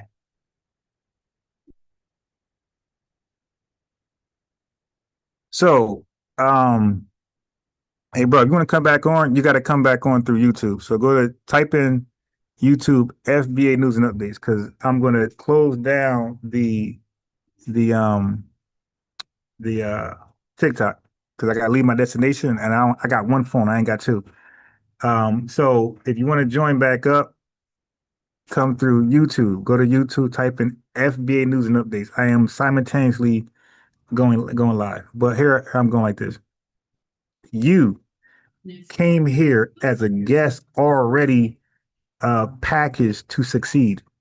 You were not excluded from nothing. You didn't suffer systemic or systematic racism. Okay. You were not redlined. You were given the red carpet like all other hyper selected individuals. Hyper selected means America said, I want you. So they're not going to want you and then exclude you. Okay. They're not going to want you and then exclude you. They're going to want you to do what they got you there for. What they got you here for. So you guys look at us, the body, and say, wow, you guys are, 2026, you guys ain't doing nothing. But you just came from a homeland where nobody's doing anything. You know, you guys couldn't use that education and wealth in your country to level up and help your people. So you're coming over here, seeing how we're systematically and systemically excluded and robbed of wealth right in our face, right in your face. Until today. So family, won't y'all look up something called deed theft? Matter of fact, let me do it for you. So our homes are being stolen from us right now. I just told you that in America, you get generational wealth from home ownership. So I'm gonna type in something for my YouTubers because I'm sharing my screen.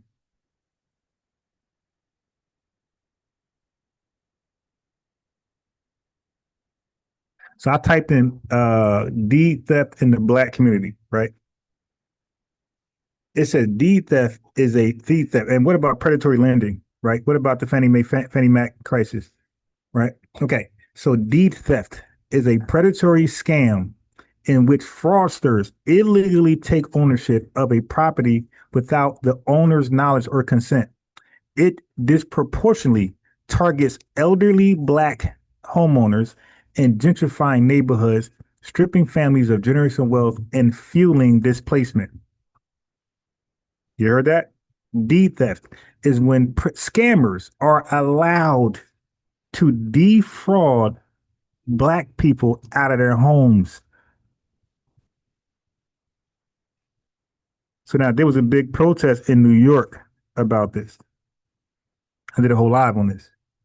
So you have deed theft going across the nation, and deed theft, yeah, you're not ready, man. So I just showed this dude a pattern of this country targeting exclusively, specifically Foundation Black Americans, targeting us while they're allowing Nigerians, Congolese people, Sudanese people, they allow them to come over and be successful to help America great, but they hold us back. They don't want us to make America great like we did originally, laying the foundation. They keep us pretty much in the basement while you guys can roam the house. You got access to the first floor, second floor, not the third floor, but the first and second. But you got access to the backyard though. We're stuck in the basement like that show, People Under the Stairs. That's what we are to this country. People under the stairs. Okay? So that's what happens. And your attitude is exactly why people address you the way they do and call you what they call you. And that's why I give you guys a chance. That's why I didn't cut you out. I didn't call you names. I give you a chance to earn it. You was very dismissive, very unsympathetic, unempathetic. You're very, very uncompassionate. You weren't trying to digest anything. You didn't know what anything meant. And when I told you, there's no way you knew what it meant because you wanted to respond right away. And like I said, you sound like a tethered conservative. I said that immediately. You sound like a conservative. Like you want to give white supremacy a pass and blame Black Americans. And I'm mad because it was raining like crazy. And I think my windows were cracked. I think my seats are wet. What was in that car?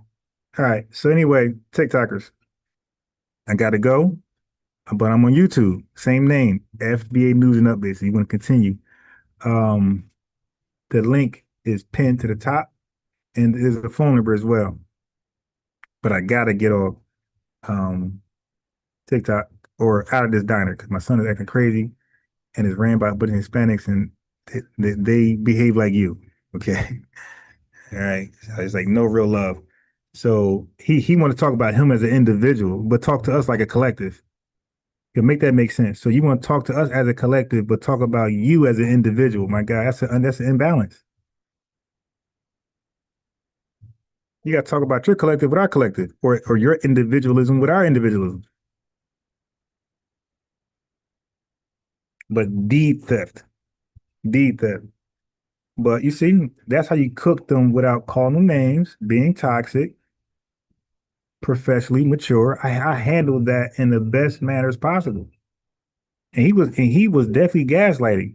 He was passive aggressive. He was doing all the tricks that you would do to call somebody a tether. He did all of it.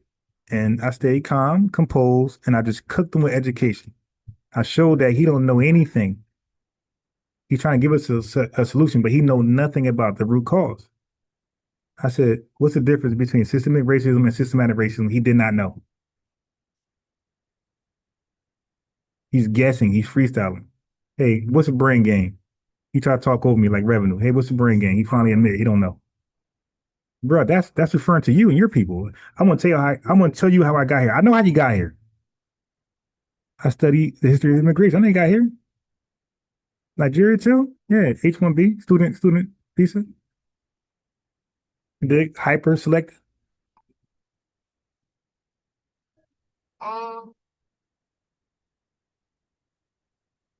Yeah.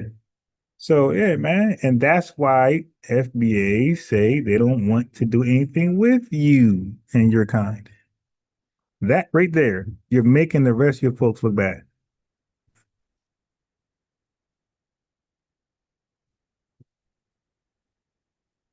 All right. So TikTok, I gotta go. Go to YouTube, FBA News and Updates.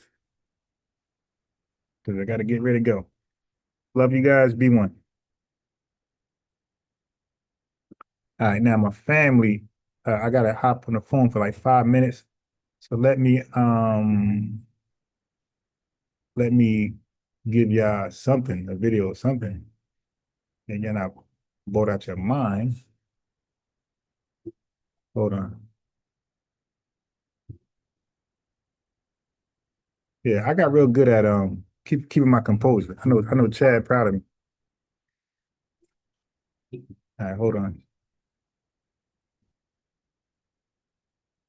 Let me make a quick phone call, okay, family? If y'all don't mind.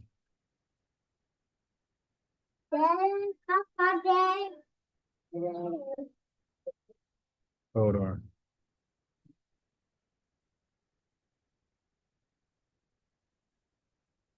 We do a quick video.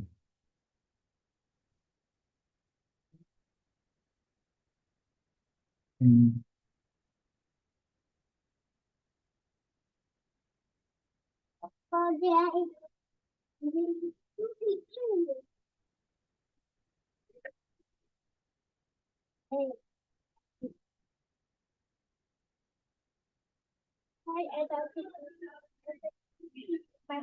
gonna tell you right now.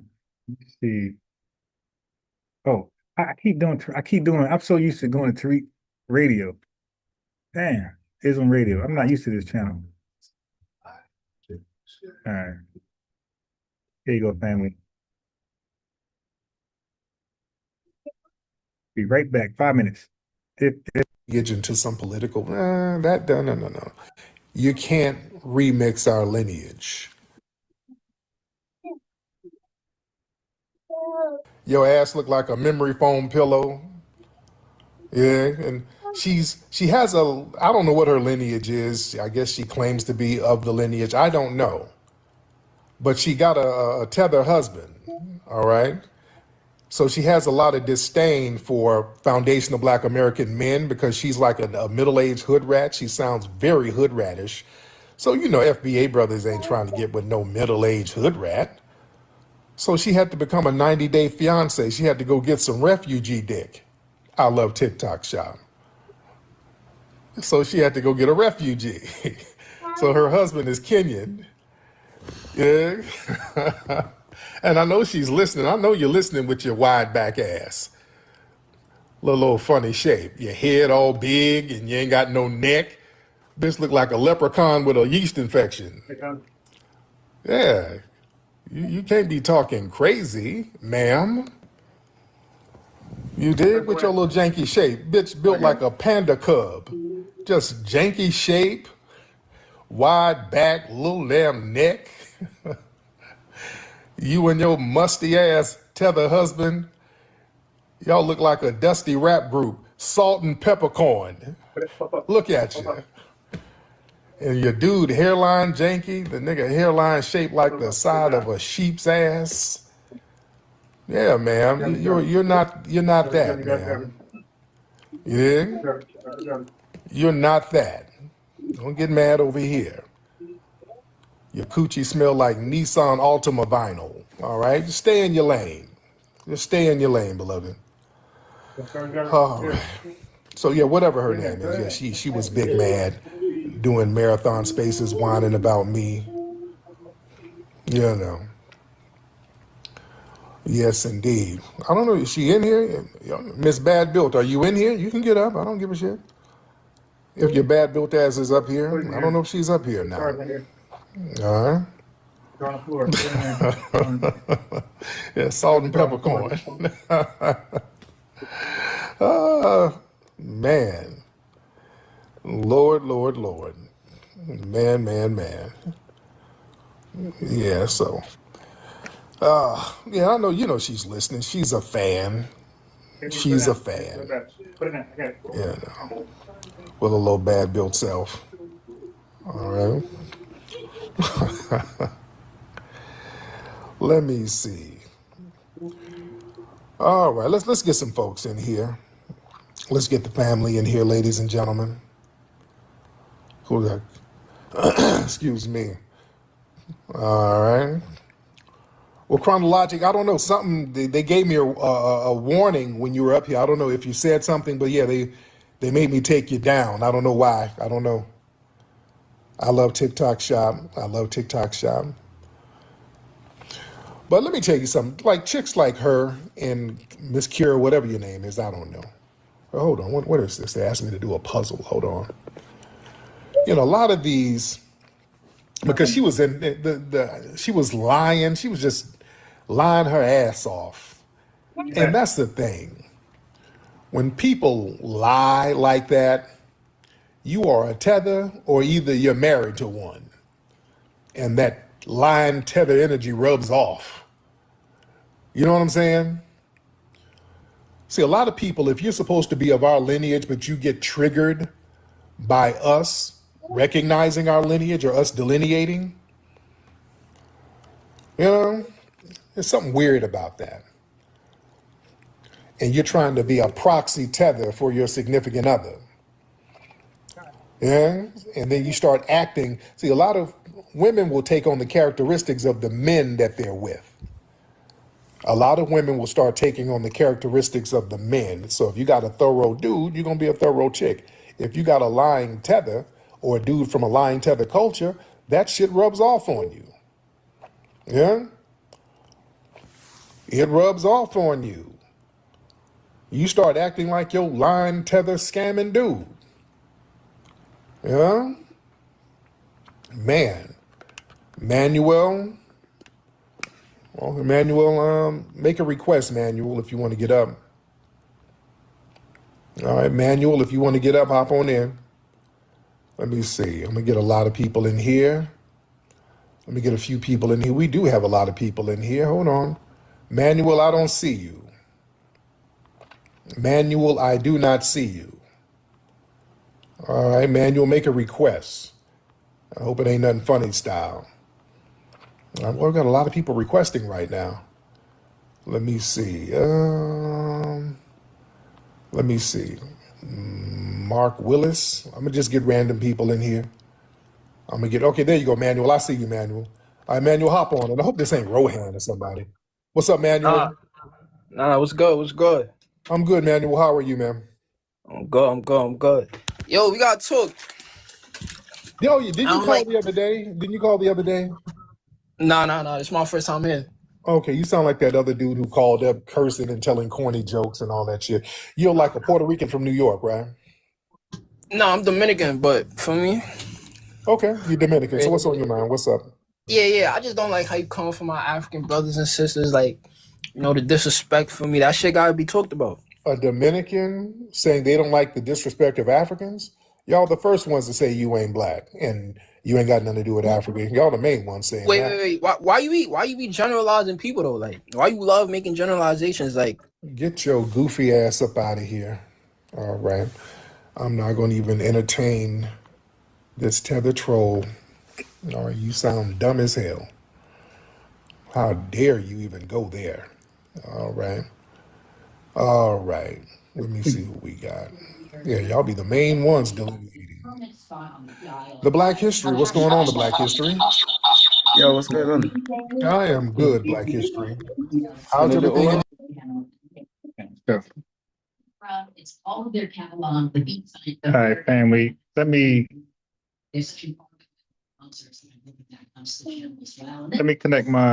me connect my Bluetooth. See, you're down, man.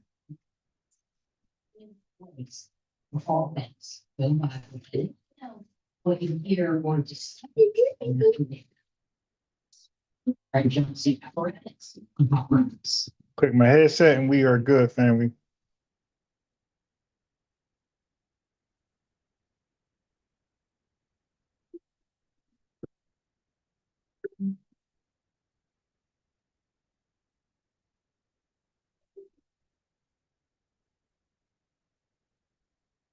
All right. Yeah, I'm sorry I was talking fast, but I was trying to get out. I was trying to get done because I got a important phone call. I was trying to like.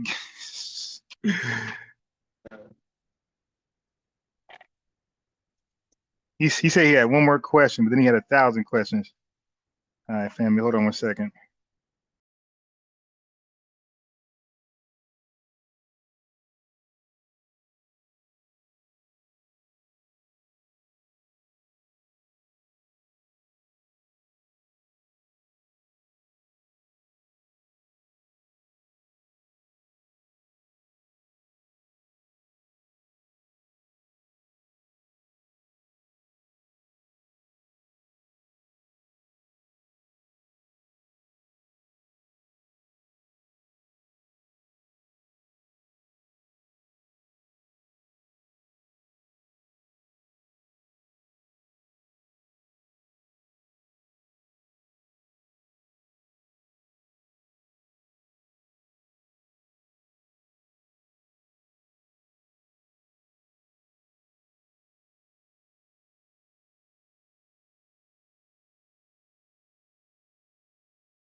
All right. Yeah. Okay. Am I still live? I got a phone call. I never took a phone call.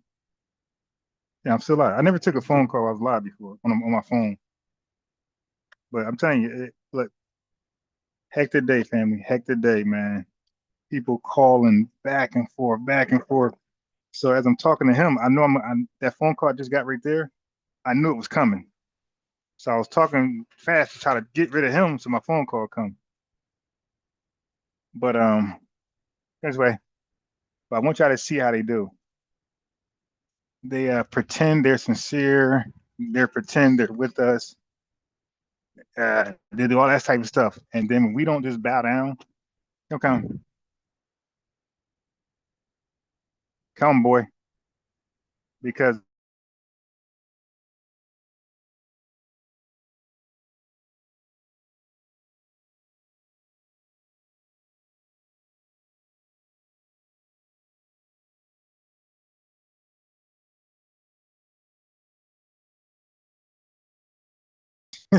you dig, zero answers, fled, get to our country, no answers,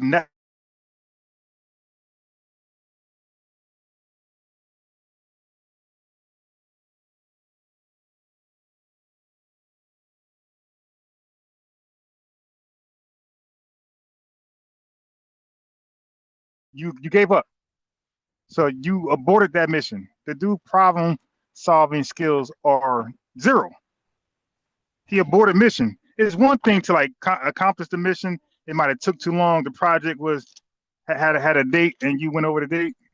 But dude, you never finished it. I mean, you never did the project.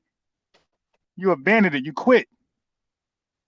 But you gotta answer for us because you came over here hyper selected. Family, he act like he went through, like he act like he came over here and was excluded, racially profiled, mass incarcerated. Like he has a whole history of that, and the white team managers don't want to see him doing it. He act like his name is goddamn Tyrone Williams. You dig? Trying to maneuver through America.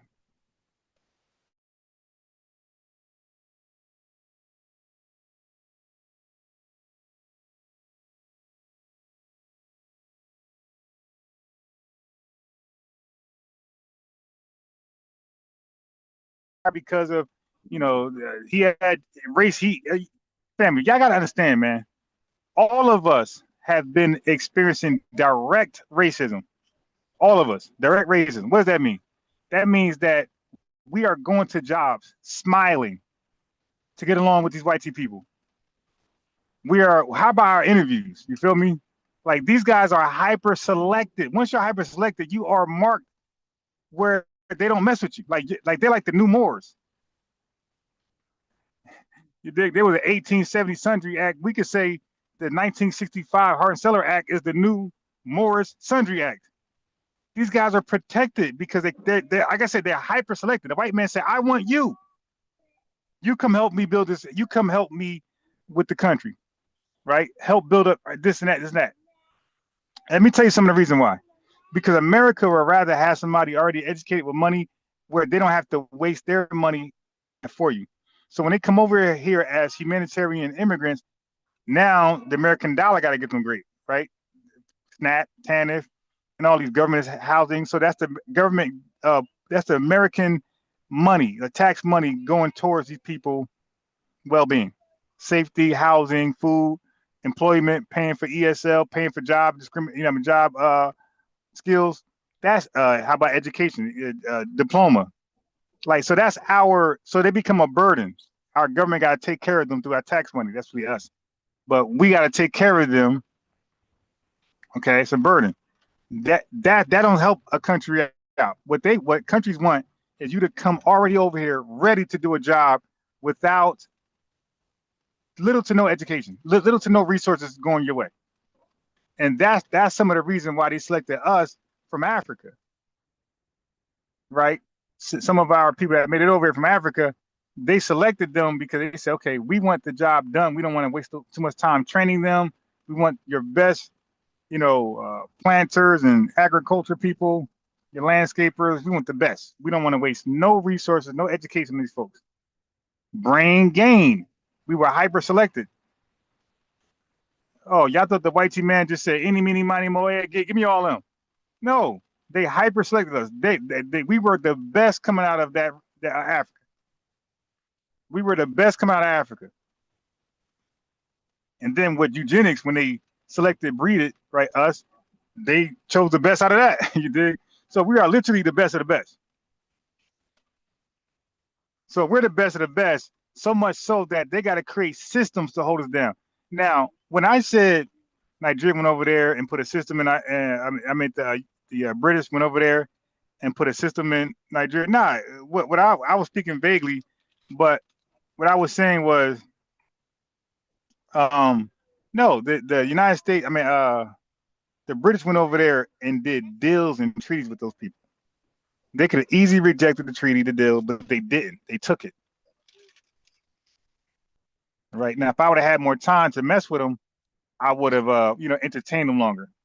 But I got them off only because I was getting an important phone call, and I know I can't take that phone call. Does it make sense now? I had YouTube. I had you guys on my laptop, and I had the TikTok on my phone. Now, if you know about TikTok, if you get a phone call, you're off TikTok. So I was trying to get them off before I got that phone call. I'll be off TikTok. So I just closed. I closed my TikTok live. Now I'm talking to y'all on the laptop. I shared the Tariq video. I'm waiting for the phone call. That's why I rushed them off. But I would have loved to keep them,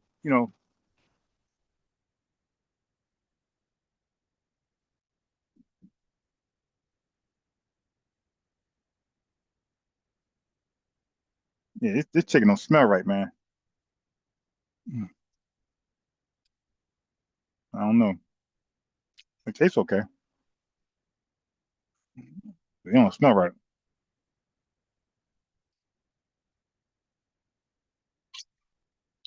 Yeah, and then I left my windows down, like because it was hot as crap. Then it rained like a tornado. So I'm on the phone with her, watching my car get flooded.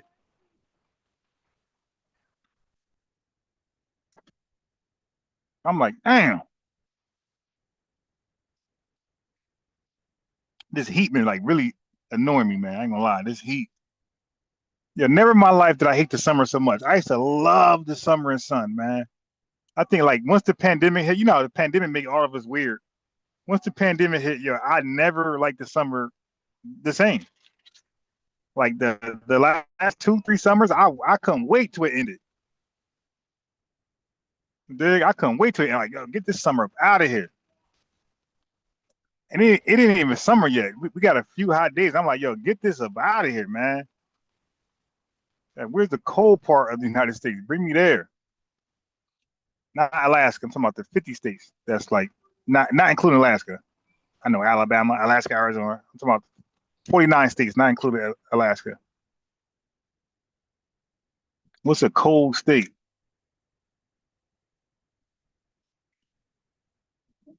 Alaska, ridiculous. I don't want no damn snow. I don't like snow. Yeah. Okay.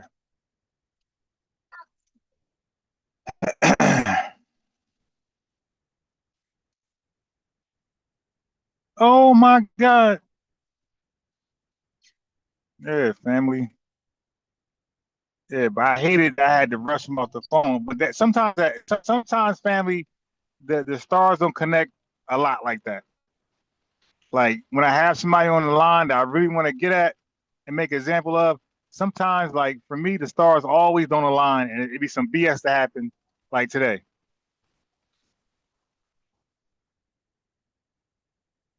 Some BS like today happened. Like nothing is going right.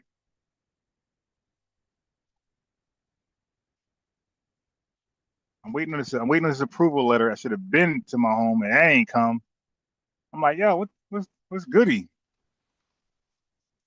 I ain't either. And I ain't either. Got me like,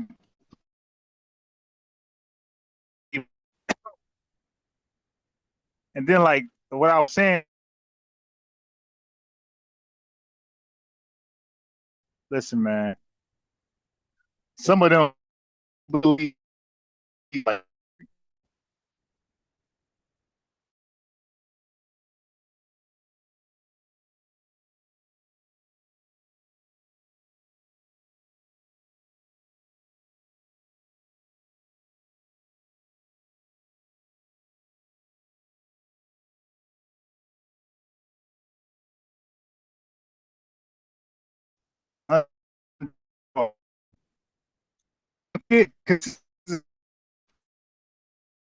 like,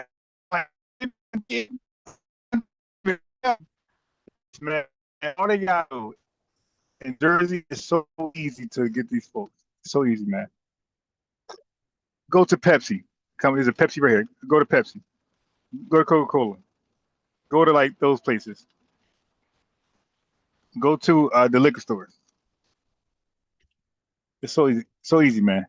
Like they take jobs that like or jobs accept them. So that's another thing, family. So you got hyper selected immigrants, and then you got the humanitarian immigrants. But you know what's crazy? I want somebody to call in. Somebody call in, man. The crazy thing is that they're hyper selected to do the big jobs, and then they're low selected to do the low jobs. So where do we come in at? I painted a beautiful picture to old boy. Like, dude, I gave him a timeline from 1862 to 1962 to 2026. He's agreeing. School to prison pipeline, mass incarceration, crack epidemic, Soul City, Jim Crow. Like he's agreeing. HOLC, FHA, GI Bill, 1944. He's agreeing. So I'm like, yo. Then he agrees. The Wall Street's got the business districts got taken out. The urban renewal ran the highways through it, like undermining us over. Keep making us start from scratch. He agreed with everything. So now, in 2026, we're still starting from the mud. But you guys are over here now. So what's happening? My guy, you're over here now. In mass numbers. You're part of the sabotage. You're part of the paper genocide. You're part of the undermining. Whether you know it or not, whether you are doing it on purpose or not, you're part of it, man. You're using my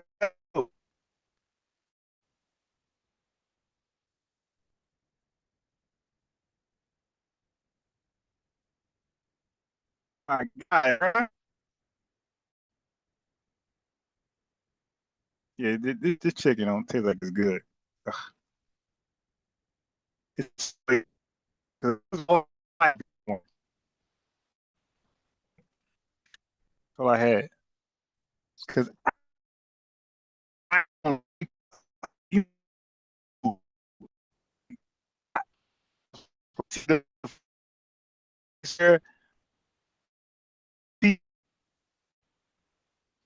I